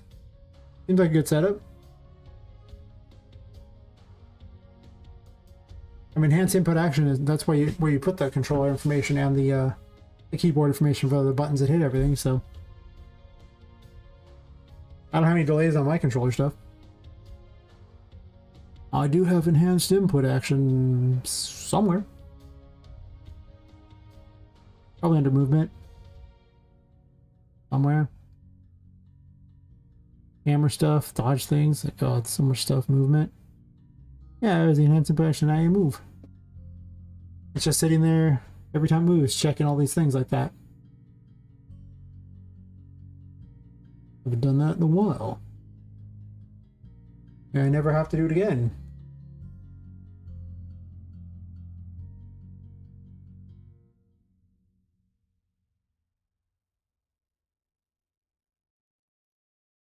I mean, do you want a controller blueprint? Do you need a controller blueprint? I mean, if the player character is the only one you're going to use, does it matter if it's on them or not? If you have like a bunch of players, like it's a multiplayer, well, maybe a controller blueprint's different there, but otherwise, even then, I'd probably just have a base character that was just cloned over and over. I'm a big proponent of less is more, so I hate having a million files for things if I can avoid it. Why I do all my AI on top of the blueprints. I'm a weird person. An unusual fella, apparently.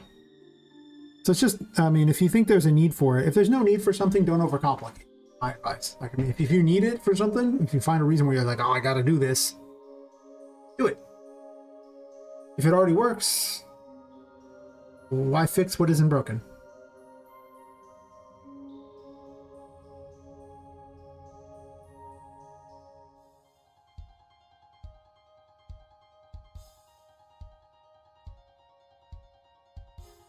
Oh, it's looking beautiful. Absolutely beautiful. Oh, yes. This was like, I think like over 10 gigs or something like that for objects. And now we're down to 1.1 gigs. Oh, yeah. Okay. It's loading so much faster now. I still got more to deal with, of course. And texture's like way down too. This used to be like, I think like,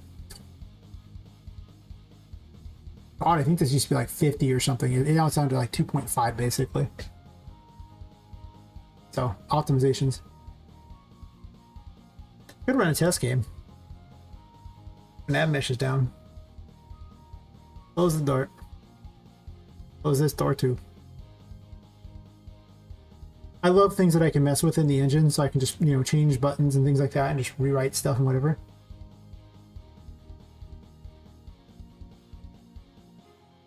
Yeah, I mean, like, the only reason you use inheritance is if you want a bunch of different children blueprints to have that information. If only one blueprint has something, you don't need to inherit it. So I have like my, you know, my BP NPC because every NPC in the game uses the code that is sitting on this thing. So it's very handy to not have to redo all this crap for everyone, you know? Instead, I just go to the NPC thing. You can click this to find it in the thingy. And I just go, oh yeah, right click on it. And I create a child blueprint class. And now this child has all that stuff. And I just name the child whatever I want. And then this child is ready to go with everything and has all that code and all the stuff good to go. And I can just change things. And this is when I go along and give it new behaviors and things that are unique to it. Like its own unique skeletal mesh, you know, its own unique attacks if it has them, you know, its own unique AI logic. I mean,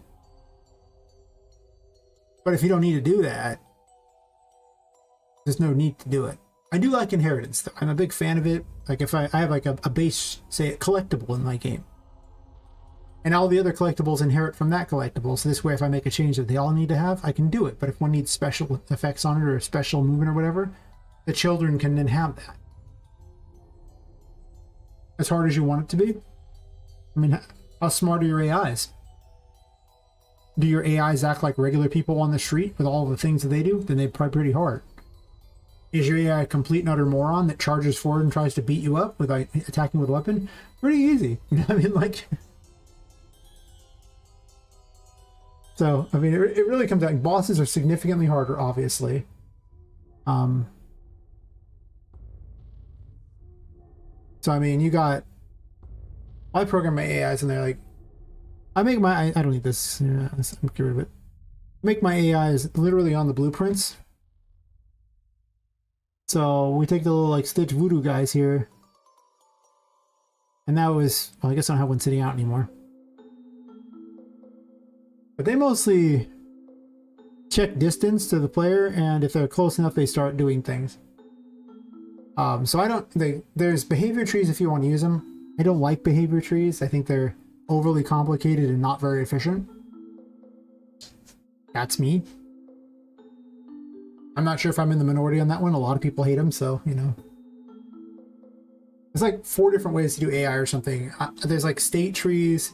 There's some other kind of tree I can't remember the name of that's even newer. There's behavior trees, and then you can just do it in blueprints. If you already understand blueprints, that's the easiest one because you understand blueprints. So my method's really this. I have the checks to make certain they can act, like if they're dead or not or whatever. Then I just run a sequence. In the first sequence, like, it just gathers information. For most enemies, it's just, it wants the player character as a target actor. It's just easier, so I can just drag target actor later.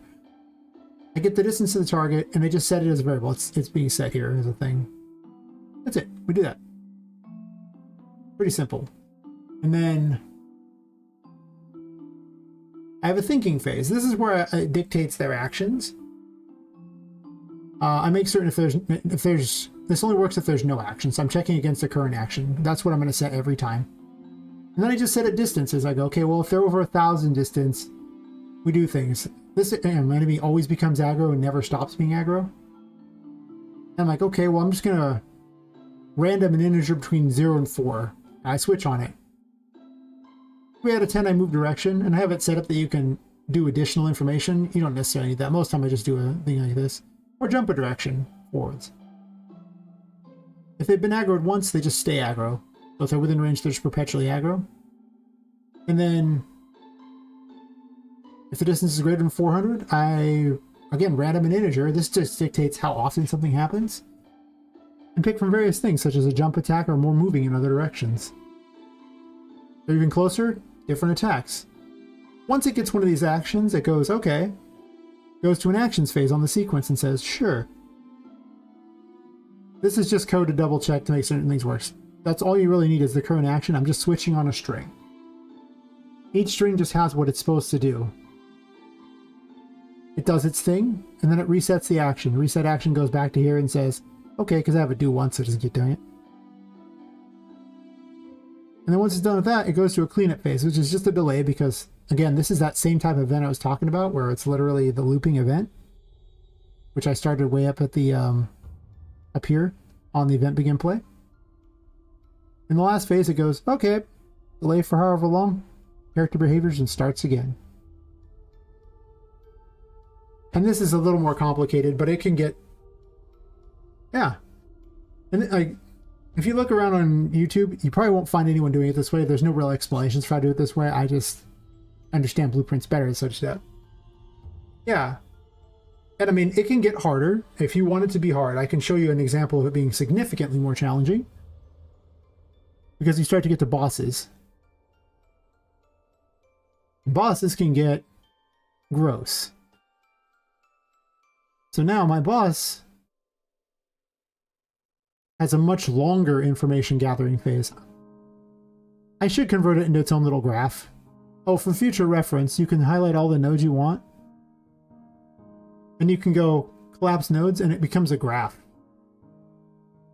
We'll call this the information graph. And these graphs have all the same functionality as a normal graph. They also appear over here as they're selectable. Information graphs right here. Yeah. Very handy. I'm also gonna cram everything in here just to make my life a little easier. So yeah, once this one picks a target, she summons a secondary minion that also she manipulates along the way. Same thing here. No eventing there. She summons a minion called Mini Pop, who is like a mini voodoo doll that she controls. So she's informing Mini Pop what battle phase it is, so it affects her behavior too. She has a battle phase 0, where she just summons the character, so it's literally just a summon event and does that, and then goes to battle phase 1. Then you get to the battle phase 1. Okay, well now we're getting a little more complicated. At 3000 we're doing this. As you can see, it just goes down and down. In each phase, it gets worse and worse and worse until we're looking at voodoo here. Sure. This phase is slightly broken, so I'm messing with it. So it can get horribly complicated if you want it to be. Like her third phase, where you see it starts to get stupider. She has little mini graphs here too to do other events too. So I mean, it can get like this boss is like, yeah. This boss serves as like the main first boss of like the thing like that. She's like way more complicated with a lot of unique mechanics. And she's also got some broken crap that needs to be fixed. And I have been not doing that right now because reasons. But again, it just goes back down to here and it's like, oh, the action phase does the same thing. As you can see, she has a lot more actions. Yeah. I need to make a YouTube video on it because you won't find it anywhere. It's just, but this is just how I go about it. It's so easy. Versus, I mean, I've done behavior trees before. If you want to do behavior trees, you'll have to understand interfaces. You should learn interfaces anyway because they're just like the best way to do everything. Since they don't tie anything together, so it's just better memory management. But with that, you have to constantly send information back and forth between the owner of the AI, because the AI itself is its own file and everything. It's just doing its own crap. Here, it's the character. You have access to all of their variables. You're just good to go. All right, well, I probably will do it pretty soon. It's mostly that I'm so busy lately. I recently got into streaming on Twitch, but I work like an 8-hour job and I come home and stream like 8 hours on Twitch, so at least 5 days a week, I don't have a lot of time. Oh, thanks for the follow. I haven't had a lot of time to actually do it. I've been building the stream stuff instead and working on the game. But should be this, well, maybe I can work on it this weekend, I don't know. I'll have to look into it. I admit I haven't really ever made a lot of instructional videos for YouTube. I did do a couple like for RPG Maker back in the day. So I used to use that engine. I did crazy things with it. It made no sense, and you should never do them. Oh, they approved another emoji. Do they work? Do they work? Oh my god. Do they work?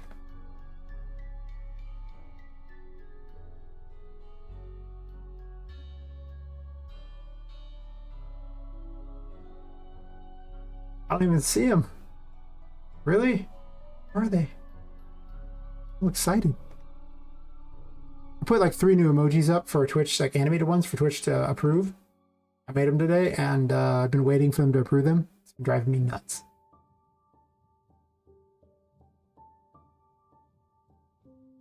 And I don't see them. Why don't I see them?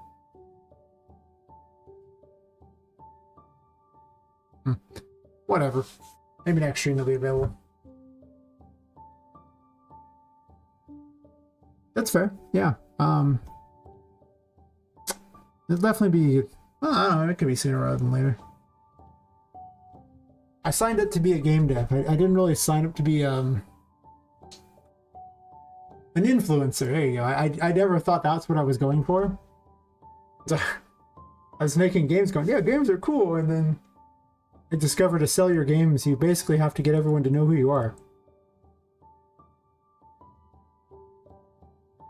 Which is, you know, some work. But you get to talk to people. Streaming's a lot of fun. You can do game dev where you're going. Alright, so. Let me mute this one. We will do some testing. Actually, I put a nav mesh down. I should check that first.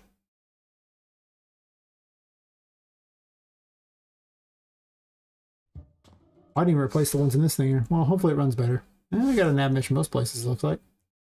Yeah, it's all over the place. Good enough. We golden. Should replace all the music, but I'm not going to do that. I want to, but I don't care that much. That's a later for me problem. Not a now me problem. Now me's playing the game.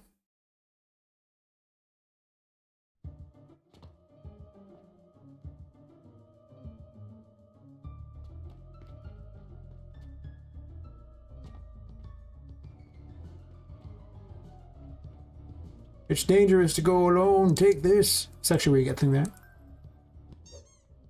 Ah. Caught. How am I caught? Break stuff.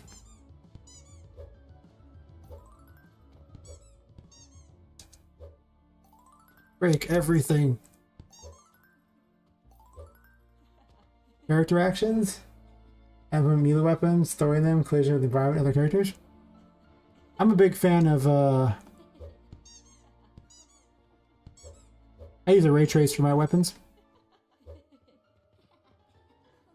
The characters go to save. Go back to your save box. More insanity.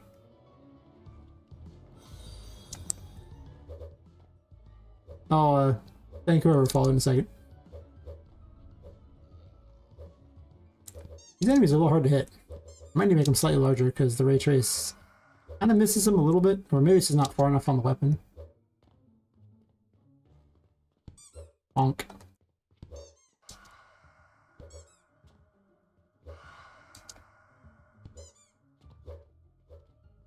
Music seems really quiet.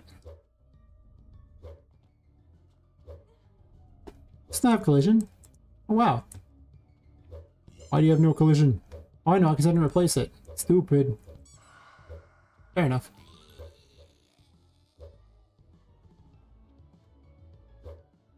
Yeah, I can... Really? Yeah. I can show you how I did it in a second. Apparently some things need to be fixed. Little bug things that I just didn't do.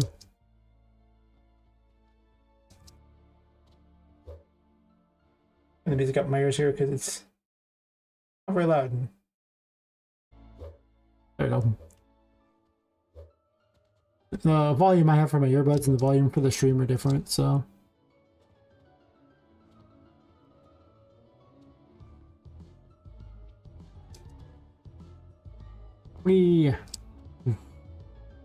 Haunted book.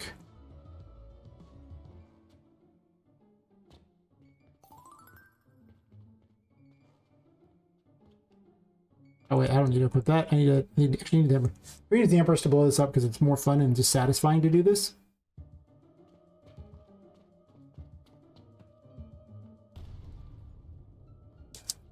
I mean, that's just as satisfying as it comes. Woohoo! I just like bouncing on the couch. Give me this and then, you know, I'll continue on.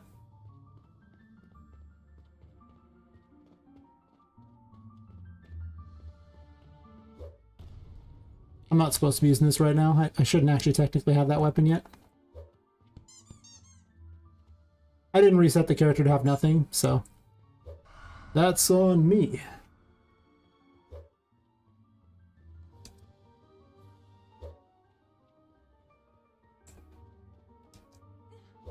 Oh, that was mean.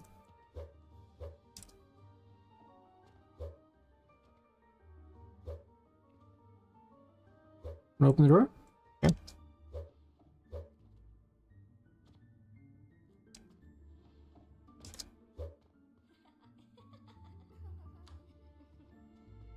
The main mechanic of the game is if you're in the darkness, you gain curse power, but you lose your sanity. And if your sanity hits 0, the curse takes you over, so... and you die, so it's not good. So you have to go back to the light to get your sanity back, but you don't gain curse power, so... you have to go into the darkness in order to have power to do anything. Pretty good. I did some more optimizations. Running a quick test. I need to figure out how to make it so that these can be displayed at a distance while optimizing the rest of the game, because I don't know what I'm going to do about that yet. I don't know if it was a tour so much. I didn't really ask for it. I was just kind of testing things. Could be the tour. This thing go open all the way. Wish you had better creativity. Bad design. Any art, graphics, modeling. Back creativity probably such easier for me. I mean, you know, it's not for everyone. You know, everyone's got their skills. Some of us are just a little weird and off. You know what helps with creativity? It's called alcohol. 10 out of 10. Plus 10. You get plus creativity every time you drink one. Your programming skills, however, become much worse. Yes. It's over for 32 years. Well, congratulations. That's awesome. I mean, I didn't used to drink. I actually took it up. Used to get the worst acid reflux ever, and for whatever reason, ales stop it. Nothing else I've ever found stops it, so I have like one a night or something. Going insane, boys. Cheers! These are my new friends. We can't stop here. It's Bitey country.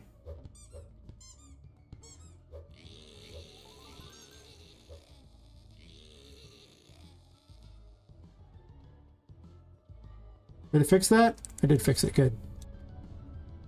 There used to be a hole that fall through. Well, now I can actually take this way back. Oh, that's cool. How about that? Oh, I want to break those. I must break things. Break time. That's weird. It missed.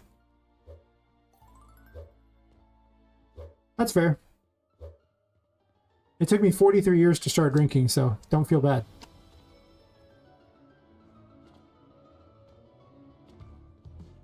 Just saying.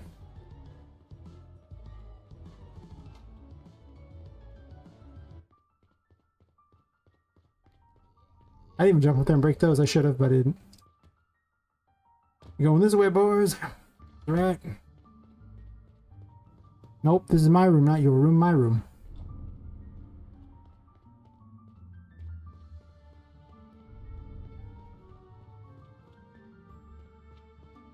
Yes.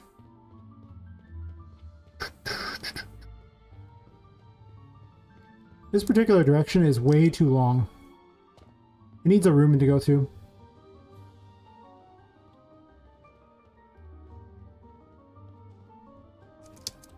I just happened to know the right way.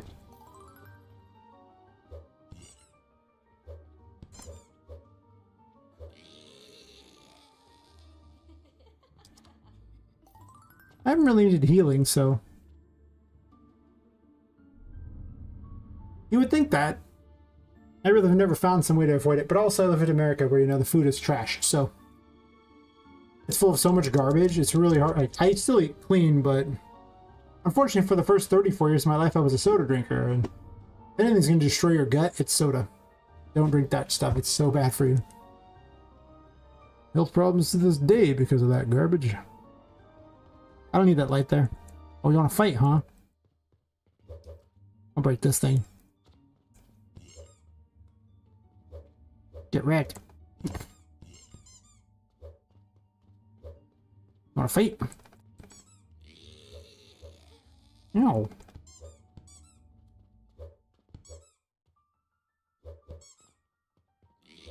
It's starting to feel like a real game.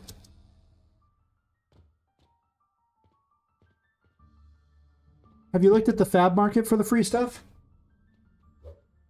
Because twice a month they give you a bunch of free stuff, and then actually it's three free asset packs every 2 weeks now, and they already have over 1,000 free asset packs on there as is. So if you need something, it's a good place to look.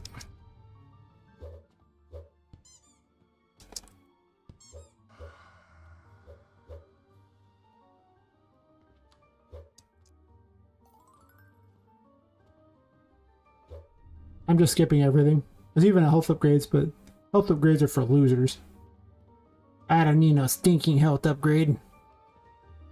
I am the chosen one, apparently. Oh, I guess I can't rescue Annie. That's unfortunate. I need to delete the save file next time so I can rescue Annie. I guess I saved without having rescued her.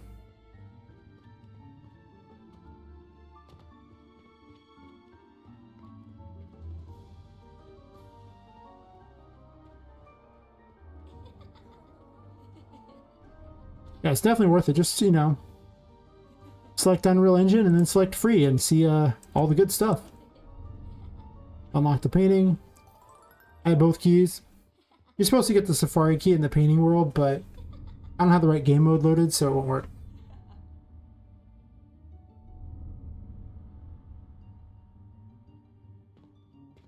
I should have enough sanity. I'm good.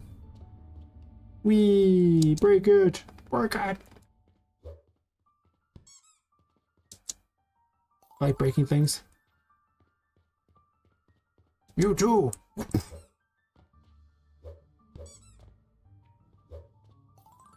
That happened, whatever happened there. How much money do I have? 8 and 13? Good to know. I've never checked the average money you earn from doing this because I just gave drops to things and gave them like a rate, but I don't know how well that rate will pan out.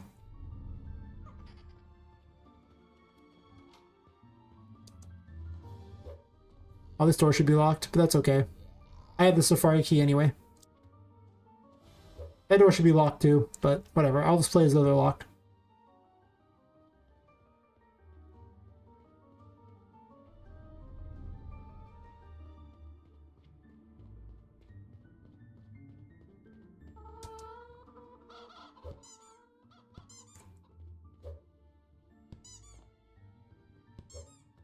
Up to this room, you'd only have this and the Magician as your weapons, so I refuse to use anything else.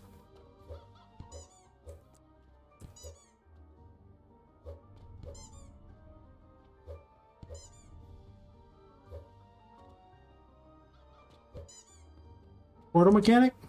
Eh.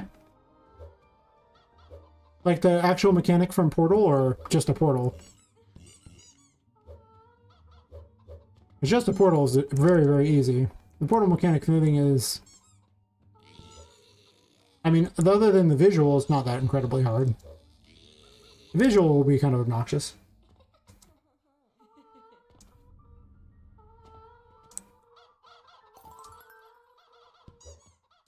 Get bonked.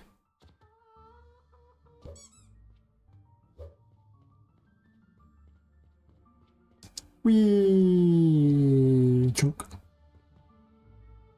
It's turtle yeeting time. Hell yeah. Hell yeah, brother. Eat the turtle. It is time to learn to swim, baby turtle. Into that. Haha! Oof. Well, it was a nice try.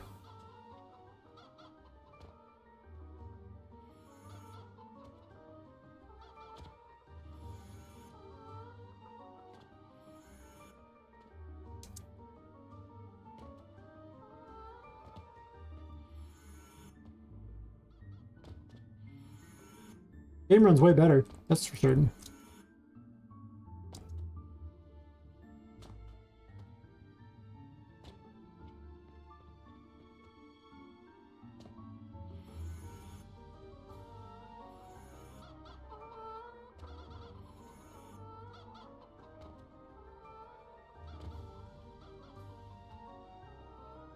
It's kind of turning into the tour.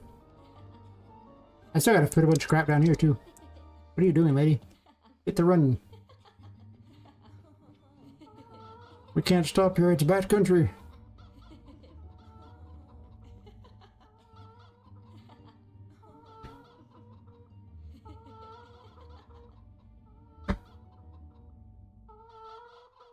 Oh, okay.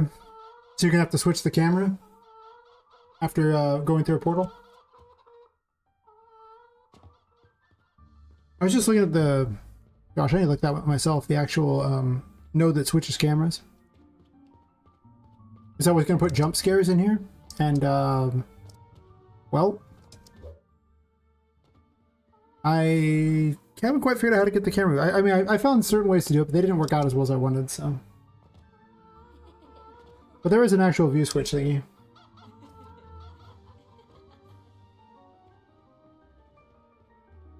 Well, this was just switch the camera to show you going out of the door. Or, yeah. As opposed to,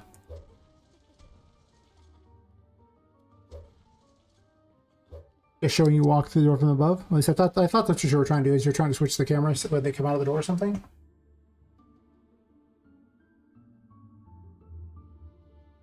Actually.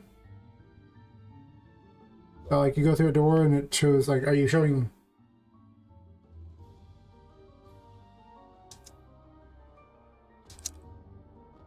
Are you just like tilting the camera now for the new room or something? I'm trying to figure out what you're talking about.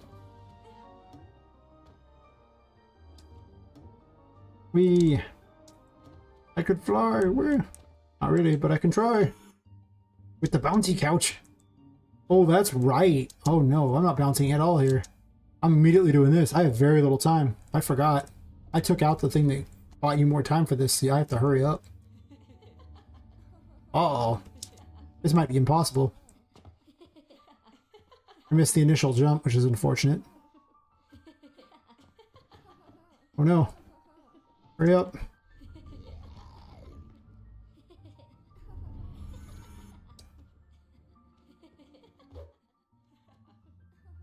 Oh no! Oh, that was close. Sandy was almost a 0. We're all mad here. Yes. The madness there. All these squares make a circle. Oh my god. I'm just getting my sanity back.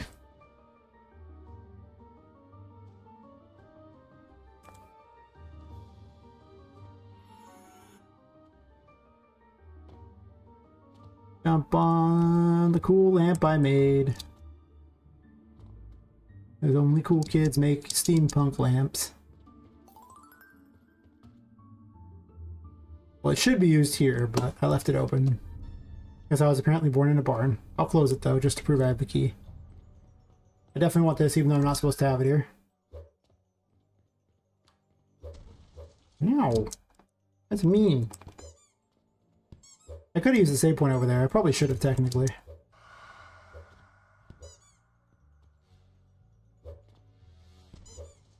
No, mean. Those are a little weird when you try to run over the top of them. I'll have to do something about that.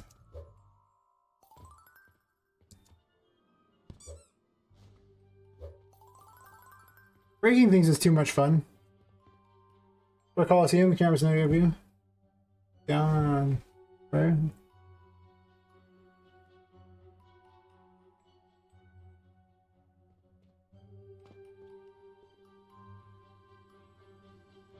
Okay, so you're just sticking in one room essentially.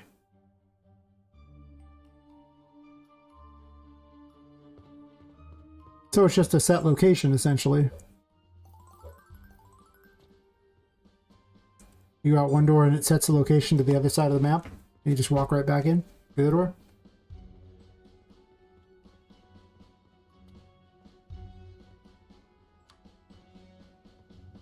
I'm gonna set this fight up to be easier on myself. A little bit.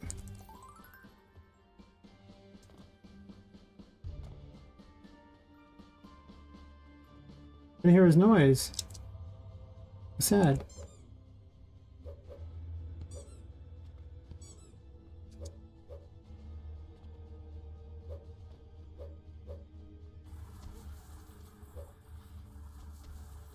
I have to fix that, but I still want to throw it at him.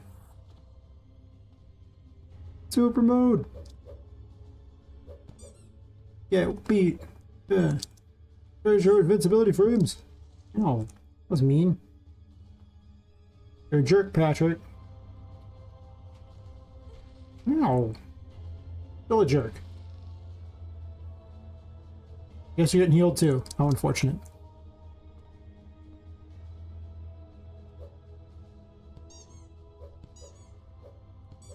Ah, super mode.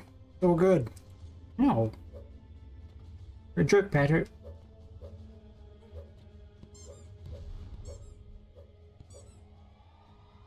Win fight as fast as possible. Do not want fight to go longer than necessary. Really? Okay, you left the heal range. Perfect. Only I'm getting healed this time. He might have got that one. Damn. See how much faster the game's running? Oh, it's beautiful.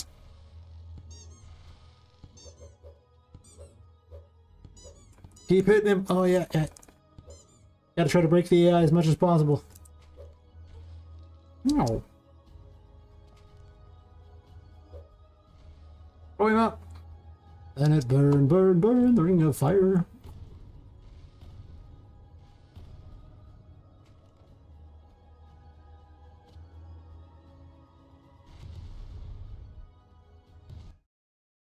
Explosion.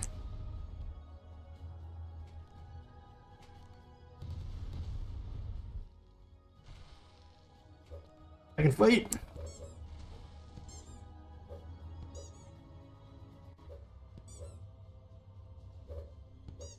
You're weak. Feel bad now. Open your mouth. What are you saying over there? Yeah.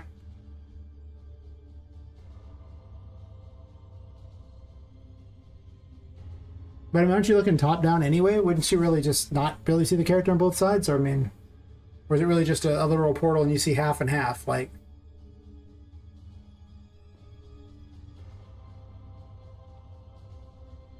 or you just have a doorway above and...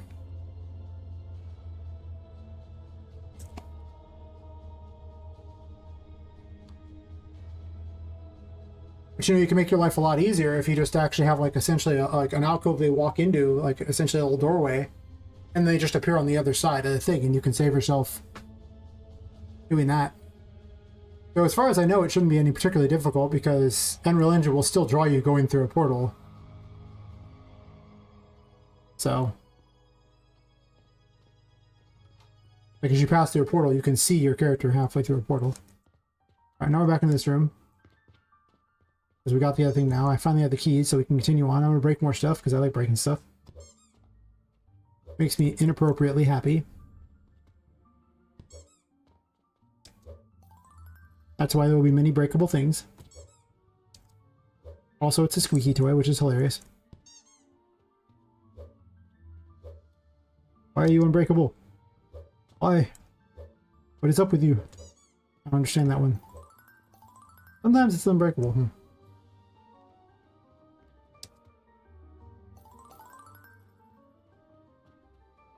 Mostly checking to see how much money I think the player would have at this point.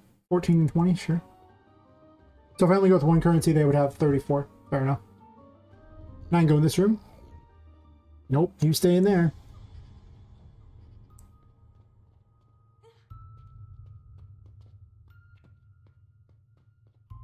I'll pull your hat out, lady. I put her hat away like an idiot. Hat out? Hat? No? I'll pull your hat out? Okay, she's being kind of lame. I'll probably get rid of these lights right there anyway. I don't like them. Oh wait, I want to go the other way because it's more epic. I think I'm going to block this off because it's more epic to go this way.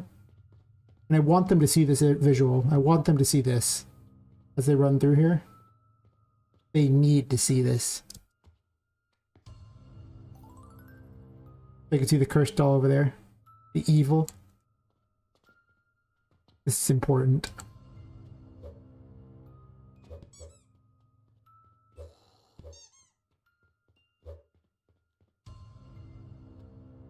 Hierophant puzzle time.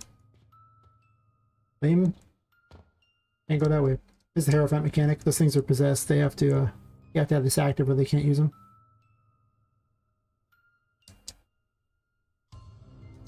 Nice jump. That one's on me, everyone. I apparently cannot jump.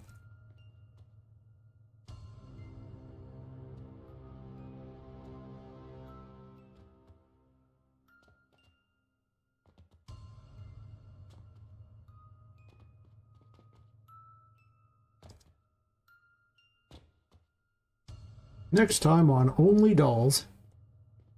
Actually, that sounds terrible. I was trying to make an Only Up reference, but it sounds more like I'm making an OnlyFans reference. That jump is terrible. Oh, man, I missed big time. I'm the worst. I knew it was a hard jump. I need to fix it so it's less hard. About 10 months.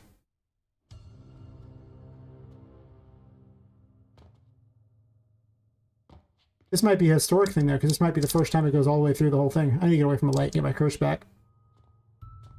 I messed that jump up. In my defense, I intend to replace that jump a little bit so it's less hard, because it was ridiculously hard. But I usually make the jump. Oof, almost overshot that one. Sometimes there's a slight bit of lag, which makes the jumps harder. I'm trying to account for those, if possible.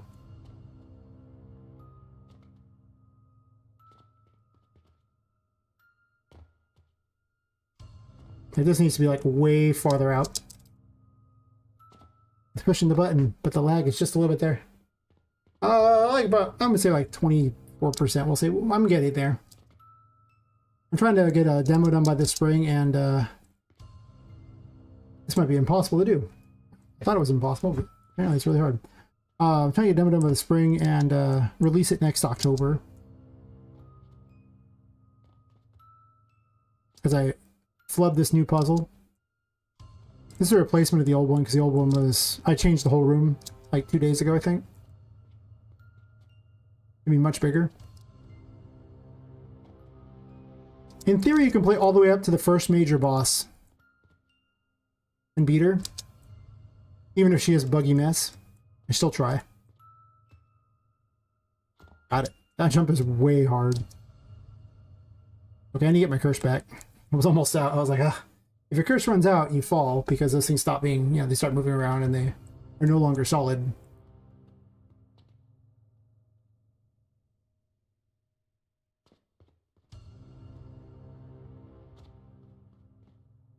Why, hello there. See how happy she is? Aww. It's the same warning that's on the Annabelle case. Not really. Like, it got a lot more, when I started streaming about 2.5 months ago on Twitch. I'd almost say 2.5 months. I got affiliate in about like a month and a half or something.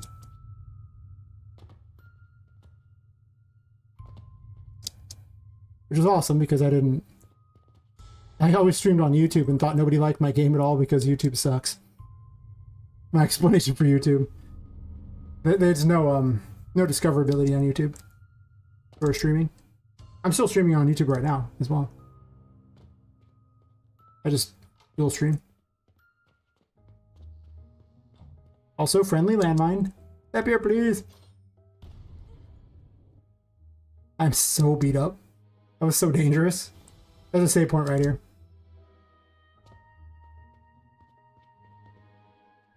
Oh, thank you. So this is Charlotte. There's a 14-year-old ghost girl that runs this place, basically.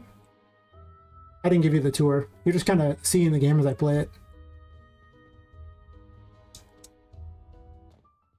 Apparently those are pretty ridiculous. Yeah, the thing is you're playing as a woman. Her name's Poppet, and she was killed, and her soul was put into a doll, and she's trying to escape the Whimsy Wonders toy store. And she finds herself here, and there's a curse that brings all the toys to life at night, and it brings you to life too. Unfortunately, it's also what powers like you. So if you try to leave the toy store, you'll die, or you'll fall over lifeless. It's like death. So she needs to find a way out, or maybe get a body back or something.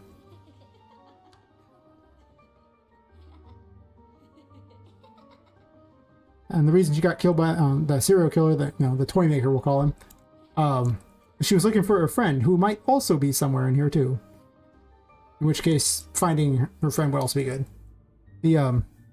I based the serial killer basically on Jack the Ripper. If Jack the Ripper, instead of dissecting women, put their souls into toys. It's like basically like Victorian steampunk, though I kind of pushed the time period ahead to more like 1928, but that's okay. Close enough. Well, thank you. That sounds awesome. I love when people are, excited about it. I had Alice Madness Returns as my one of my inspirations. Little Nightmares is also an inspiration. Those kinds of games. Games nobody ever played, right?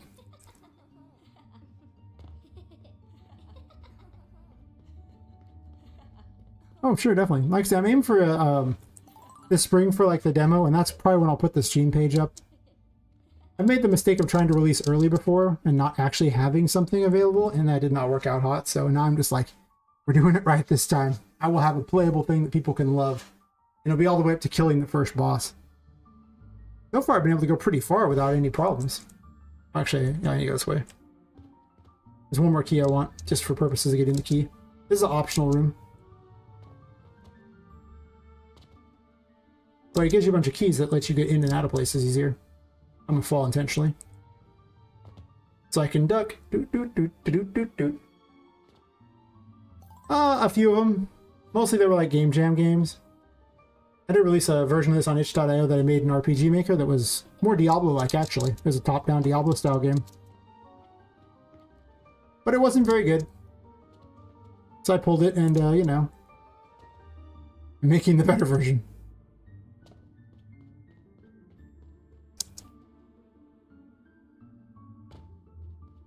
I get my way to the library now. I'm gonna see if I can get all the way to the end. In theory, I can. And that means you'll have witnessed history, because at no point have I ever successfully gotten through the game without a bug that prevents the game from being beatable. But that's what we're working on this all week, is not only optimization, but making the game beatable. The later rooms don't have a lot of enemies placed, though, so there'll be a lot less fighting in the later rooms, but still.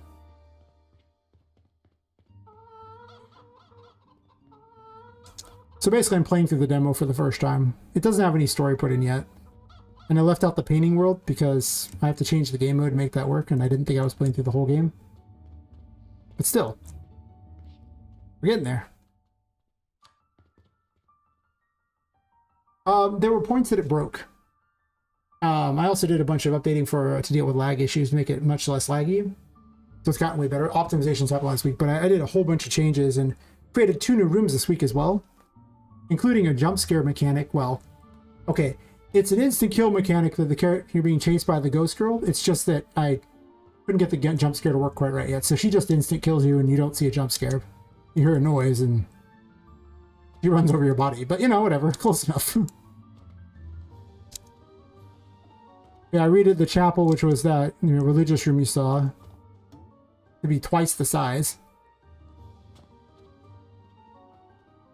There's a mechanic in the game you didn't see. I've left it out because I accidentally have a save going with the character already saved, but one of the characters, she was killed and her soul didn't get put into a doll. It got trapped in the paintings instead, so she floats around through the paintings, and you can free the paintings, and it lets you travel to this liminal space that connects them all, known as the painting world, and you can rescue some toys by throwing them into the painting world, in which case they open up little buildings there, or do whatever quests or things like that. Give you things.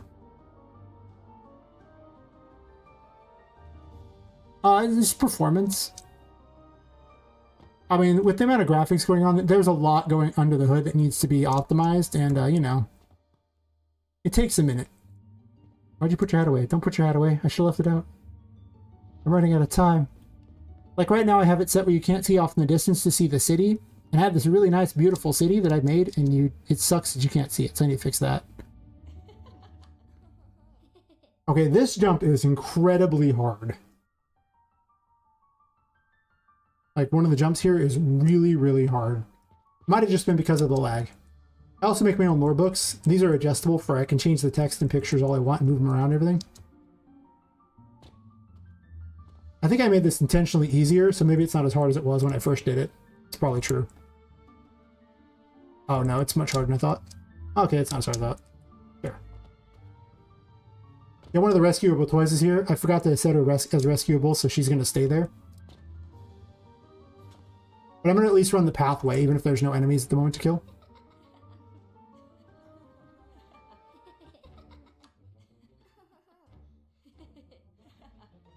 I'll show you a bunch of tools for it. There's like, you know, GPU profiling, there's a CPU profiler, I was using the audit assets thingy to check for the size of things, which I can show you eventually. I learned a bunch yesterday.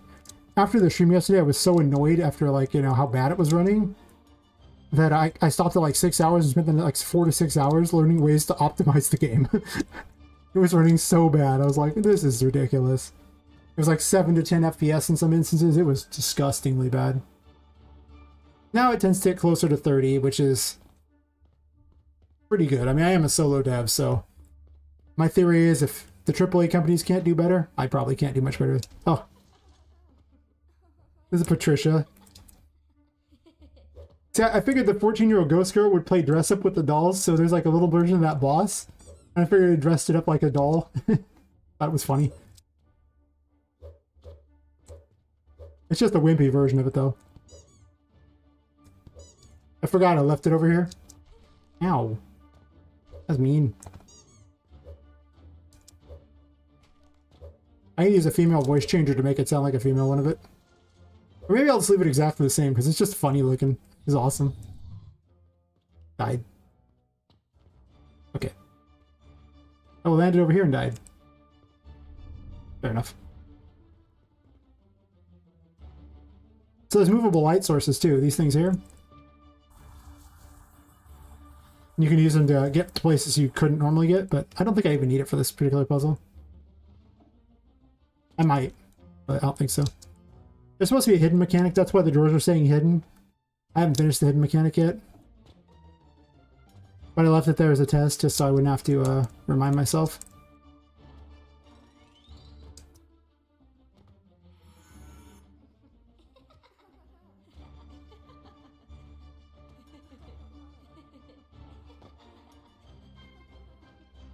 Thankfully, this counts as being in the light, which is good.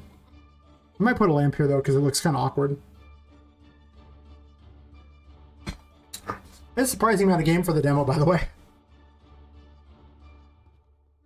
I'm going to relish beating the crap out of the boss if I can get to her. Normally I'm not as excited because she tends to glitch a lot. But if it's because I got through the demo, oh my god, I'll be so happy. The key I need should be sitting out here. One time I played at this point and the key was not out here, and I was sad. I usually shortcut and start from different areas though.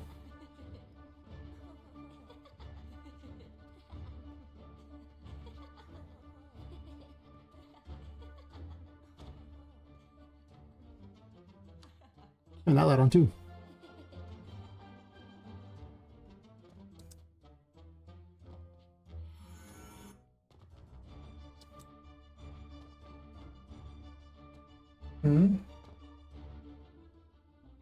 You have to be attached to the building.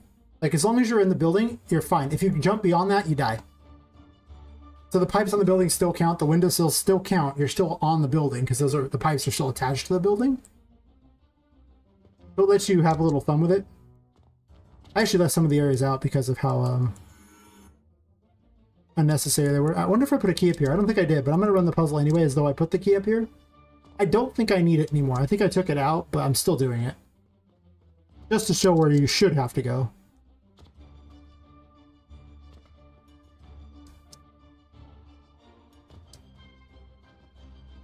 Yeah, there should be a key up here for something. I don't remember what, though. There's these things that are also locked, and you can get, like, really cool items, and they actually tell you where they're at. So I actually have this key. I didn't put any things in it, but now you can open it. But yeah, you have to find those, and there's going to be like, you know, like major upgrades in those. The goodie boxes, as I call them. Alright. With this one, I have everything I need to go to the playroom. There should be enemies here to fight. I haven't put them in yet. Also, there's a giant steampunk piano to play on, and the keys actually work, and you can jump up and down on them. Unfortunately, I don't really have a way to get to it yet. I need to put one in. There's going to be a music puzzle in this room. But it's okay. I picked up this key a while ago. Uh-oh. Hello. Please don't hurt me, crazy lady. She's fairly slow, so you're only really in trouble if you stay in there too long. Oh, shit. We're getting there. Let's do it. I didn't pick this key up yet, sadly. Actually, I guess I didn't lock it. Fair enough. Oh, she kills you if she touches you. She's basically a pit for all intents and purposes. Because it's a working toy store, I'm limited on what I can have that's a pit, you know? Things change in here. The rules here are very simple. If you're in these areas, you're safe. It says so, see? Safe. By Charlotte's rules, you cannot be hurt. However, if you leave here, well... she'll randomly be wandering around too. I'd be careful about that. I want her to despawn before I run forward anymore. Where are you at? Maybe she doesn't spawn at all. No, there she is. She's over there. She'll creepily stalk towards you.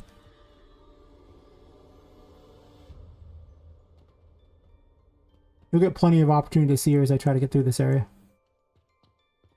They do despawn after a time, so...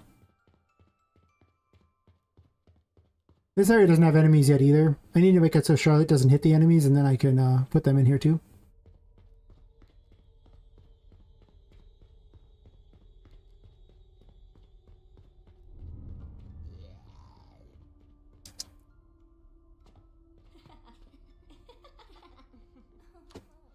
You have a limited sanity, so I tend to wait until I get my sanity back, but everywhere you see the little smoke is places she can spawn at. So I'm just watching them. I know I don't have enough time to get there before she does it, so I was just waiting for her to show up and do her thing. They may come this way. Doesn't she look friendly? Yeah, she looks too friendly. Oh no. Oh, damn. She was too friendly. Okay, well, that was my bad. Fair enough. I missed the jump. Alright, well, I'll play from here then. Okay, it won't be the first time I go completely through the demo, but technically I could have reached this point. I did reach this point. That's fair. If I had the game mode on, the saves will work. But because I didn't change the game mode, the saves won't work. Okay. That was dumb. I deserve that one. The way the game mode works is it'll pick the last save you were at and send to it. So when I'm testing the game, I can't just drop in places because of how that game mode's coded. And I don't tend to leave it going for that very reason. Oh, so the curse is basically what amounts to magic. Like, it lets her use all of her abilities. I guess I have a much longer time than I thought. No, maybe not. And you get it by going in the darkness. There's a curse that permeates the place, and you're basically filling up on that curse. It lets you use all your little tarot cards and stuff like that. However, you lose your sanity in the darkness, because the curse slowly takes you over. So, in order to not die, because when you hit your zero sanity, you die. Well, I guess the curse takes you over, basically. You have to constantly run back into the light. Once you're in the light, uh-oh. She's by me. I gotta give her more indicators that she's around. Yeah, and when you're in the light, you don't gain curse power, but you gain your sanity back. So you have to bounce between the two in order to not, to use your abilities and not die. Careful, she's out there. This room I'm still working on, but it is still playable from start to finish. Still out here? Oh, okay. I need an indicator for her, though. Yeah, your curse doesn't drop. I considered making it actually go down if you're in the light, but you know, that would just mean you have to wait around a lot more, and that isn't very fun. So I opted not to do that.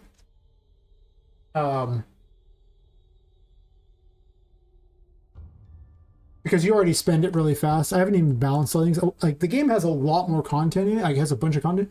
It's just that it's not very balanced. There's like a lot of things that are kind of like, you know, just not there, which is why I say it's like maybe 24%. It's not that the game needs the content. I mean, it doesn't still need content, but it just needs to make it better than that. I'm waiting for her to spawn because I'm afraid of her spawning right when I'm over there. I could actually try to run around her. I wasn't paying attention though when she last spawned though. That's why I'm worried about it. Technically, I left the key by the exit because I was testing the room and forgot about it. You're not going to spawn? It could be broken. I'm ever waiting way longer than I thought it should be. Are you broken? There's regular. Oh, I guess Ariel is here, but if she's broken, that's depressing. She shouldn't be broken. Oh, well, that's why I play through these, so I can know these things.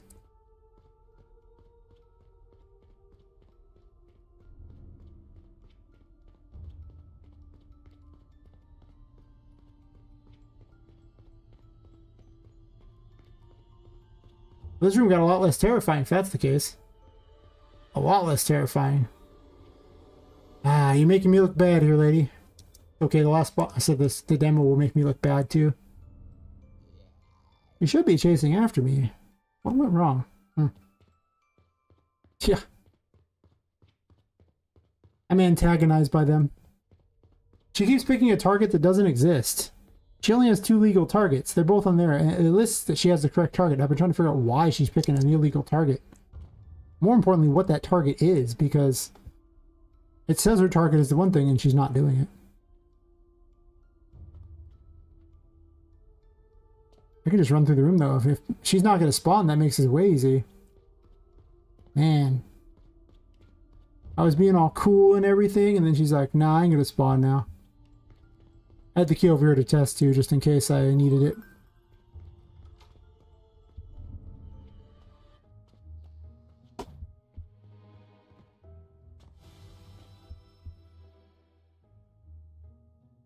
Oh, I see, I can show you Poppet too. I'd have showed her. Not the brightest light. I'm gonna go to a bigger light. I'm pretty proud of Poppet because I made her. I made pretty much all the female victims. Actually, I made just about every victim. There were some male victims too. And I made the toy maker as well. I made the steampunk clock too. Yay, steampunk clock. I made this lamp too. Steampunk lamp. Very important. Can we show your face, lady? How are you always in the darkness? There you go. That's Poppet. Her hair does things. Well, I used assets to build things. Like, I built some other things in the game that I didn't make, but most of the enemies I didn't make, like, that were, like, the voodoo dolls, I didn't make those. I did all the level design and everything like that, but there's a lot of assets that I just use off of things and just mix them together to make the stuff look cool. I have my own flair, if you will. Alright, now for the second half of this room. So after you beat the first half and you get through here, you get to play a jumping puzzle over the top of it. A Hierophant puzzle.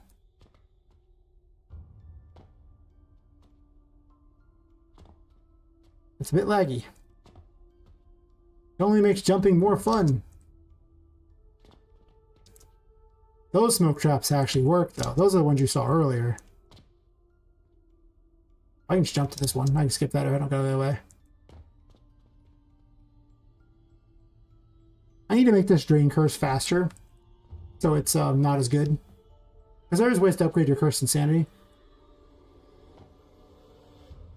Huh. Well, okay, now that was unexpected. Welcome to making games. I did not know you could fall through that. I need to maybe fix that so you can't fall through it. I redid the collision on some of those tables because you were getting stuck in certain areas, and unfortunately that also means that I guess I didn't do it perfectly because, yeah. I'm still getting through this room successfully. Eyeballs, good. Balls everywhere. I want lots more eyeballs in this room. Bet you that's not something you thought to hear today. I want more eyeballs in this room. Okay.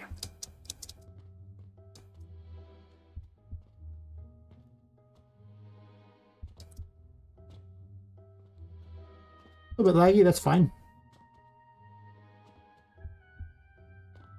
That's right. That's why you come to streams here, to hear all the good stuff, yes. About eyeballs. And why rooms should have more of them. And floating ride signs. Why? Oh. There's going to be like all kind of extra areas you jump to get more free stuff, but since I didn't put that in yet, I'm just grabbing the keys and running on by.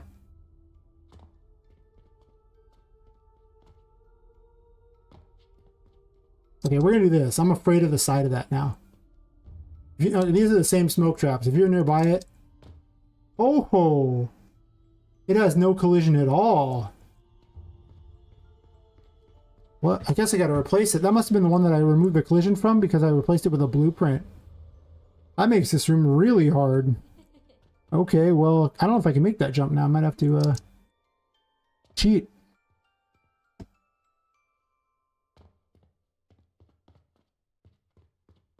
Okay, well, huh.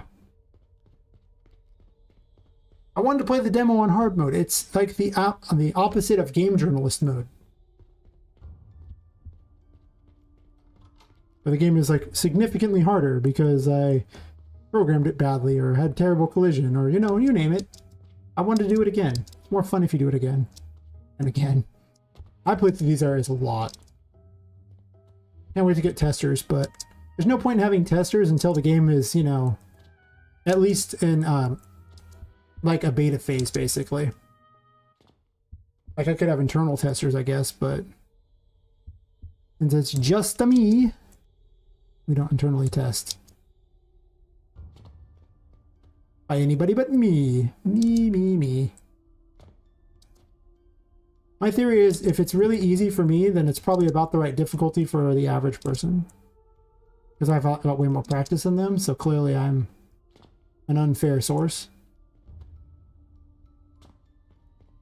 I don't know if this is a possible jump. I think it is, though. Okay. We can continue.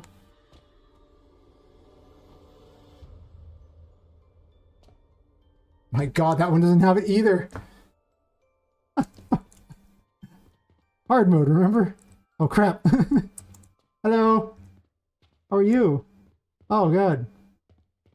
No. You that way, me this way.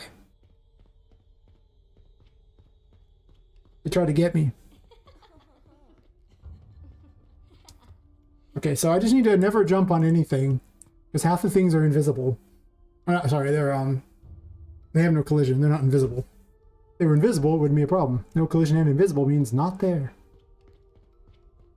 Okay, let's try this again, but this time, feeling. This should have been so easy too. If those things are there, this is not even hard jumps I'm missing here. I'm not missing the jumps at all. It's true. I'm literally not missing the jumps. The jumps are missing me. Not fixing you to see them? Well, the thing is like, if I stop every time I have to fix something, then like I usually make a list. I'm not doing it right now because I'm just playing through the game to, you know, kind of show off, but I also kind of test things. But I'll find so many bugs that I'll have to go back through and do it anyway and test everything, so it's not really worth just stopping every time I see any bug. Most of the time I make notes. And then I go back through the list and I just change everything, and then I do tests like that. This is also showing me how difficult this is. Like, I don't think this is a particularly difficult jumping puzzle thingy. I actually angled them so it would be easier on the player.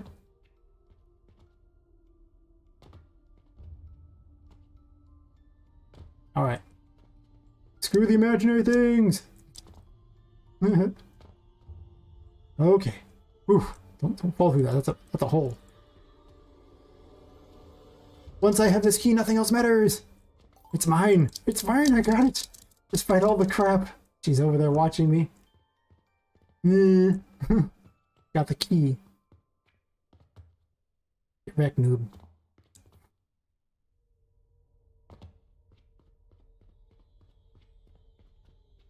Okay. I'm trapped in my own maze. I'm stupid. Oh god, she's chasing me. How come you work now? I mean, I'm so happy you work now, but why do you work now?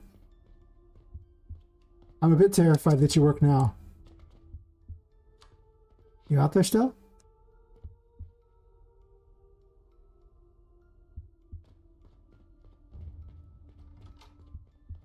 Okay. I got it. I got it. I got the key.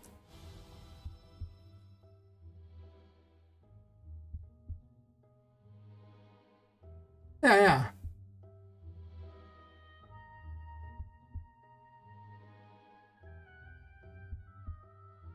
The big problem is, honestly, that I just don't have people to do it that I necessarily trust with the game, so... Alright. It is possible to get all the way to the end. Yes. It is possible. Why was Oliver on the ground? I have questions. Explain yourself, Oliver. You're supposed to be in here. What happened? Why aren't you in your box? I have questions. Whatever. I didn't even need this upgrade. I already have it. Okay. I will beat the crap out of this, just to prove that it's possible to beat the game from start to finish. Even if she breaks in the middle of the fight, like she often does. Because you suck. All the time, making me look bad. Ow. You can actually dodge at the right time to prevent this. Her main mechanic is she summons a voodoo doll of you, and if the voodoo doll of you takes damage, well, you take the damage instead, because it's a voodoo doll of you. I'm running off with it. Leave it alone. It's my voodoo doll, not yours. And go fight me. No, stupid voodoo doll. Don't go help her. Ah. Ow. That hurt. I'll pull out some... Well, nope. That's against the rules. Pull out the Empress. Pull it out. Thank you. Heal me. I don't care if I heal her.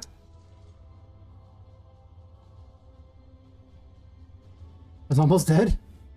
I was going to use some of the other tarot cards because there's other tarot cards, but in the demo you would only have these 4, so... Make the fight fair. Based on what you would have.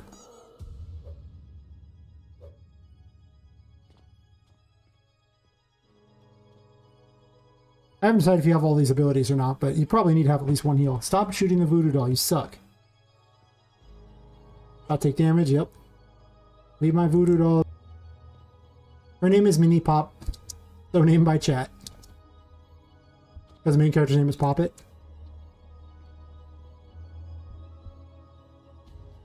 In the story, she acts like a little kid sister. Yep, there she is doing the broken thing again. Oh, no, she moved. Cool.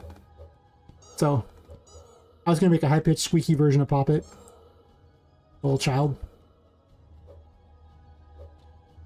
Hopefully adorable. Really? Alright. I do as much damage to her as possible before her 3rd phase, because it sucks in her 3rd phase if she has full, like, a bunch of health. Ow.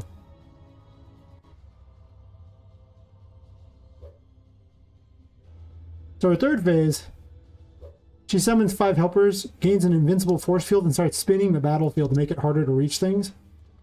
Gotta remember, I have to stay near the lights too, so... And these are the little minions she summons, the new helpers. First time you see them, so they're unique enough for the fight. That's important. Oh yeah, you can tell that I was debugging this thing by all the information on the side. But, you know, it is what it is. Alright. Definitely. Now, stop hitting the voodoo doll. Look. This ability is so terrible in this thing because you have to run after him because of the battlefield spinning. Where's Mini Pop? I gotta make Mini Pop less stupid.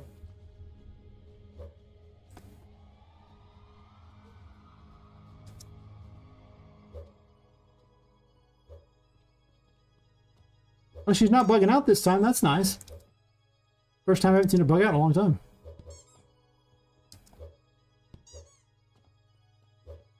Those guys look like they're bugging out. Her shield's down. Shield down, quick, beat her up. Beat her up. I said her life total to a third of what it's supposed to be, by the way. So this battle should not take anywhere near as long. Because screw that. I gotta test it a million times over. There you go. That's right. That's what happens when you have a third of your health. You die like a loser. That's right. Keep hitting her. Keep hitting her.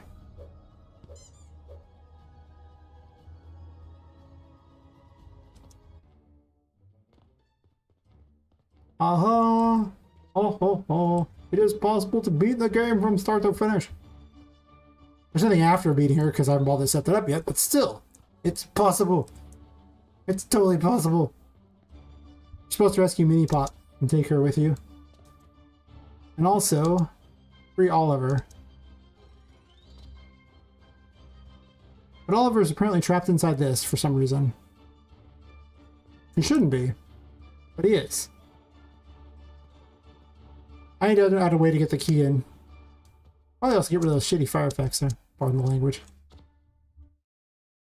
It is possible to beat it from start to finish. This is amazing. I'm happy.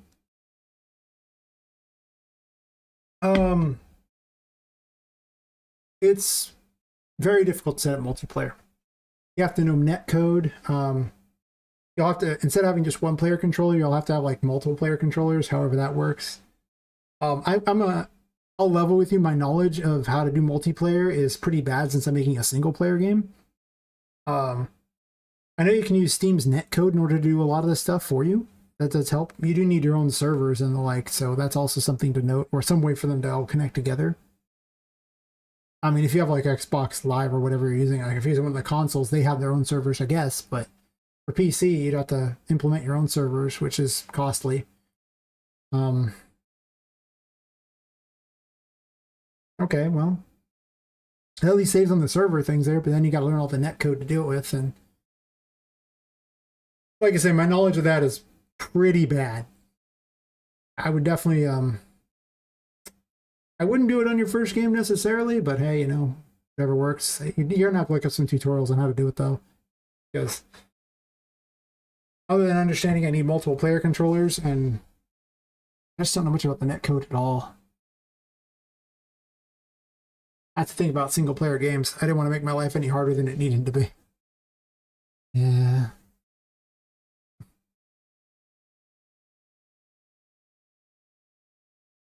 I'm at 5 hours and 25 minutes. I'm still standing. Oh my god.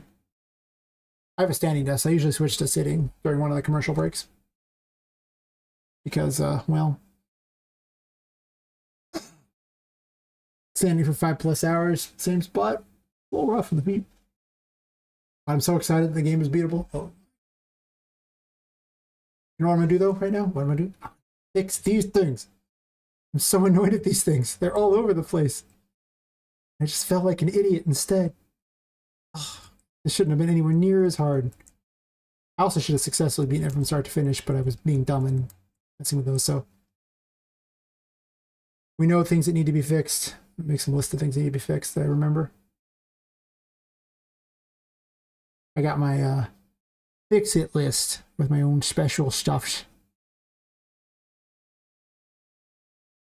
You're going to want to set up for multiplayer from the start.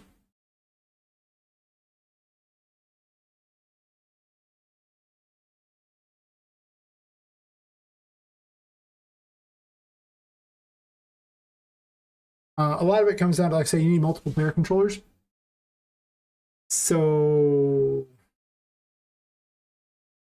yeah, building off of that's going to be different. How you save is going to be different. You have to have specialized save files for each person, or how you do that. I mean, you'll need to build a netcode thing like that. I mean, you have to have multiple. It's just basically you have to take everything and make it like additional ones for all the people who are playing. So, I'm assuming you'll want to have like a base player, and then you'll make children of that for the number of players. My guess, anyway. At least that's how I go about it. But I would have to look up how to do all the netcode, though. I have no idea. Not a single bit. Make note of these really fast before I forget. Fix collision on tables. Charlotte only seems to spawn once, if ever.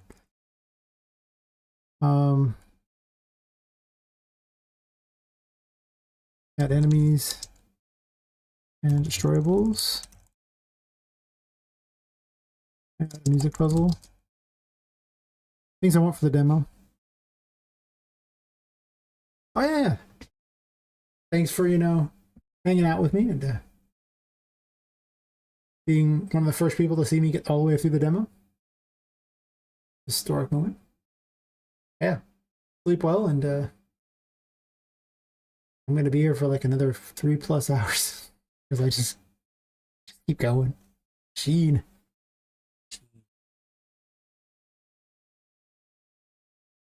Awesome. Cool. We're looking forward to it. Indeed, indeed. Maybe by then the game will be even farther along. It totally will be. I work on so hard on this game so often. Oh, yes. It'll be the best. I can put that regular music back on now.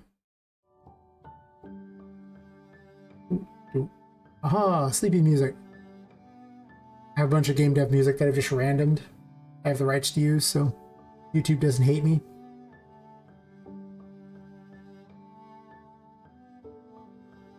But mostly YouTube hates me.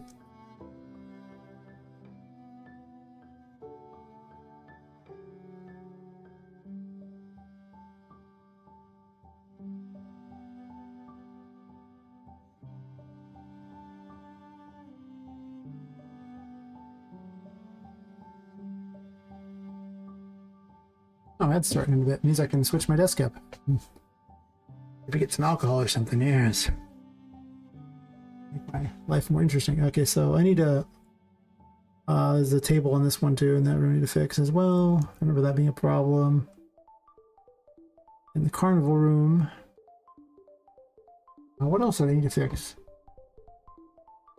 All this stuff worked really well.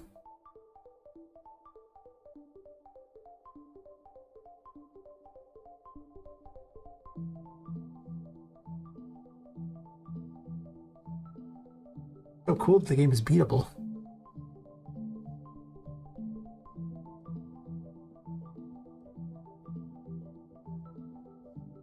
Oh, cool. Oh. Possibly I might do an early access thing or something. Not usually the best for single player games, but I just don't have the people to test, so. And I'm really worried about just releasing the code into the wild, you know? I might do that. But then at that point, people can swing by the stream and tell me what they think should be added too. So I guess there's that additional fun. Not many of the early access people let you just talk to them directly. That's fair. I'll figure something out. I've never gotten this far. Done this big of a project. So. Awesome. Well. What'll probably happen is I'm just going to use the Discord in order to like pull people from it if I'm, you know, however I do it, because that's why I can just chat with them and have like a way to deliver it to them. So that's probably what's going to happen. But it probably won't be until like spring before any kind of testing happens. That isn't just me testing it on stream. Probably. I mean, it's hard to say how fast it'll get done. Like the demo is much farther along than I thought. So I gave myself extra time to be certain it'd be done by then. The actual game release of October, well, we'll see about that. I have breakpoints where I can cut things from the game if I need it to release sooner. Things that don't have to be in the game, that I kind of want in the game. Oh, yeah. I didn't show you this really cool thing. Oh, yeah. I mean, like, there's a good chance that, you know, people who are interested will get to test it. Yep. Working keyboard. Steampunk keyboard.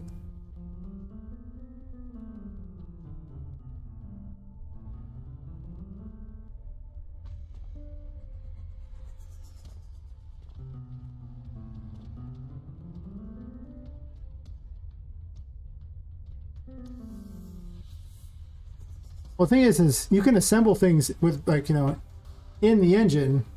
This is like a bunch of random gears and, like, you know, tubes and lights like that. I mean, you just put together in the engine, and pipes put together in the engine. I mean, you don't have to do is, it's easier than you think. A lot of stuff to make in the engine. I mean, a lot of stuff. By just assembling things. You can also replace the mesh on everything too, so I make things look the same. That's why they didn't look like this before, but I've been editing them so they look like these. This table needs to be replaced.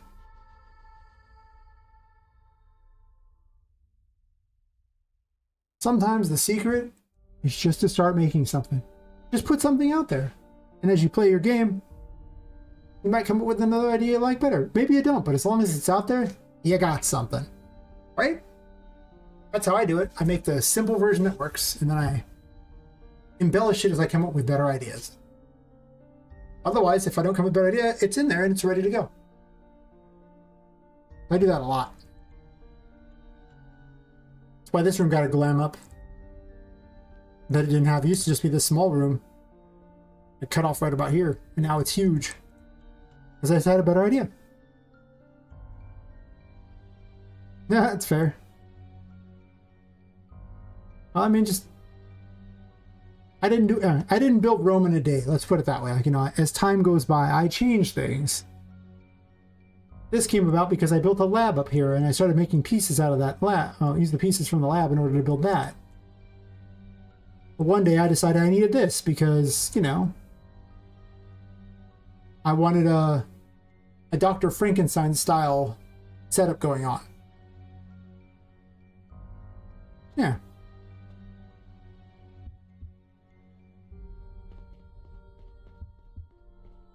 So I made all these, I mean, you know, but I made them out of parts. Well, some things I just took simple shapes and just recolored them with things like that. Tables and things like that. All these things just can be made. These are just cylinders that I put glass things on, you know? I put another cylinder inside it. Made it so you could change the colors and things. Name tags and things. Pumps, where I'm just shrinking a cylinder, you know? I mean, that's fair. Well, I mean, you don't always have to be the most creative either. You could just make your game really fun and it doesn't matter. If you take an idea that already exists and you make it fun, what's wrong with that? At the end of the day, the game is supposed to be fun. Pretty much, yeah. Oh. This is the city I was talking about that you can't see. How sad is it, right? This big old city, you can't see it. Because I haven't figured out how to make the distance work on it. Well, still making the game run well. And this is my toy store. Whimsy Wonders toy store. It's huge. Yeah, pretty much. There's so many things to talk about on things like that. I've been recently doing the statistics thingy and fixing all the meshes. Actually, all the textures to be smaller. As you can see, like right now, the current memory for the textures right now is like 2.4 gigabytes. And when I started, this thing was over 200 gigabytes because the textures weren't even remotely optimized, and there's ways to optimize them, so I was doing that. And there's some that are really big, and I can't optimize these too much, but I can go through and optimize a lot of these other ones. And I need to go through and do even more of them. Or the number of primitive assets in here, the various things that are available. This number was about 10 gigs previously. And it's still big because Charlotte's still a problem, but I'll make it so she's not all around all the time either. But you can see the size of these things and having to make... That's why I was going through earlier today and making that thing that, the room thing that spawns them in. Because every time one of those guys is sitting on there, one of the little enemies out there, that's one more thing that Unreal's keeping track of, and it just makes it that much worse. Even with the distance views and all that.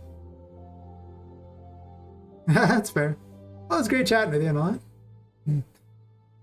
Thanks, you know, I think you think the game looks good. I'll keep hard at it. Yep, catch you later.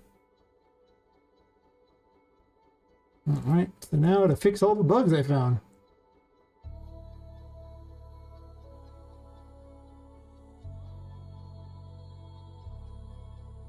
So many bugs. Oh, there's this bug here. This is like should be out of 3, I think. I'm not even gonna write that bug down. I just remember it. I was like, oh yeah, that bug.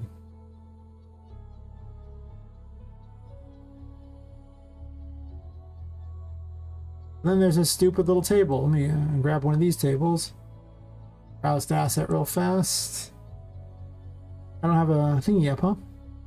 Fair. I will soon.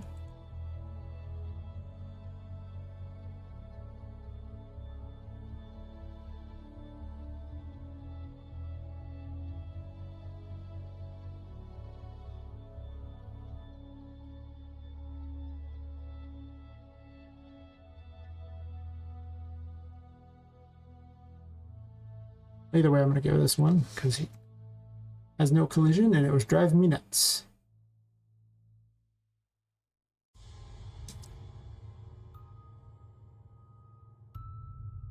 I should get rid of that nav mesh if I'm going to do this. 90.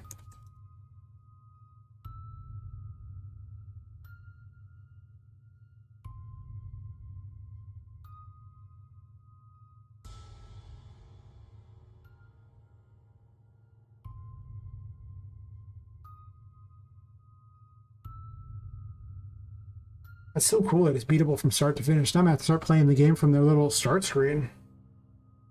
Include the painting world and everything. The painting world stuff all works. It's just needs to be embellished like crazy. Missing a lot. But it works. That's what matters. Alright, so fixing the collision on the table, I guess I did that. I was pretty happy with the magician room.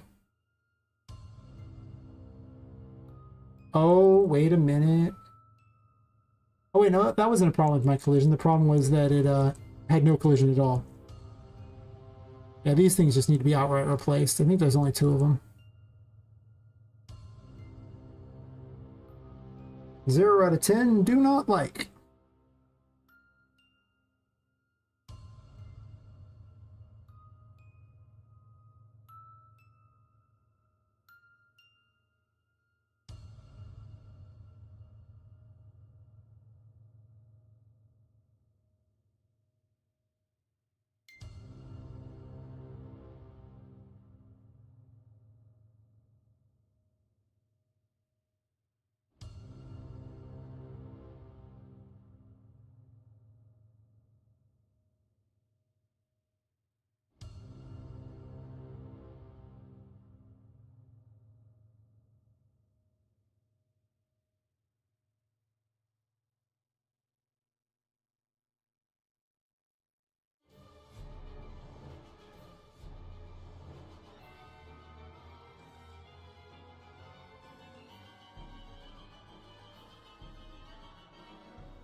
Close all the doors. Well, these are pretty fun, honestly. There was so much variety to what I was doing that I didn't really feel bored at any point, which is kind of what it made me for. I'm not keeping these in here. I don't like them. Coat racks. I'll probably put something else there, but they're just weird.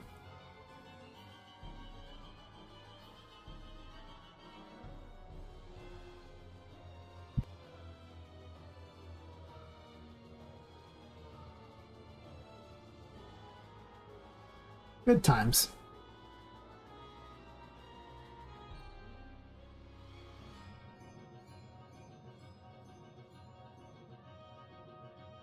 Oh, I know. And the problem is I need to remove this light. I don't need an additional light. There's lights on those things, so it's pointless.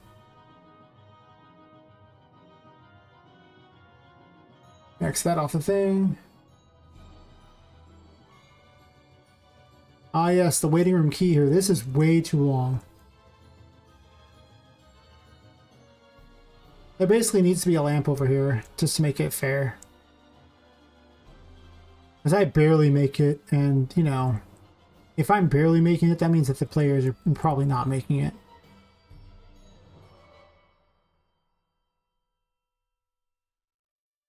Would be my guess.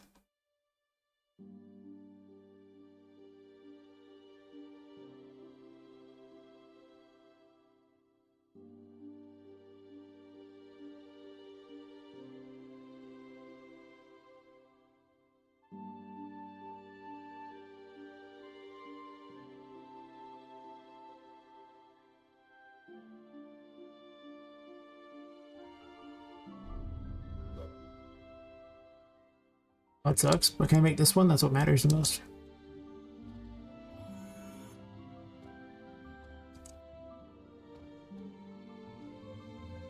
Sure.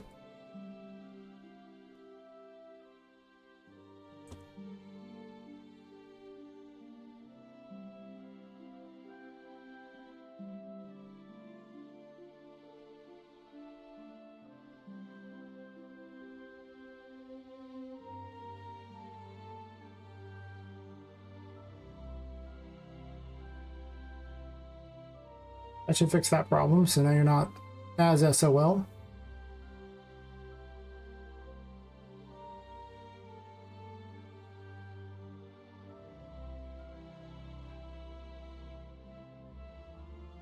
Let me take a quick bio break real fast.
Yeah, turn the thingy back on so I can adjust my desk here because it was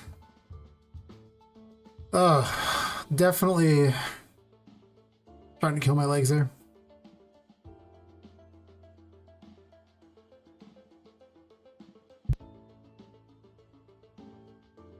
Okay.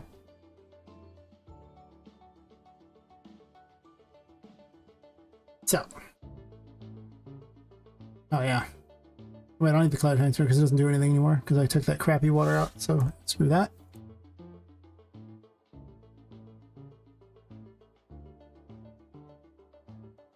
Yeah, it's here. Man's lives are cool. Oh, well, that's okay. I enjoy it.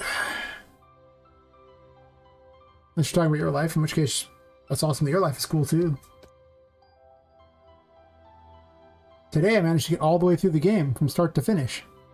All from the demo, I should say. But still, start to finish, the entire demo. There's no story added yet, but I'm just saying, start to finish. That's a first. Takes a very long time.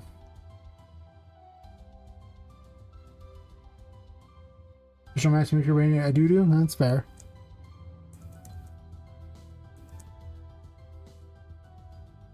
Lord will get in here. It'll happen. I'm working on it. Maybe I make this memory impossible to get until later. No, I'll give you this one. Can you get this one? Let me test. I'll test if you can. Thanks, Lepus.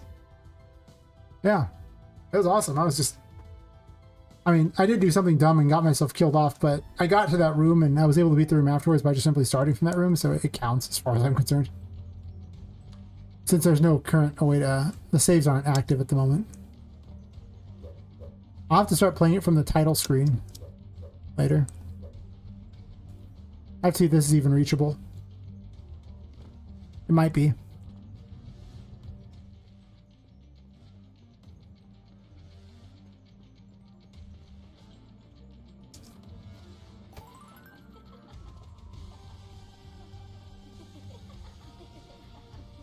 It is, but it's rough. So if you're really fast, you can get it. But I'm actually okay with that. Because I made it back with time to spare. And it's an extra. So I'm fine with that one. I wasn't at first, but now I am. Am I limiting them out here at all? Do I care? I mean, they'll probably go this way and find nothing.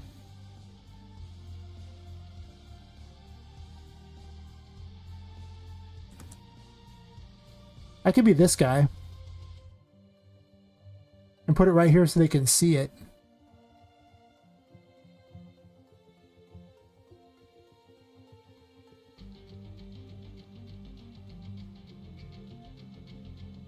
I need the crystal ball to do something. There's a bunch of menu work I'll have to do as well. Lots of little things that just aren't here yet. I'll have to lock out the player from doing certain things too. That'll just be sitting out there watching, so they'll have to go try to find a way to get it. I'm fine with that. We'll see if they remember all the way at Patrick's room that it's there.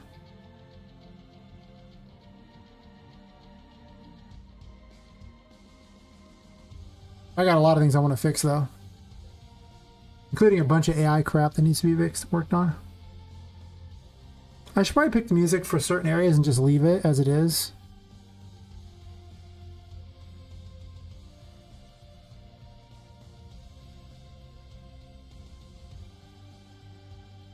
True.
See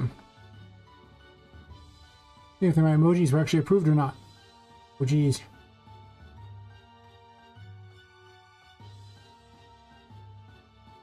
I still don't see them.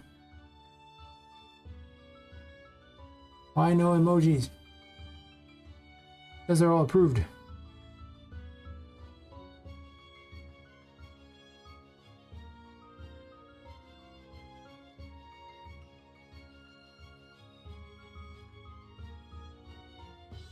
Hey, Mimosa. Thanks. I can always use good luck with it. I managed to go all the way through the demo today. It needs to work still, but you know, it's beatable. That's what matters. It's beatable. It's so cool that it's beatable. It needs story, and I encountered some bugs, including a hilarious bug where I removed the collision from one of the little table things, and I put my own collision in my blueprint, but I forgot to replace those with the blueprint. So like in the playroom there was a whole bunch of tables that really had no collision. I kept falling through them, which made the second half of it so much harder. I was like, this is not how this is supposed to be at all. This should have been way easier. What in the world? 0 out of 10, do not recommend that.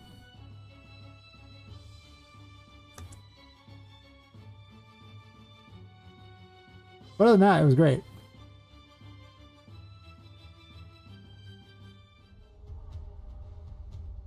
And I got my FPS back up to closer to around 30 FPS per.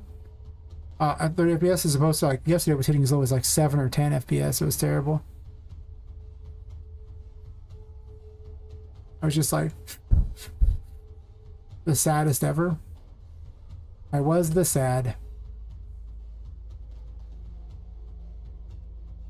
Oh.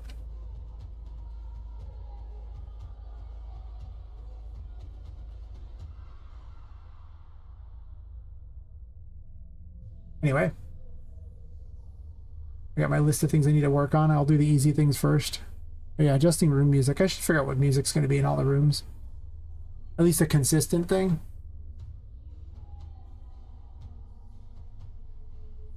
Yeah, I made a new system that spawns and despawns enemies in the rooms. I need to go through and actually replace all of them so that when you go into, like, you know, this room here, I'll open the door.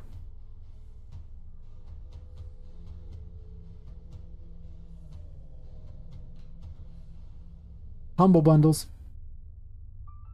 100% humble bundles. Yeah, now they spawn in. And if you leave the room,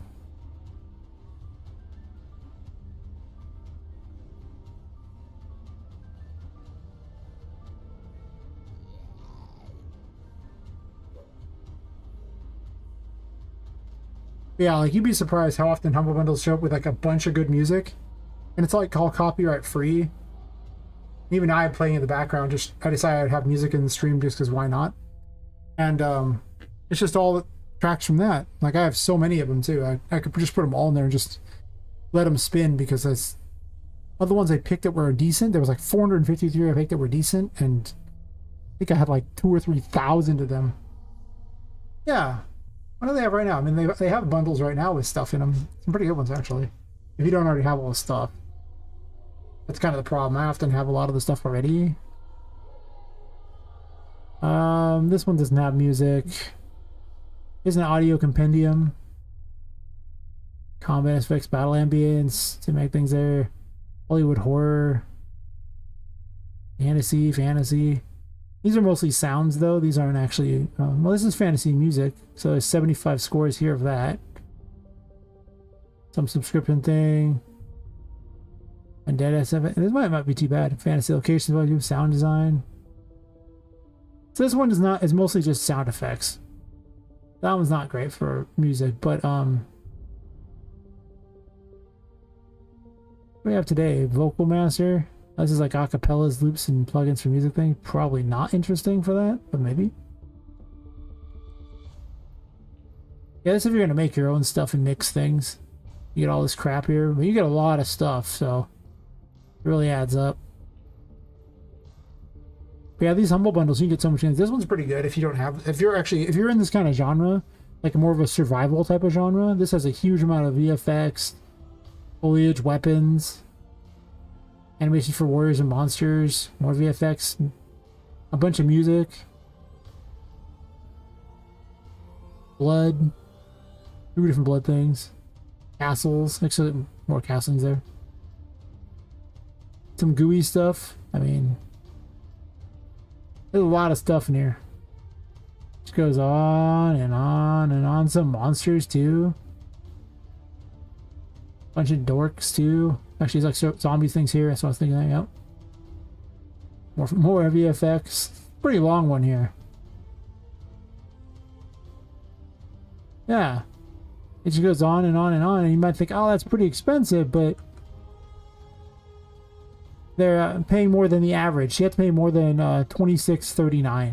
So you pay $26.40 for 106 items. So if you build your game based on that kind of stuff, you can have some really cool assets for real cheap. Just pay attention to humble bundles, and that's my advice to any game dev. Well, that, and also collect all the free stuff off Fab. Because, you know, it's stupid not to take the free stuff. You never know when you might use it, or if you can repurpose something like I do. Or, I already own a lot of this crap, including the steampunk bundle. Yeah, let's all the Laerte stuff there, and I mean, their stuff looks pretty good. So I own most of it though, already. So maybe you need these things. I don't know, this playground equipment, those would be almost useful for me. But I mean, there's all this crap, and not as much as the other one. This one's like $30, so they're pretty inexpensive. All things considered, if you want to build your game, you could do worse than Humble Bundle. Definitely worse than Humble Bundle. But yeah, every time they have like big, huge music packs like that, where there's like, you know, I'll pay like, I don't know, $25 and get like 500 songs or something. Yeah. My working theory is that, yeah, okay, a lot of people bought them. But how many people successfully made a game with them? Right? Probably not many. Lots of people buy crap, but so.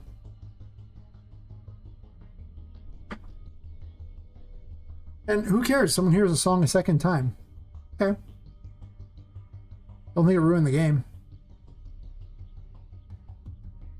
There might be some weird purist out there, but those people are really unusual, and I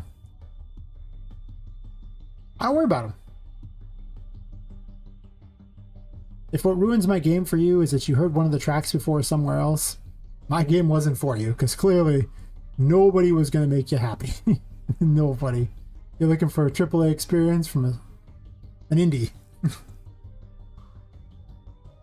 Yeah, it's just it. Like, it's just like, well, I mean, well, actually, listening to the stream, you probably recognize them by now, but that's a different reason.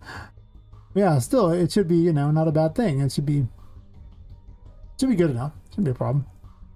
Well, this is going to be such a pain to do. I need to go through and restructure this whole game so it runs better. But, yeah, it's just like, okay, you could do this, but, yeah.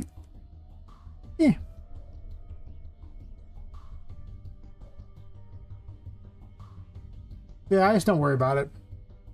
My advice is, if you're going to make anything unique, make your main character unique. Do what you can to get that unique, because that's the one that's really going to be your driving game. Like, Poppet's not anywhere else. And, like, I made the important characters unique. But these enemies, they're not unique. Bought them from an asset pack. Some of the enemies I make will be unique, but most of them won't. But I can also do something, you know, interesting. Like, you know, I mean, Patrick's not unique. Sure. Patrick came from an asset pack. Sure. But then, in order to make Patrick more interesting, I made a Patricia doll, which is like the female Patrick. And now female Patrick is much more unique because, well, I'm sure the person who made the asset pack did not think, I'm going to make this, that someone was going to do this with their doll and dress her up. But here we are. And now my version of Patrick is way more unique than theirs. So, you know, you can do things like that. You can repurpose stuff so that it's way more unique. These things are launching a chicken. The chicken's like from one of the epic things. It's just funny, you know. I didn't make the blood thingy, but the blood thingy looks pretty good, you know. I mean, there's just lots of stuff going on. It's just like, it's how you put it together that makes the biggest difference. The people who have problems with the asset flips are the ones who are taking, like, you know, a pre-made game and then just releasing the pre-made game. It's like that.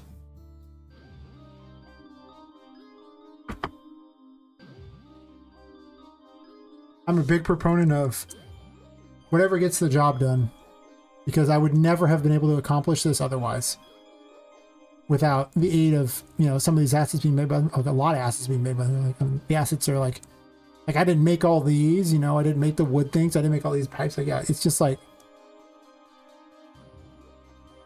I mean, I was hanging out in Jed's stream and he was building a whole city and he was modeling every single one of the buildings, and that's awesome. That's great. Those are all unique, but as he can tell you, that'll take a long time to do. So, you know, when you're a solo dev, you got to pick and choose if you plan on releasing your stuff ever. So I find it best to do what I can to make it possible. But that's me, you know. Everyone else is a bit different, I guess, you know. I know a guy's been, he hung out in the RPG Maker community for 20 plus years and never released a game. Good for that guy, I guess, but personally, that seems insane to me. But, you know, I mean, whatever works for him. Yeah, for some reason, this is just another weird 5.5 issue, I think. Why are you going up? Don't go up. Over the side. But these things that are supposed to be little tiny diamonds are apparently pylons now. I don't know why they're pylons, but I have to construct additional them so my game is powered better, and that's why my game has better a better frame rate now. I've been constructing pylons. That's the lore behind this now. Additional pylons make game run better. So where they get huge, but they just need to be right where they're at here. You gotta grab them from the central thing. Must construct additional pylons. Your game will not run without them. It's a StarCraft power source. For those who don't know. That's okay. As I explained to someone earlier, all I remember about StarCraft is that I have to construct additional pylons and that Nova was hot. That's it. So, once you know these important things about the game, it's pretty much all you need to know.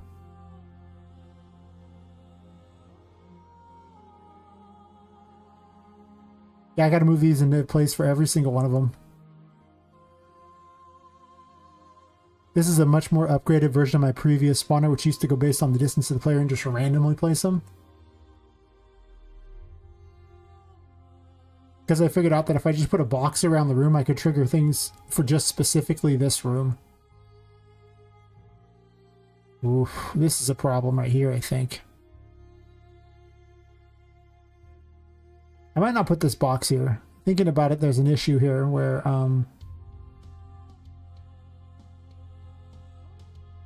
you could spawn and despawn that? No, this one doesn't have anything, so it doesn't matter. They're not the same. Never mind, it's not a problem. It counts as a separate room. But yeah, once I have that, I can start deleting them. As I was, I learned all about the audit tool and statistics. And this shows like everything that's currently in the level. And like you can sort it by size to see what the worst offenders are and then see how many copies you have of things. With this terrain thing here, there's like 323 of whatever this is. Apparently that's the ship thingy. So yeah.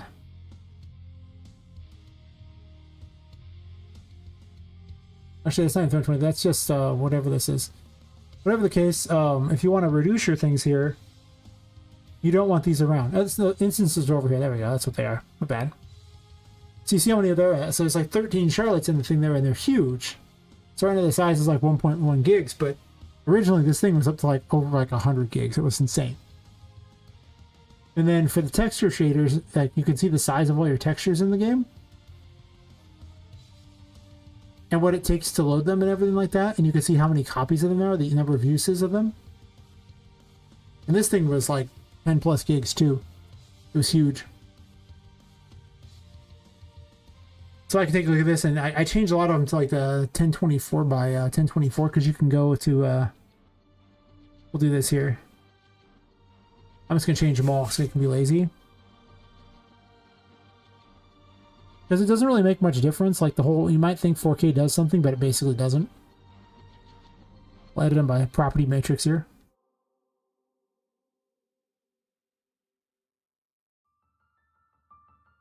Edit by property matrix lets you do a whole bunch of ones at once. Some properties can be edited this way, not everything, but most things.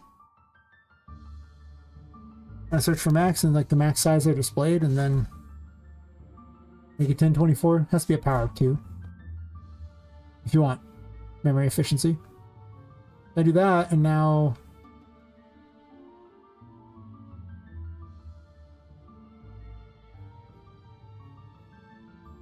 OV Sniper Weekend.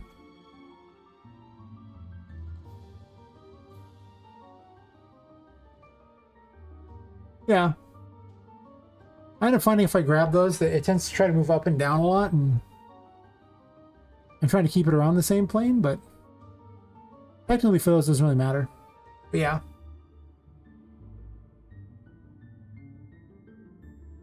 Because you can scrap the little ball in the center and you can go all over with it, but I find it gets really hard to place it very precisely.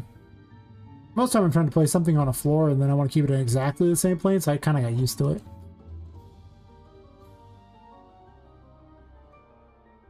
Yep, it reduces the amount of memory used. Well, not by a huge amount for that one, but add up. I've been drastically reducing. Some of these things were like, you know, 9,000 plus resolution. It was like very sad. 0 out of 10. Very sad.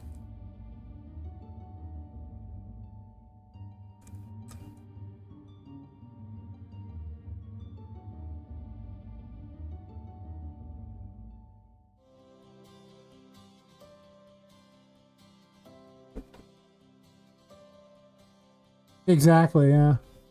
Oh, it's cool that you're hanging out, though. I mean, yeah, that's awesome. The engine is amazing. My only courses have been YouTube. YouTube understands. I could do that. It might be better for this one.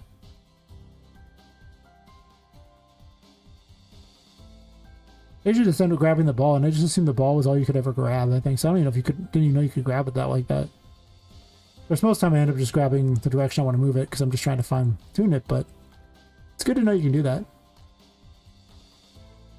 Good to know indeed.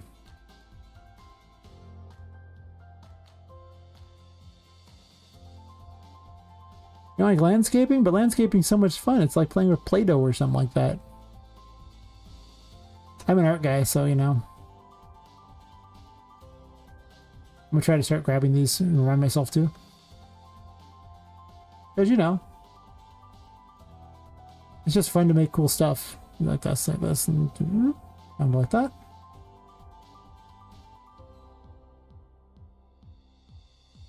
I love building stuff.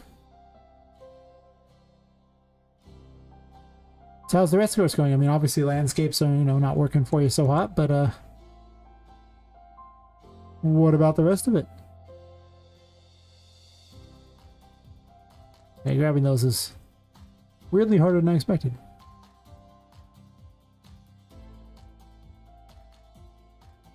I lost where it was for a second there.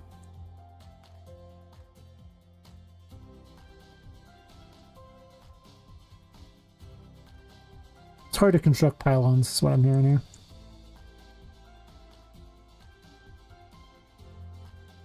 This room's gonna run so much better in a second.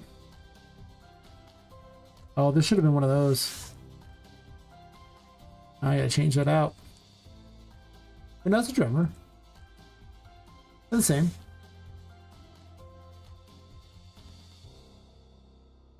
Mostly tile set work, like an Unreal Engine?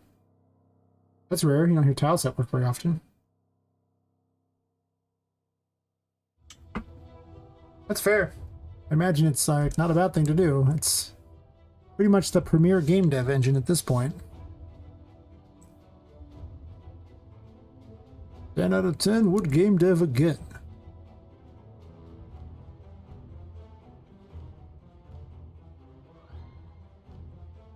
Mod scenes? What do you mean by mod scene? Inquiring minds would like to know. I have questions.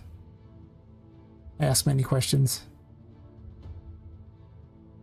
Many, many questions. Most questions.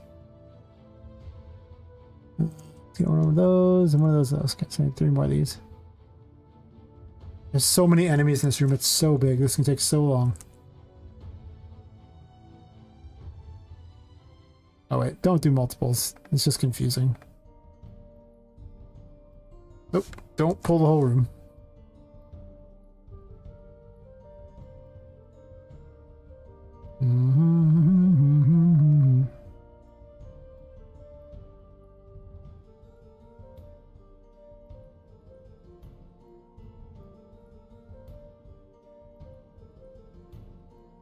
I don't know, I'm trying to place it that carefully. I mean, they weren't that placed that carefully to start with.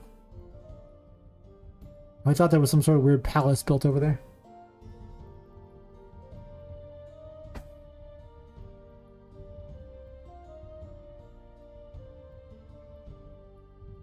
Oh, fair. Okay.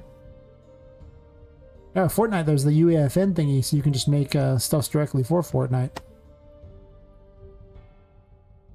I've seen some people working on it. I mean, I haven't looked at the UEFN thingy very much, but they try to grab the world. Grab the world, he did. Moved it all, he did. Grabbing those little things is actually kind of hard.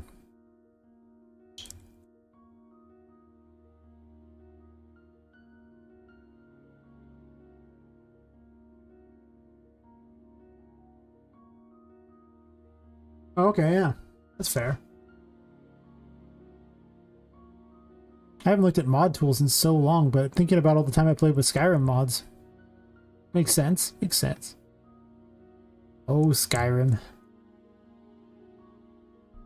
Those were the days. The modding days.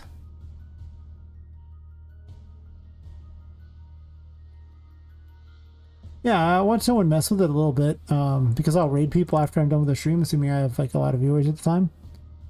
And you know, I often sit there and chat, and I watch a couple people mess with it. I was kind of curious about it. I mean, I don't need it for anything, but you wanted a mod for Fortnite. Probably make more money doing Fortnite stuff than you would anything else anyway. Fortnite's so big. So big.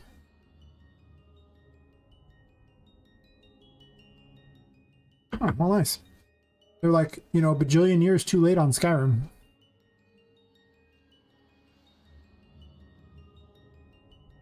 Oh, who am I kidding? They keep re-releasing that thing. It'll be really re-released over and over a million times.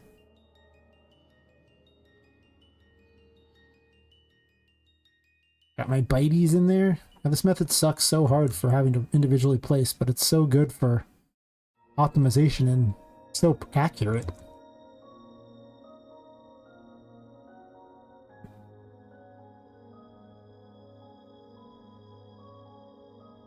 Yeah, I know what you meant. I actually read it as like, you know, Starfield instead. Like in my head, and I was just like, oh yeah. I guess there is a Star Citizen game though. That's true. I kind of forgot about it. I don't even know anything about it, but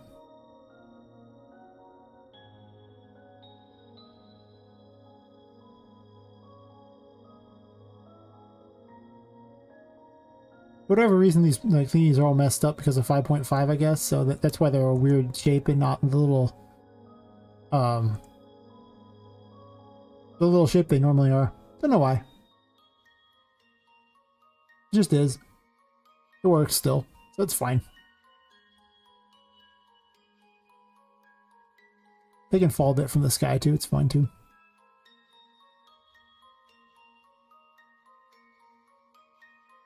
Oh, nice. So what is Star Citizen? Because I've heard the name before, but I actually don't... I didn't really look into it. But as a player of the game, I feel as though you have sage knowledge that I could glean.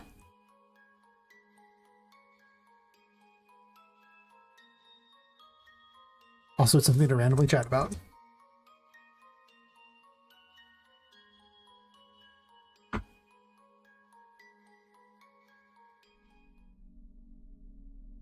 Okay.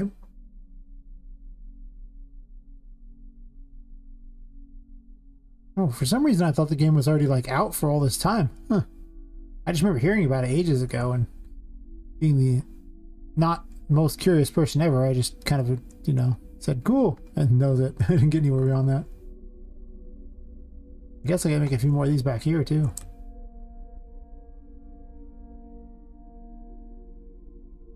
Man, this is a pain to do. Thankfully, this room is set with some of the most enemies in the game so far. And I won't have to do this often.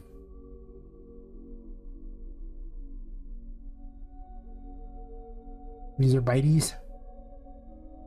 We have 3 bites here, 1 bitey, 2 bitey, 3 bitey. Sure.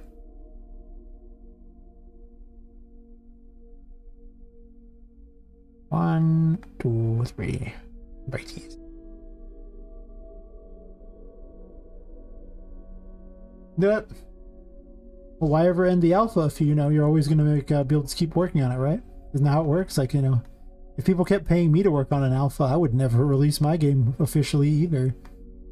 Nah, man. I'm all about infinite money. I'll put this one over here or something. I'll position them first and then I'll put the thingies somewhere. Sure.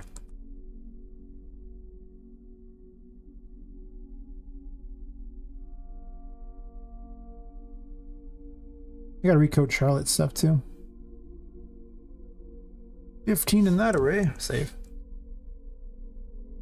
Onward to glory.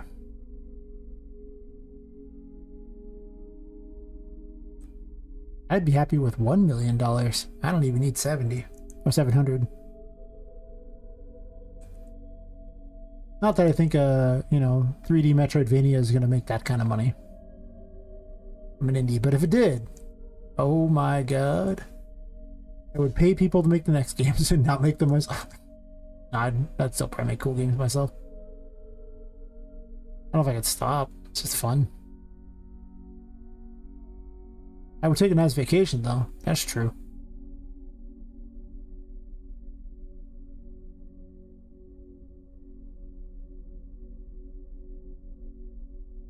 Huh. That's fair. I mean, Second Life isn't exactly a simple thing, so, you know, one on steroids in space seems like it would be pretty impressive. Pretty impressive indeed.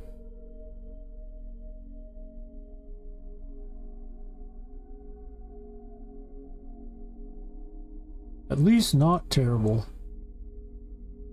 Yes. Yes, indeed. +1.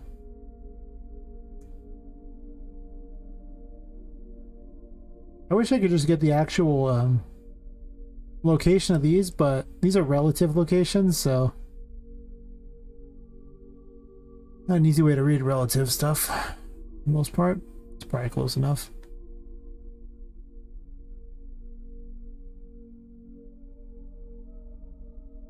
There's only 6. Oh god. And 13.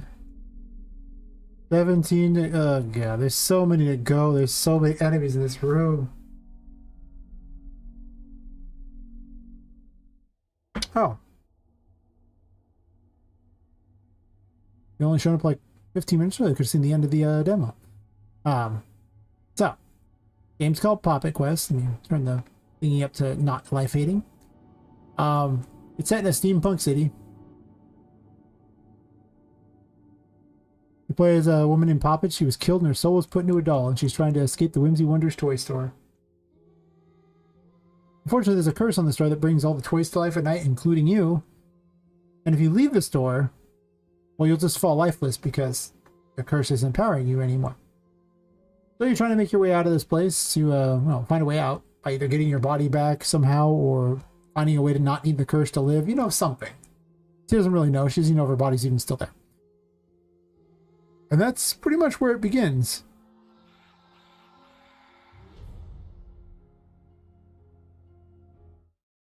And I'll show you some random stuff then.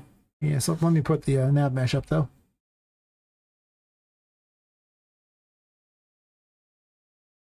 Never try to edit with a nav mesh out, or you will hate yourself.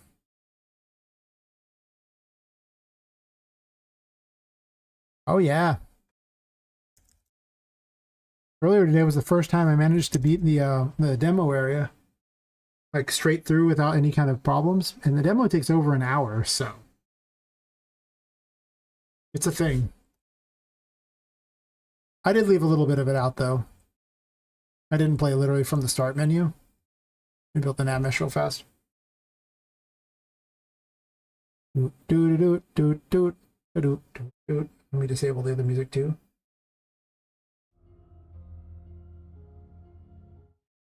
Okay.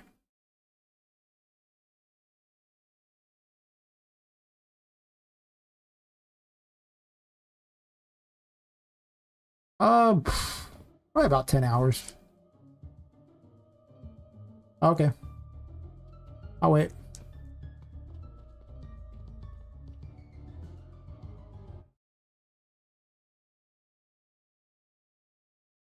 I might change out the music then during those there.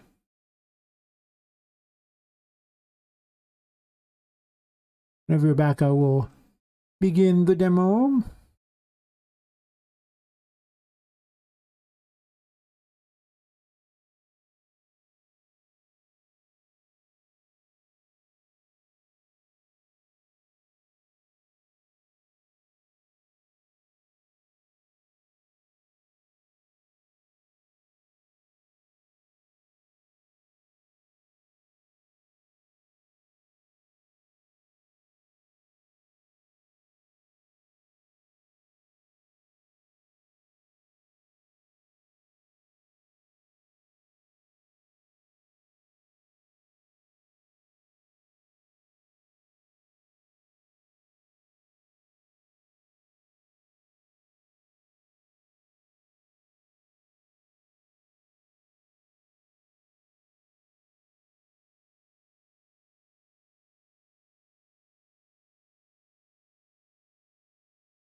Fast, and then this really fast here.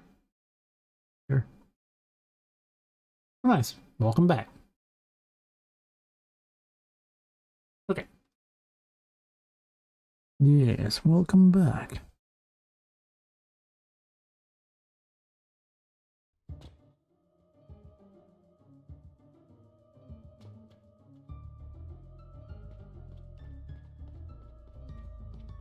I didn't set it to, actually, one second. Before I start that, I'm going to delete the save file so this way I can actually not have anything saved. It's, depending upon how far I play, it might make a difference. Save file gone. Important. Yes. Okay. So, you collect tarot cards to use your abilities, but it's also dangerous to go alone, so you should probably take this. So the main mechanic of the game, this is our dodge, so I'm going to use it real fast to burn some curse, is when you're in the darkness, you gain curse power, but you lose your sanity. When your sanity hits 0, the curse takes you over and you die, so that's bad. But you do gain curse, which powers all of your abilities, so it's useful to be in the darkness. If you go back to the light, which this thing has lights on it. Somewhere. Should, yeah. You gain your sanity back, but you don't gain any curse power. You have to bounce between the two in order to do much of anything.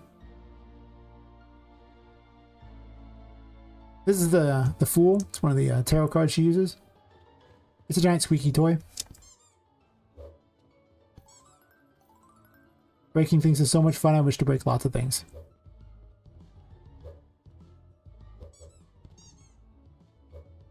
Apparently I'm getting glitchy on those. Whatever. Gotta fix that.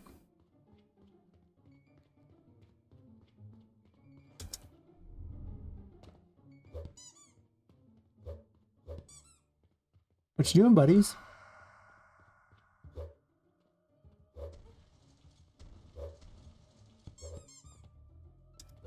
Sure, invincibility! Oh, thanks. Yeah.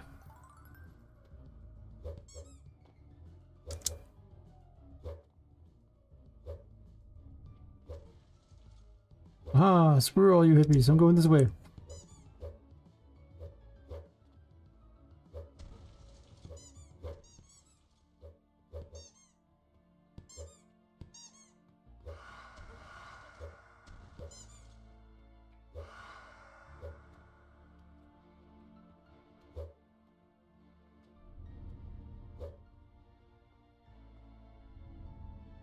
Oh.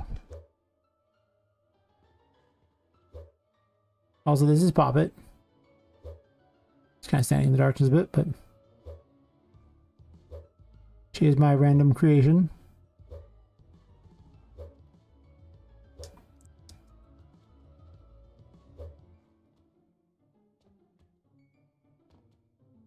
It's the first room of the demo, so.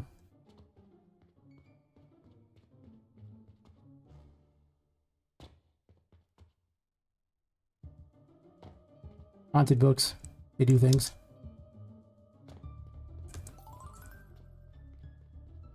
That key's there so I can skip an area. Because I have to enable things to make that area work.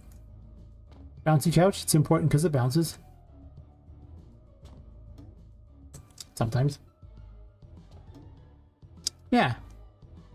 Toy Story, Little Nightmares, Alice Madness Returns are like aesthetics that fit this pretty well.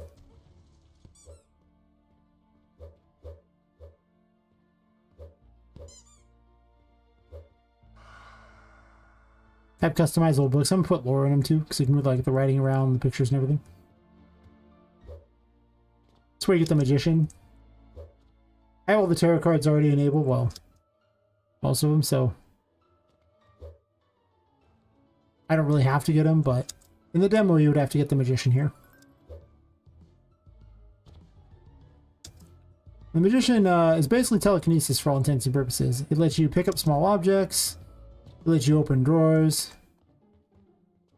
Supposedly lets you open drawers. Used to let you open drawers. Don't know why it's not letting me open drawers. 1 second. I'm gonna bat these things around until they learn who's boss.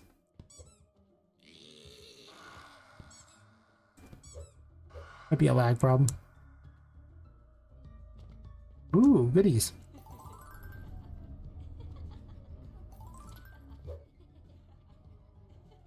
There you go. That's the insanity effect. I'm gonna go stand by a light real fast, so as you can see, the insanity comes to us all.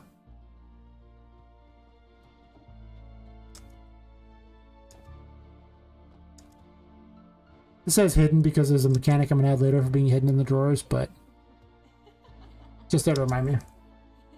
Third time's a charm, that's right. Could be a lag thing, could also be them getting in the way, I don't know. Yes, I go back to the light or I'm in trouble. It'll get progressively worse. Yeah, it represents whichever one she has equipped. So if she has the Fool equipped, it gives her this hat and anything. I like the hats, so I give her lots of hats.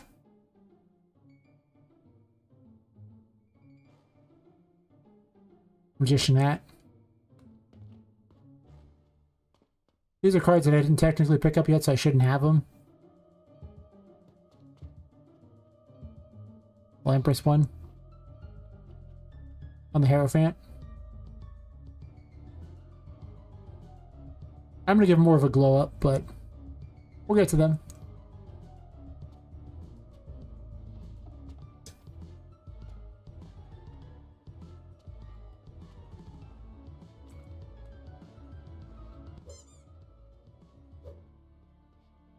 You can technically go outside, it's just you can only, you have to be attached to the building, so you can't go beyond the pipes of the building. So if you go beyond that, it'll kill you, so don't do that. There's a character will warn you about it, but, you know, that's right, all in due time. I just turn this light on first. You'll be able to upgrade your sanity and everything too, so it's not like you'll only have that small amount to work with all the time, probably. I like hitting these guys across the street. It's a habit. I like hitting them for distance. Makes me happy.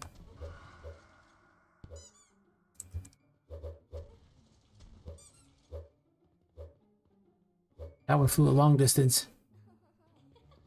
I'm very beat up though. I was taking all the hits I shouldn't have been.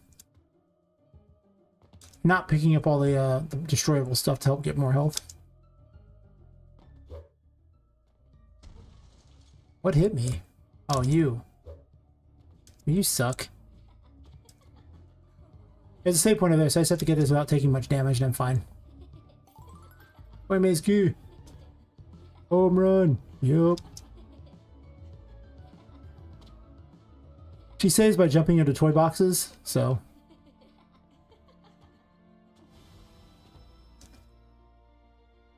I'm pretty much golden on that. Breakable stuff.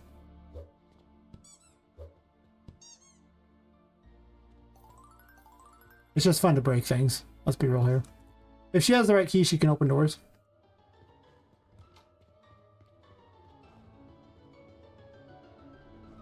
She can also pick up small objects and throw them too. They're currently bugged. They should do damage when you hit things with them, but they don't always. Very sad. You stay out there, okay?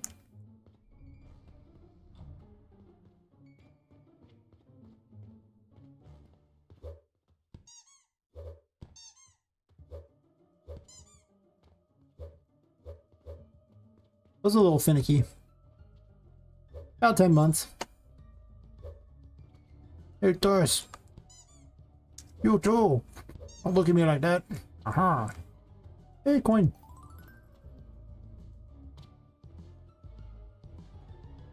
Still working on the toy maze.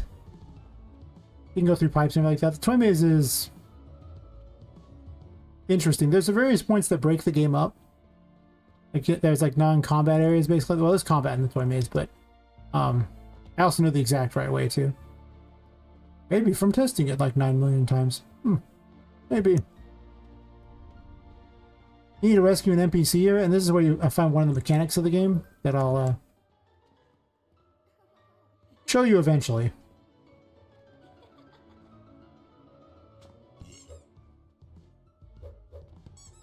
Might put 2 enemies in this room.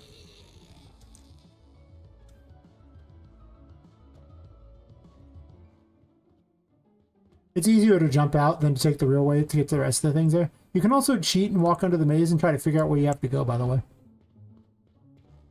But to do that, you have to be willing to admit that you're a failure. Just saying. Might be a pride thing, I don't know. Probably isn't. Where are you guys going? I have questions. Fine, whatever, go that way.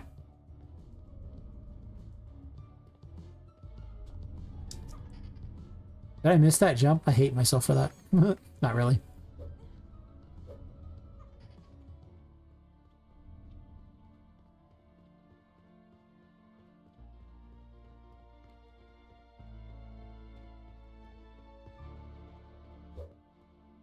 They like walking over for some reason, and then they go back. And I don't know why, because there's nothing in their behavior that says they should go back. Not a single thing. There's nothing saying they should do that. But they keep doing it. Boggles the mind.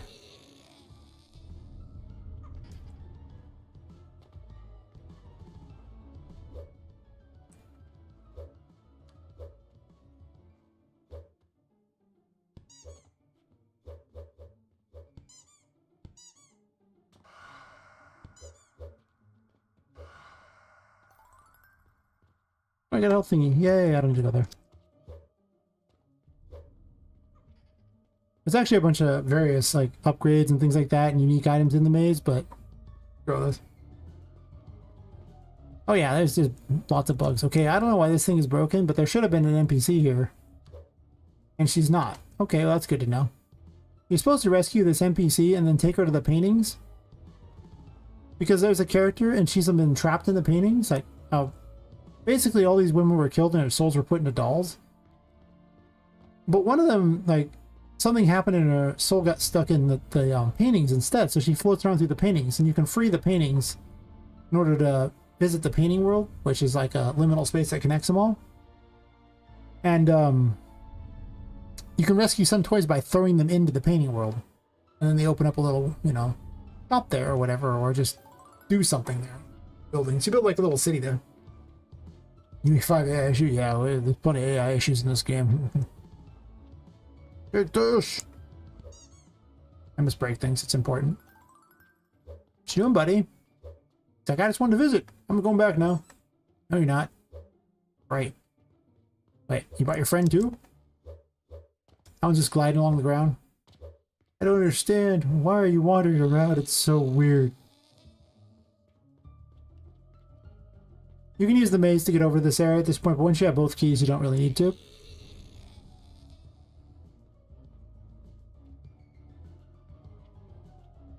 Because I need the key to this door.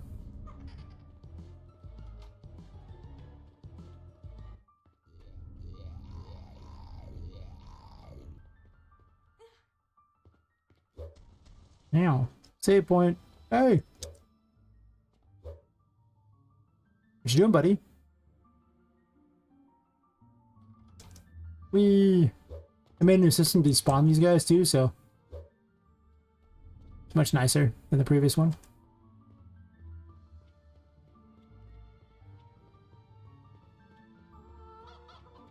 Apparently they haven't all spawned in yet. Good to know. I just moved a bunch of enemies like an idiot. Okay, so something's wrong with this room, but that's okay. All the enemies I put in that system that should have spawned did not.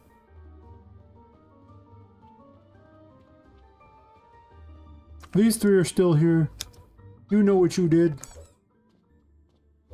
They shoot little bloody chickens. They look like undead chickens to me, so now they launch chickens. It's just how it works. In my world, it made sense. Whee!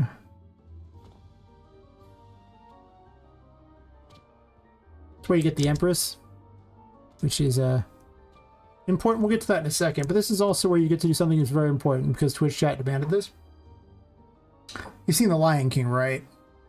You know, when he holds up Simba, it's like circle of life, whatever, blah, blah, blah. And then there's the meme version where he just yeets Simba off into the crowd. That's right. So now you too can eat the baby turtle. There will be an achievement for eating the turtle. I haven't added water effects yet. Water kills Poppet. There's a terror to protect against it later, but the Empress grows and shrinks plants. It has other things it does too, but for purposes of this, actually, it grows and shrinks plants.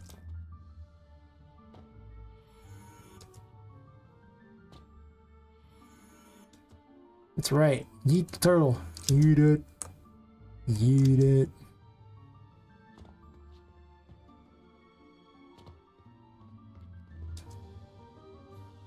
Oh, and I jumped in like an idiot.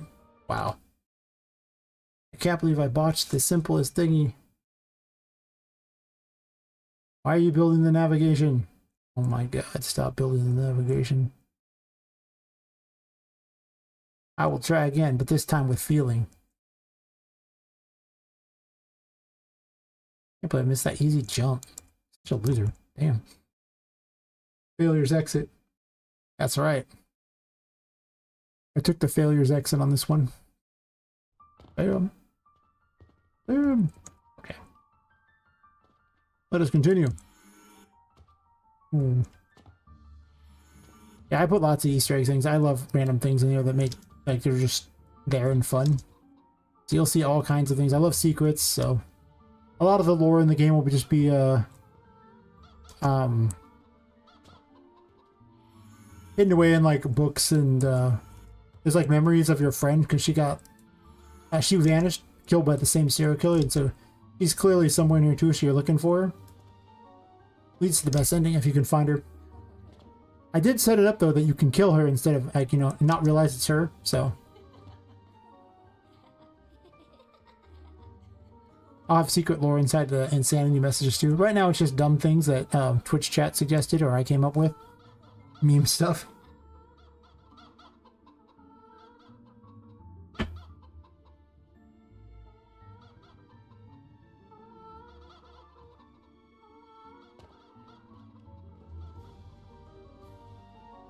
Yep. Armed with the Empress, you can actually go get this key. It's other. You can go fight the first of the bosses.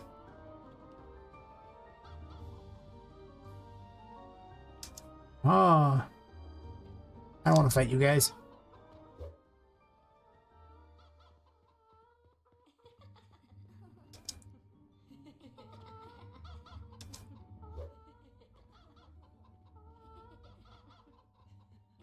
There's a save point right over here. I don't need to do this. I just get this instead. Oh man, really? Because I died, I lost the key. That's right, I did lose the key because I died. The saves aren't set to work because I haven't enabled that game mode. I didn't bother. So I will cheat a bit to continue. I already have all the tarot cards, so I can cheat and get away with it. Doot doot doot doot doot doot doot doot.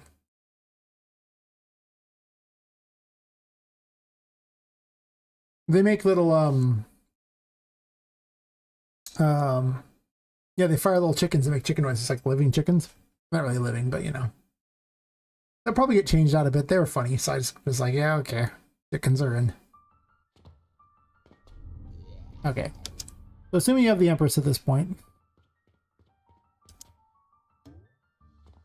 that will let you grow this plant up. Because it's a Metroidvania, so you got to unlock things to get places, right? Also bouncy coach. Boing! Hey! Magician can open windows too? Oh, I'm slow. Oh no. Hopefully I have enough time to do this here. Basically liquids kill Poppet, so don't jump into liquids. It's the best strategy I have right now. There's protection from some of it later. I put a light here to make this easier. It was really hard before. That's fair. Oh, there's a dude up here. I didn't even notice you. Hey, buddy. How you doing? So anyway,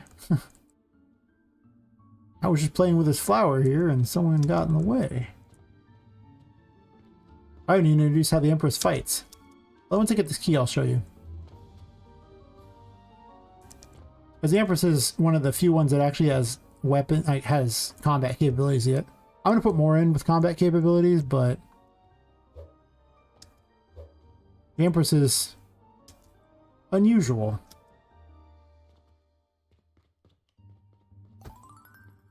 So, the Empress plays out a lot like Bomberman, really. You put mushrooms out, and the, you know, red ones here, reddish ones, when they hit 10, anything nearby gets blown to bits. They'll actually sit and wait until they'll stay armed for a little bit, so you don't actually have to literally time it at 10, but that might change.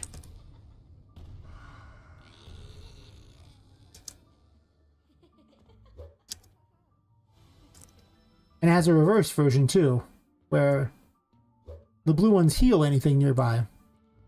You or them, so you know. Gotta be careful with it, because you could heal bosses and things, and that's not really what you want to do with your time, but you can if you want.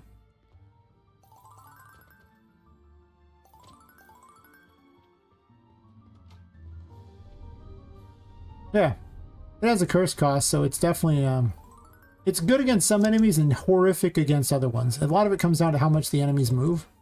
Like enemies that heavily chase you, it's terrible. Enemies that are, you know, stand around and try to throw projectiles is great. So it's like, against the first major boss, it's uniquely awful because of one of her mechanics. But it wasn't intended to be uniquely awful, it just worked out like that. Yeah, I'll bomber them. Yeah, remember, it hits you too, so.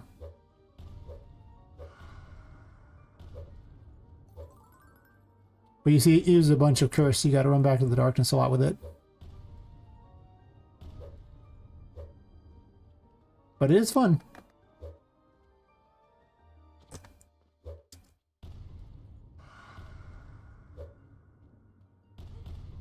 You see, it does blow you to bits, though.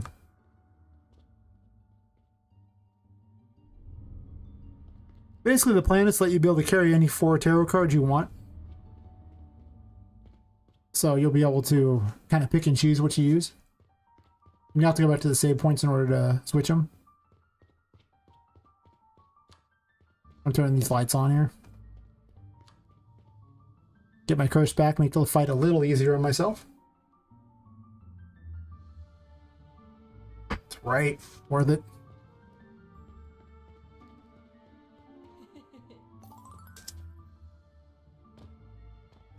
I forget I have a dodge 90% of the time.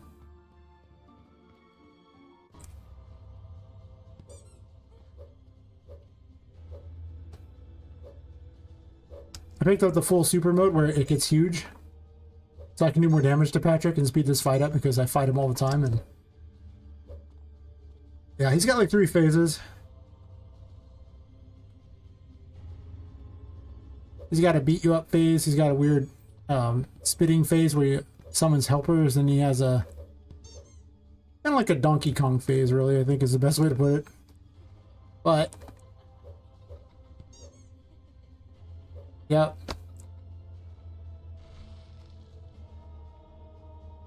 I need to give him a way to knock you away. Make him harder. Yeah, he summons little helpers and they blow up. Well, he spits them out. He eats dolls. His lore is that he got locked in here by the ghost girl who runs the place because he was eating the other dolls. He's in timeout. He doesn't have much more complicated lore than that. That was literally his lore. This is everything about him.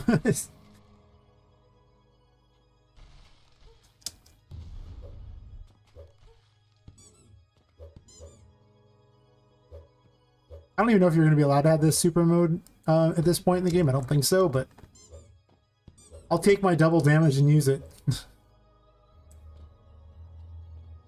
And as later when he starts like jumping around like crazy and summons lots of helpers. Apparently somehow, oh, he spit something against me. I didn't see it do it. Oh, don't heal yourself. You suck. I just gave him a bunch of health back too. Okay.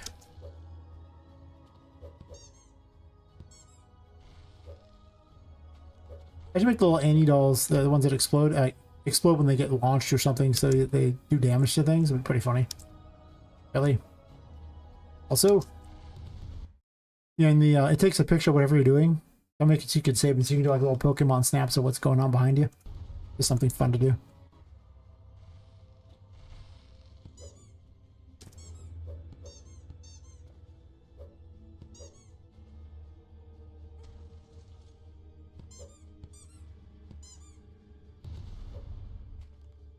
The super move makes this a lot easier. Double damage is very good. And jump in the mouth. Oh, oh, ow, oh. I don't get out much, it's fine.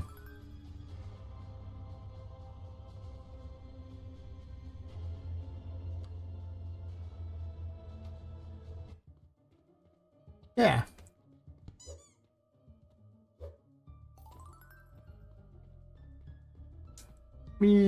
Clunk. I don't even know what happened to that one.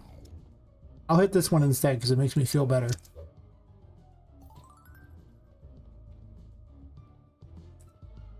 Yeah, he does have a roar. So, I'll do something with him.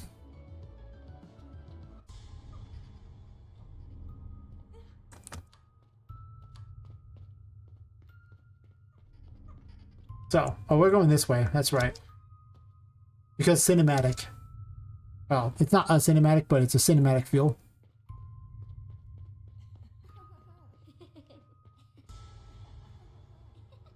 And it gets ruined by a got milk. Thanks, Switch chat. Thanks.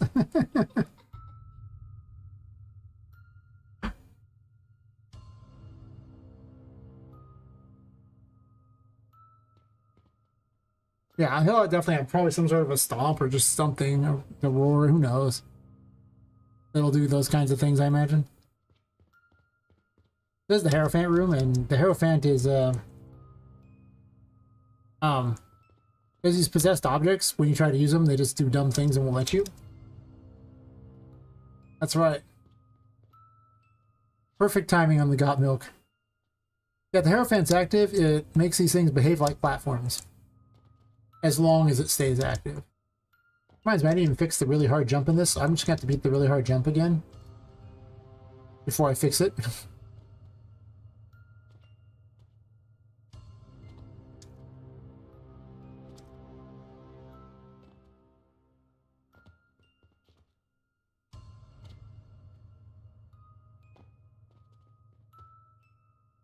Oh, you got it.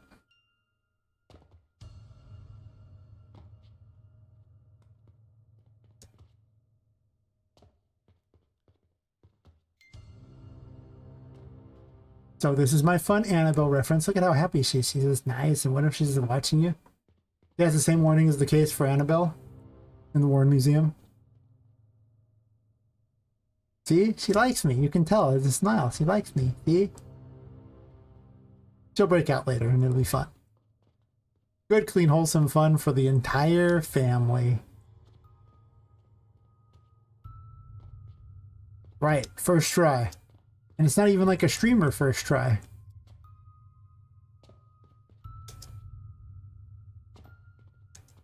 Like a legitimate first try. Wow. God, I failed right there and I was going to be really sad and feel really stupid after that one.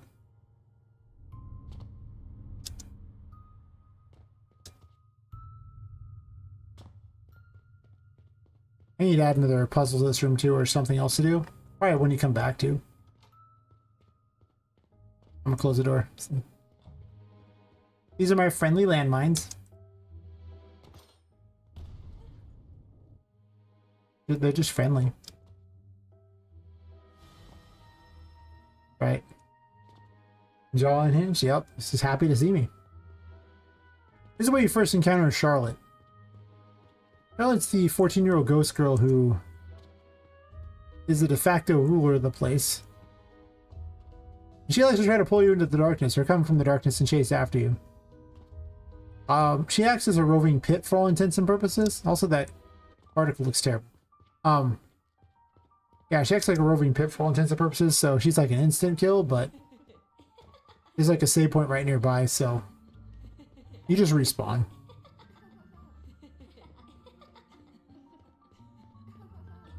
Am I gonna make it? I don't even know. Run! Run! Run! Faster! Kind of a nerve-wracking run.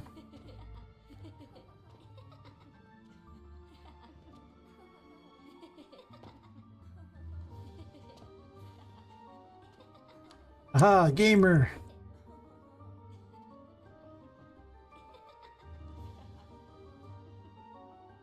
Yeah, if you have something funny to add to the thing there, as long as it's not like vulgar or something, I'll add it. I mean, it's not making it to the final game or anything, but for the demo and everything like that, or just like for like the testing phase where it doesn't matter, I put funny things in there.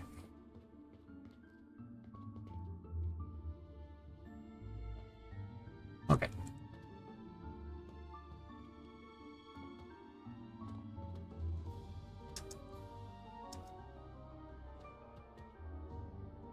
Boing, boing, woohoo.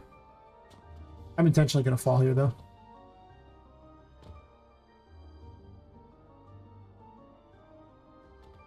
She can actually duck, there just isn't many places to use it that I've seen so far.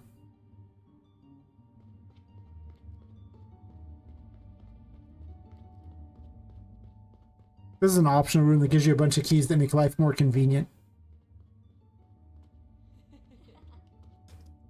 Don't gotta get them, but you might want to.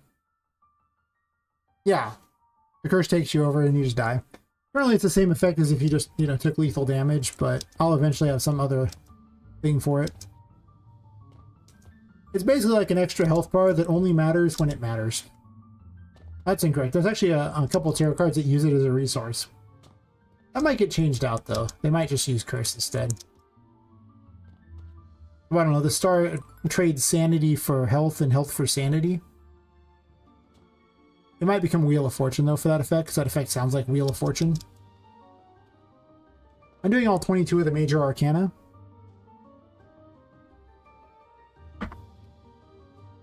And when I say 22 of the major arcana, I mean there's 22 tarot cards. Some of them are already made, too. I could use the bubble wand for a while. It works just fine right now. I mean, it's not finished, but yeah, I'll equip ones I'm not supposed to have for funsies right now. I need the Hierophant to get out of this room, so.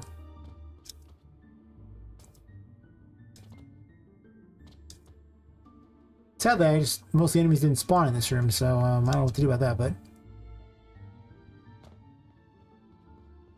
So. This is the Hanged Man. It's a bubble wand. It's supposed to put the bubble entirely around him, but it's not even in the demo, so it's mostly just a concept right now.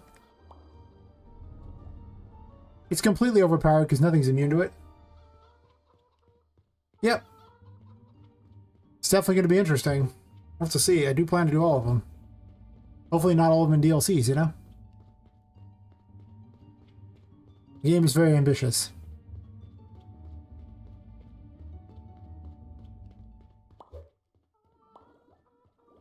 You get 4 of them in the demo, and then there'll be probably 4 in each as biomes, honestly.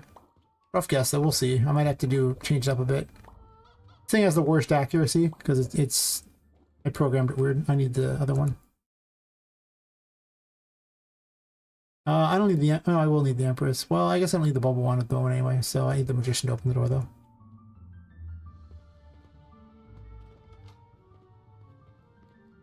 Don't know why the star is out, not the Magician, but here we are. How'd I do that? I have questions.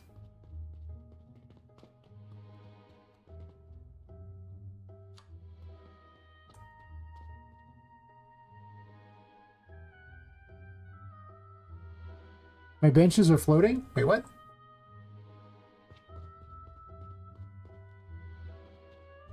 Ah? What does this mean? It's 5:38 a.m. here, so, you know. My day has been long. And full of game dev. And also regular work. I work my 8-hour job, then I come home and stream. And it's been... Oh, I forgot that flower is sitting there. Really? Boing.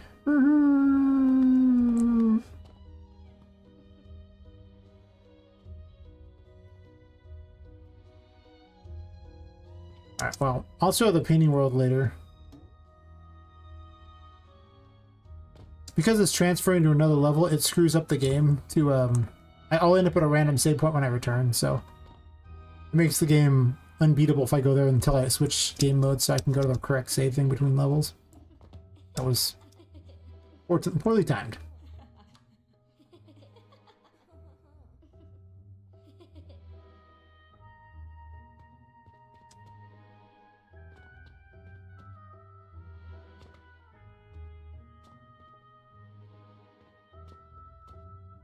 I missed it. Oh, why? It jumps harder than you think. I'll show you the painting world. I can always load back into here anyway. I don't need any of these keys specifically. I guess the library key is handy.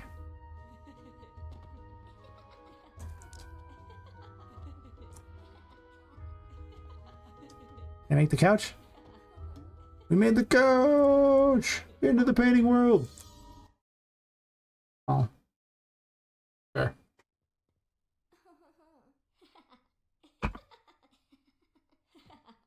Why is my sanity so low?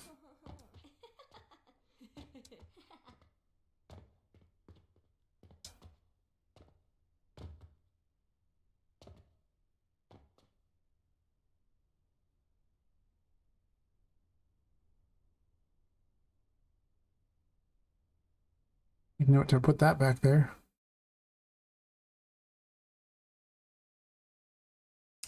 Fix the floating plant.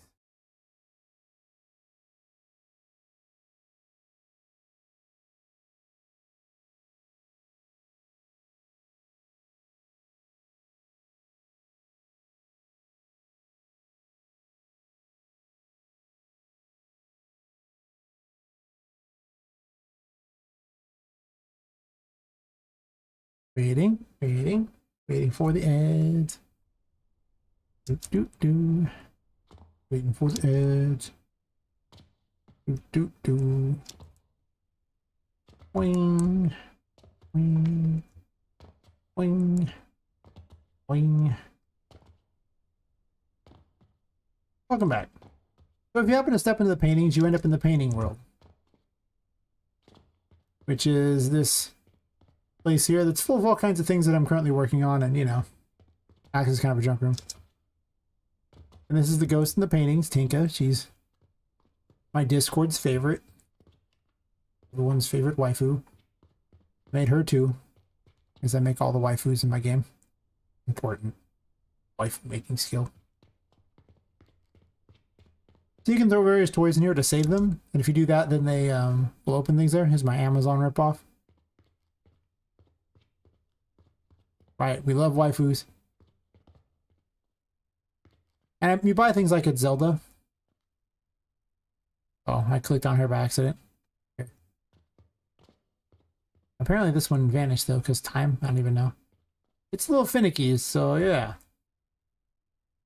And I don't have those like that, but it's not going to be a huge shop system because the simple reality is that I don't have that many things to buy. You buy it, and then you get it, and it just upgrade thingies. That's exciting. I'm building little rooms for things like Mini Pop's Little Box, which is like, you know, small version of your box. I was going to make a character. I was probably going to give her a cemetery. She's going to upgrade your tarot cards. I haven't given her anything particularly cool to do yet, but eventually she'll have a little, like, you know, cemetery here with, like, tarot cards to upgrade. Just floating tarot cards. Oh, thanks. That's definitely weird. And every time you unlock the painting, they'll be available here for you to go through. Oh, thanks. Oh. I'll show you one of the few male characters I made. Well, at least the ones that are in the game so far. Do do do do do do do do do do do do do. I mean, this fine gentleman here, he's just doing his thing, living his life here. He's supposed to run a battle arena. It got broken because of a plugin update. I removed that plugin from the thing, and let's remake it. I haven't done it yet. I don't know if he's going to be rescuable in the demo, though. I don't think so. So I don't think it matters. You're probably just going to rescue Annie and Fortuna, the tarot lady, to act as your shops. And then from that point on, I think everything else will just be whatever happens. But he's sad because he doesn't have an actual place to, you know... That's weird. Why is that? Okay, these didn't update. That's good to know. He's sad. He doesn't have a thing, so we'll just send him to the next zone. Bye-bye. Yeeted. Oh, no, you just battle other things. It'll be, you know, you'll be able to do regular fight things. Kind of like, you know, you would in, like, say, like, Final Fantasy Remake or whatever, you know, where... Like the battle arena in Final Fantasy VII, that kind of thing, you know? It's literally... You'll have more and more difficult battles, and there'll be a tarot card for beating them. Probably strength. So I'll hand out strength in this one, and maybe the star in this one as well. By doing a jumping puzzle near the top. Because star is currently sitting way up there. Point the thing there. I used to have a jumping puzzle for it, but then I broke it because I redid this whole area. Yeah. It'll be a thing. And while I haven't, because it'll random me back to one of the locations, that's why I didn't want to come here. I was working on a heart thing. I'll jump in.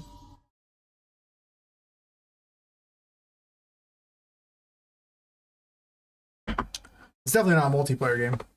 No. Metroidvanias don't make a multiplayer. Where am I at? Where am I at? Oh, I ended up back in the library. Oh. Oh. Oh my. Alright, well, we're continuing on then. I'm back in the library, boys. Yeah, I don't know what's up with the, I'm gonna re-equip these things to the right ones. Because apparently it didn't change the symbols for them, so I'm all confused on what I'm actually clicking now. Yeah. Well, Metroidvanias aren't built to be multiplayer. They're just not. They're like the worst genre ever for multiplayer because they're about, you know, exploration and finding new abilities to explore more areas. And they're, you know, usually full of combat and things, but they encourage you to explore a world.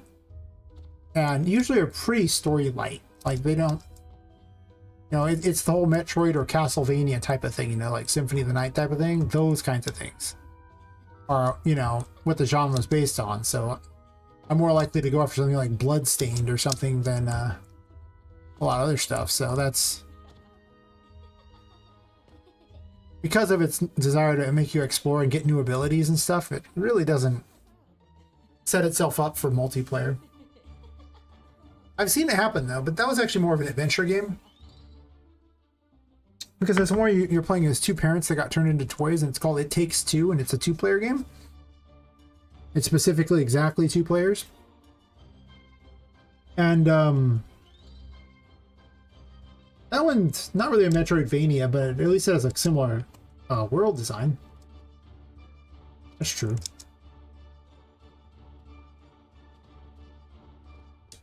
We're running. Yeah. I wouldn't want to make a multiplayer game anyway.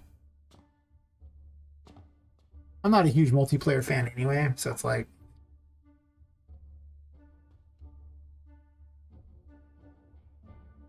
I don't think it is.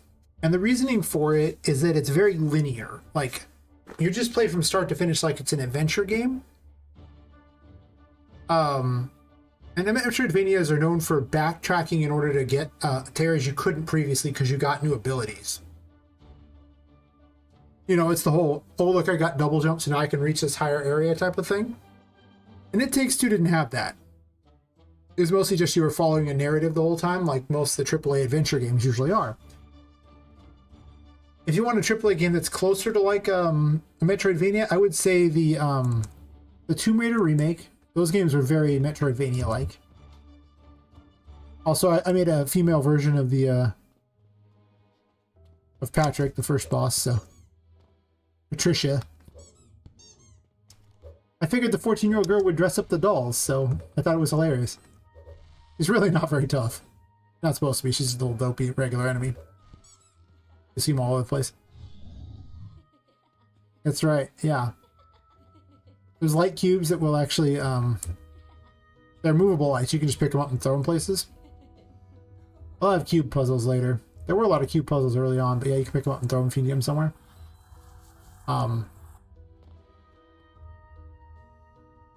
Yeah, like those, the Batman Arkham Asylum games, like Arkham Knight, all those things like that, those were very Metroidvania-like. Because he'd get all those bat gadgets in order to get to new places and stuff, so that played out real similar to that. They still had a narrative to them, so they're, you know, the AAA version of things. Clearly no indie is doing that. Cutscenes take a bajillion years to make. After all, those were made by studios of hundreds of people, so you ain't replicating that.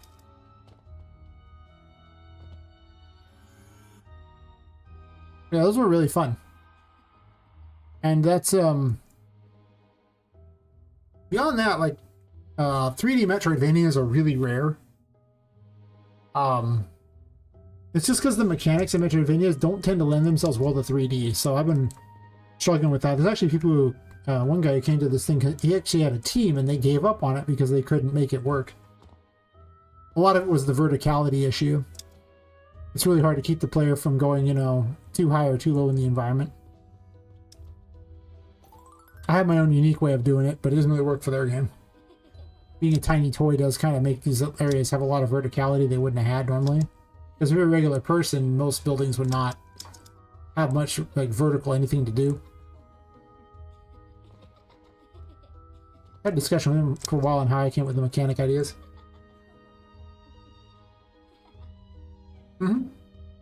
Yeah. Well, I mean, they might play. There's a lot of games out there, so your game does have to actually be pretty good, but, well, Or at least interesting. Maybe not good, but if it's interesting, people like the idea, they might get them in the door. But it's definitely just it's an unusual genre, which is actually why people are usually excited to check it out. Why I get people clicking on the stream. Because they're like, you said Metroidvania, wait, a 3D one? Yep. Let's put a key up here, but I haven't done it yet. I'm just doing what I would do in the demo.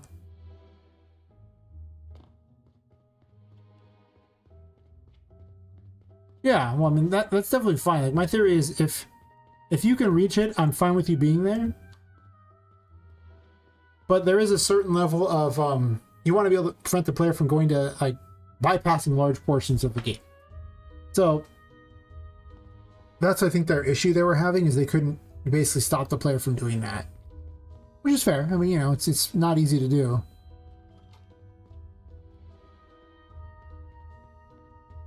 Where's the smoke at? Terrifying. I don't know. It's a little slow to load the smoke. A little creepy.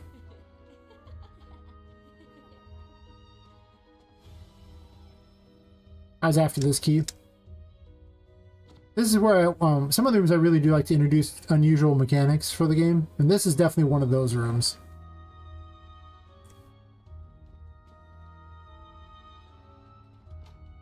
It's an experimental phase. It's still playable, but... So the rules of the playroom are very simple. Charlotte chases you randomly, and if you're in one of these safe areas, well, you're safe. And if you're not, you're dead. I mean, she'll hit, you know, catch you. As you can see, she'll start wandering around, and you can tell where she's at by the smoke.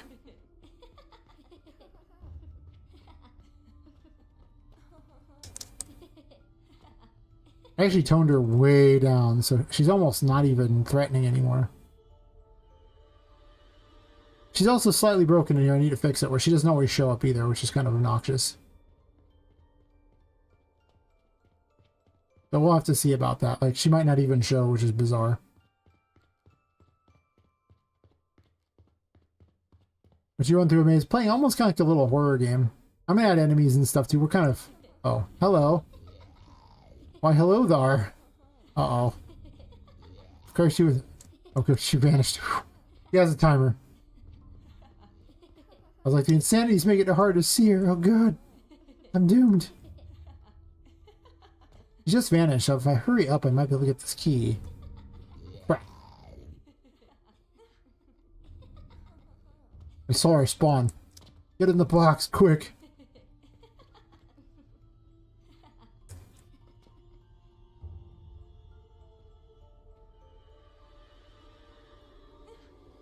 Really? I need to work it so the enemies view you as safe if you're in the box.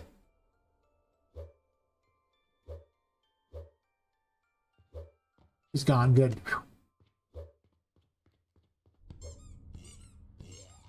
I need to put an indicator so that it sounds like she's spawning too. So you know she's there. She's gonna have some sort of voice acting things, like creepy stuff, but I haven't got that far yet. I have to pay a voice actor at some point, but... You know. Oh, God. Hello. Uh-oh. Hello. I made her slower than you, so you can try to escape. But she can come from multiple areas at once. You can eat it pretty hard if you're not careful. Oh, she vanished. I'm almost at a sit. Oh, no. Run away. Run away. Run away. There's you insanity. I tried the AI voice thingies. They just don't sound very good. Like, they don't have the inflection to help you out. I'm running through the insanity as quick as I can to get to the next area. Flip it on, quick. The darkness is not your friend. Yeah, it doesn't sound good. It's a problem. So they sound okay if you're not doing any kind of like AI, any kind of inflection, and you try enough times, eventually they get it okay. But yeah, I was gonna say, like, AI ones do not sound good, not at all. It is real bad. So I need to find a better solution probably, or they need to get better potentially. But I definitely put a bunch of time testing it. But there's like a far cry between like real voice acting and AI voice acting. Like it's, I didn't spend all my time to make my game, you know, look like this and then have crap voice acting. That would just be terrible. So it'll be a placeholder, sure, but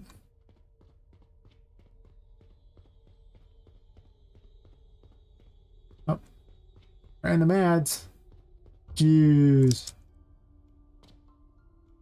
On a good point where I can wait for people to be done with the ads.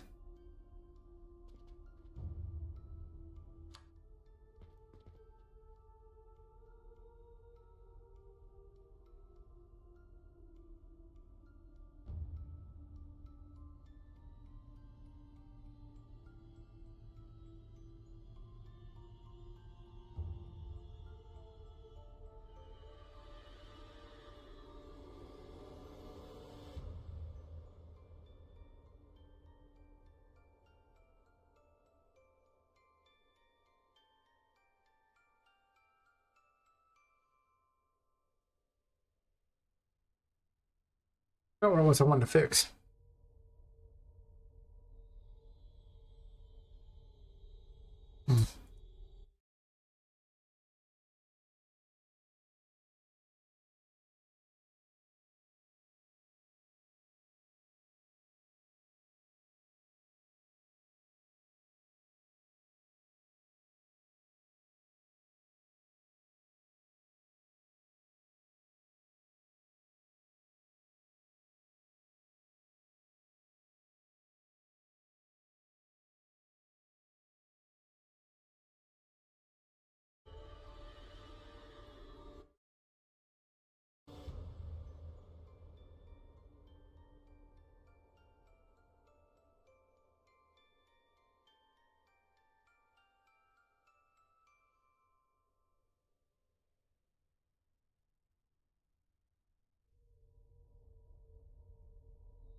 Yeah, I've been testing it. Like I said, they're not very good. Like in all my testing, they lack the inflection. They just don't pick up your voice very well.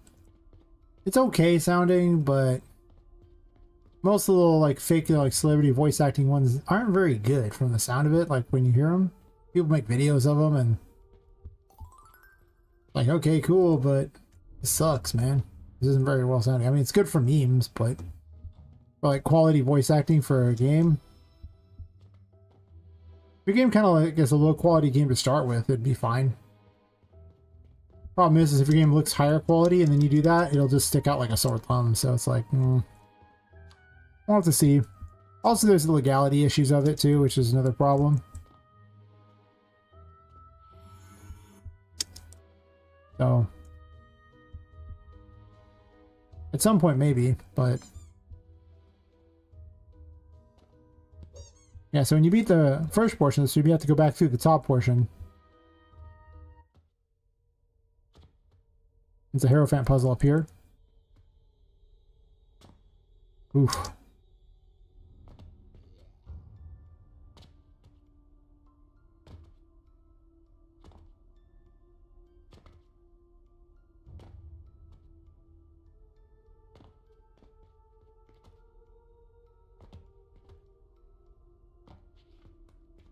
Now I can jump on this before I had to beat this earlier with those tables over here having no collision. It was terrible.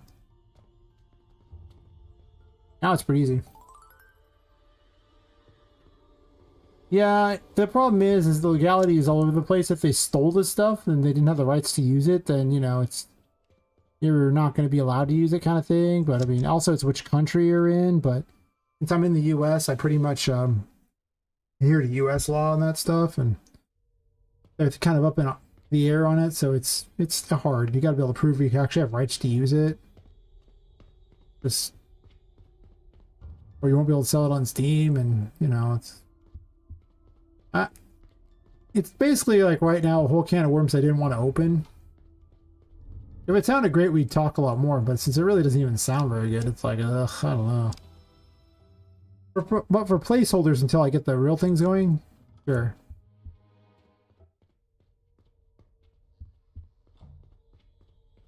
Yeah. You disclose, but just because you disclose that you used AI, if you didn't have the rights to use the stuff that the AI was trained off stuff that was stolen, then you don't have the rights to use it. So I mean, like you would get your game kicked off Steam. Just so it's one of those things you got to be careful about. You got to be like, oh, okay, well, do I really have the rights to use this? I have the rights to use everything in this, so that's what matters to me. I've done everything legal for a reason. Not necessarily. If they trained off only stuff they owned, it's not illegal. But it's pretty hard to prove it, so it's awkward.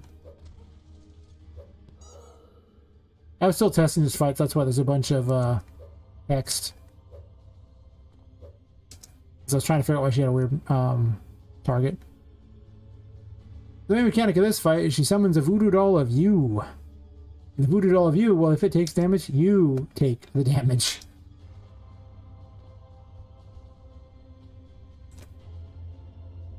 So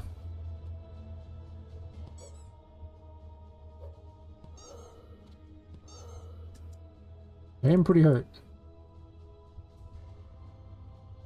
So she'll attack the voodoo doll the whole time and I'll take a bunch of damage for it. You want to keep the voodoo doll away from her. If possible. She has a teleport later, but the little ones don't actually teleport. What they do is they spin and then launch themselves, but... Oh, there's other ones that jump as well. This boss is somewhat buggy, though. Sometimes she'll just decide to go after something that isn't even there. It's pretty weird. But good thing I healed her up. I feel better about that. The life bar up there doesn't really reflect her being healed up. It only checks every time she's hit, so... I put her health at 33%, and I have a double damage weapon on to make this take way less time because of how often I do this fight. Oh yeah, she's bugged. She'll pick something that isn't there and she'll start attacking it. It's weird. See? Well, anyway, I'll just get her to the third phase because that's when she gets the most interesting, and we'll ignore the fact that she's still bugged. I actually fought her earlier and she wasn't bugged at all, but I have no idea what's causing it.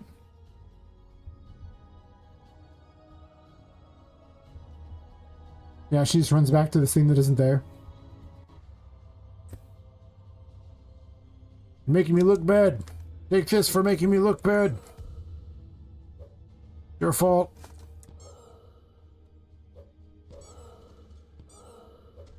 I want to beat her down as much as possible so that I don't have to do much of the third phase. Because she's broken. That's making me annoyed. Why are you so broken? Okay. So in the third phase, she's kind of sort of unbroken a little bit. She creates a force field around herself and then summons 5 minions to help her, and as long as those minions are alive, you can't hurt her. And then she starts spinning the battlefield around just to make your life a little harder. Because now the lights are moving away from you, and so are all your mushrooms too, for that matter. So if you want to heal yourself, you better go running after your mushrooms, you know?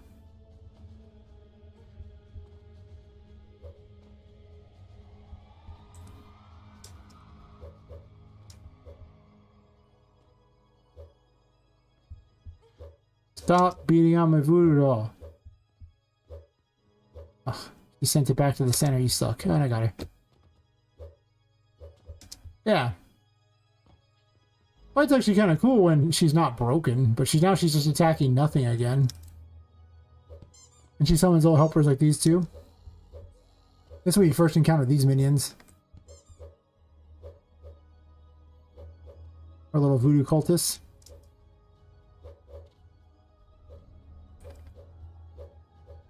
But with her having only 33% health and me beating her down a lot, she's supposed to start this phase at 50% health. But I'm just saying, someone might have cheated a little bit to be certain it wouldn't take as long.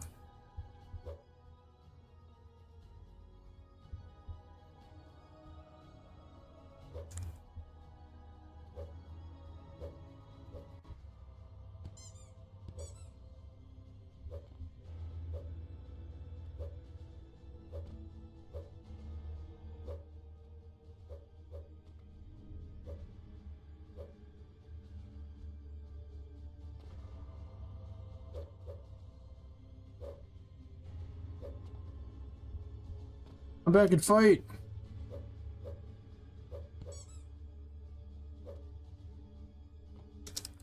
Yep.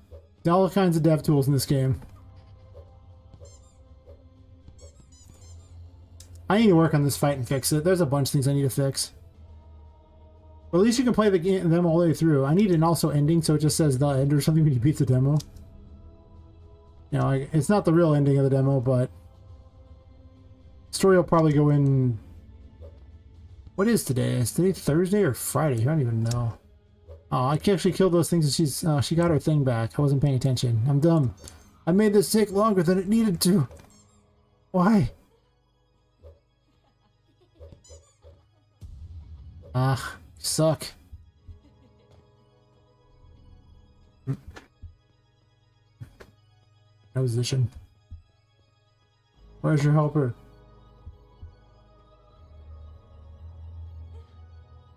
Stop hitting my voodoo doll. What's even hitting you? Oh, she is? Ugh.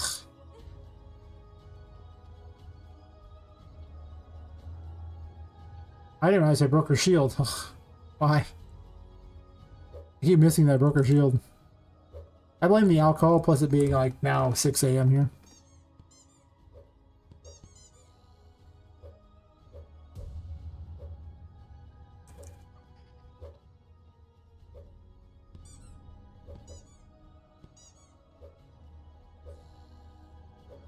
There it is.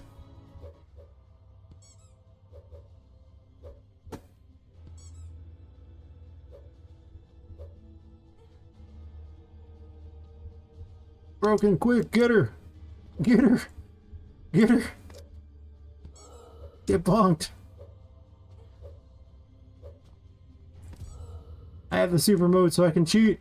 Dev tools! Dev tools! Why are you invincible? You suck! She got her shield back. Nice. 7 a.m. Yep. Someone understands my schedule.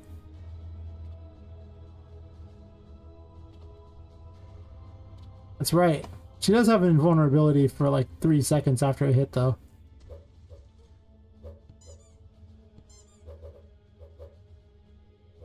At least she's unbroken a bit now. That's good.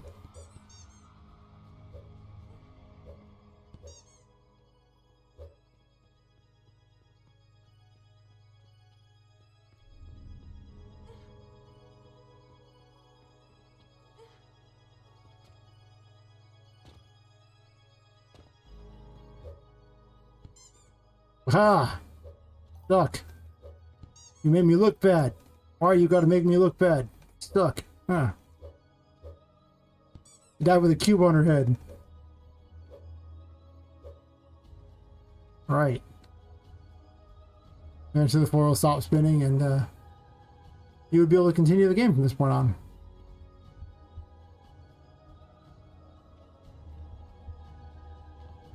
That's right, I do.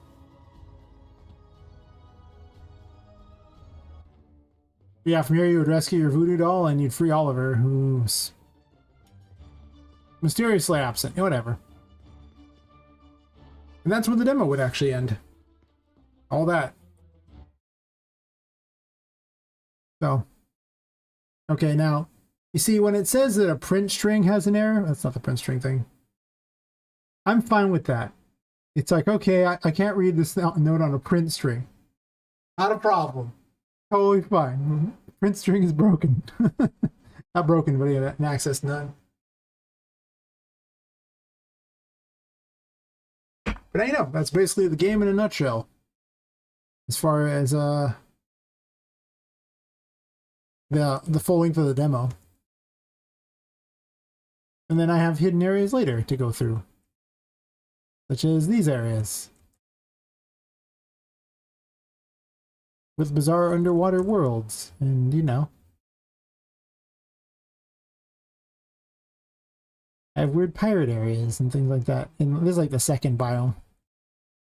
Like an Alice in Wonderland / Neverland type of area. Weird Tomato Village, which will also have something under the water too when I get there.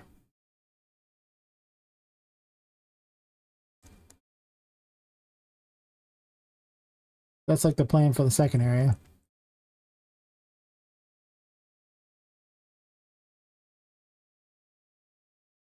But that's pretty much the gist of things, if you will.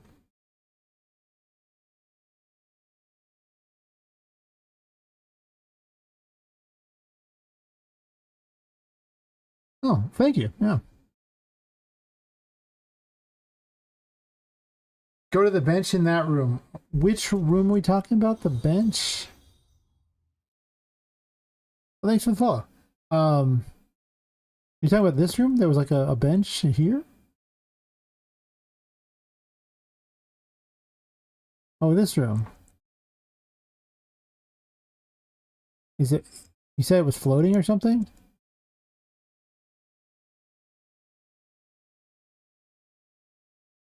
Like these benches here?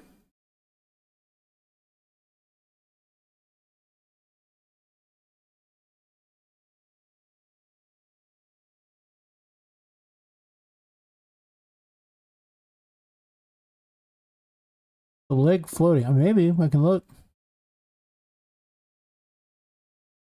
I mean, you might be right. Possible. Goodness knows there's plenty of bugs, so. I actually think it is floating a little bit, yeah. It is marginally floating. I wonder if they all are. I guess they all are, huh? Well, those two are. What probably happened was I probably copy-pasted it over and over and kept the same thing there. That's a good catch.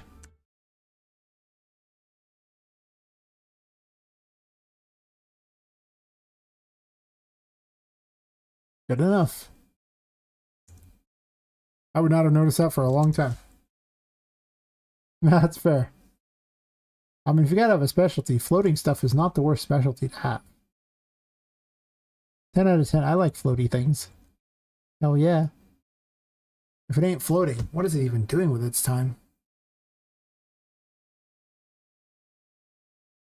I think I need to remove this room here.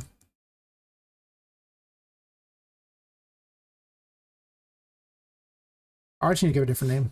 Entry.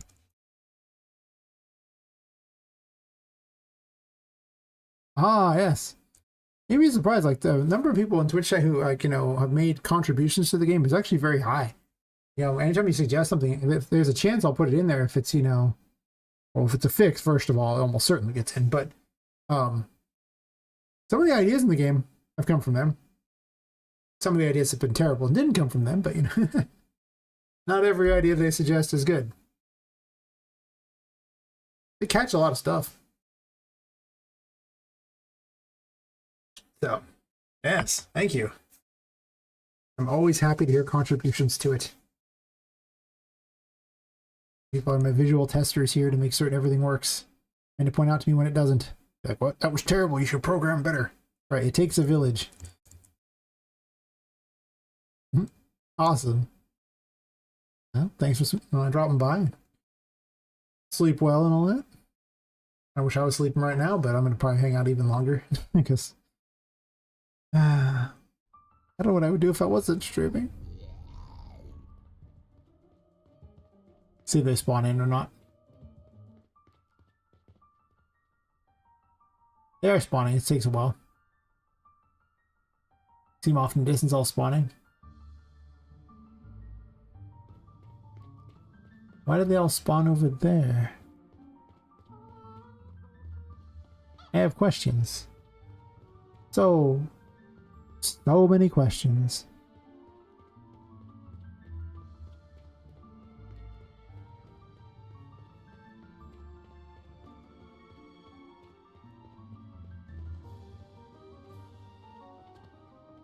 Those three spawned in.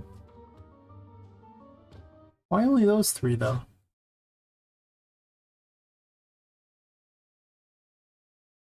This makes no sense, as they all have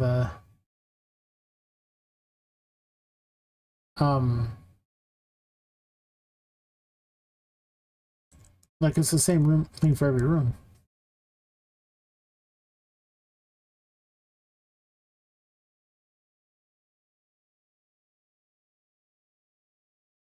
I guess I can reduce the timer on this. I did make it an exposed variable, right? Didn't I? They are.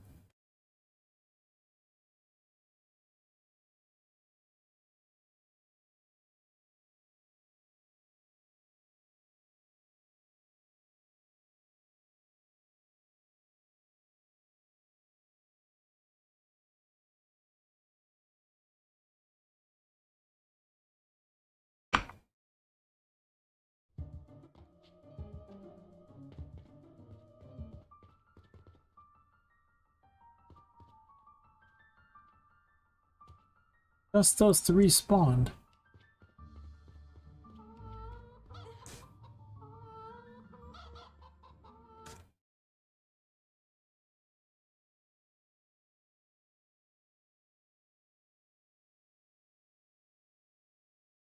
Hmm.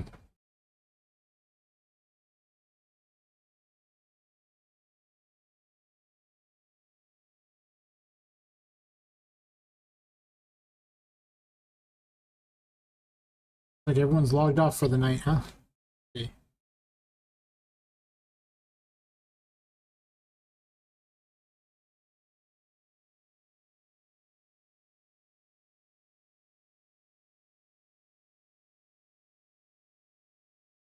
Well, I mean, with no one else watching, it's been like 7 hours. I think it's probably good enough stream for me anyway.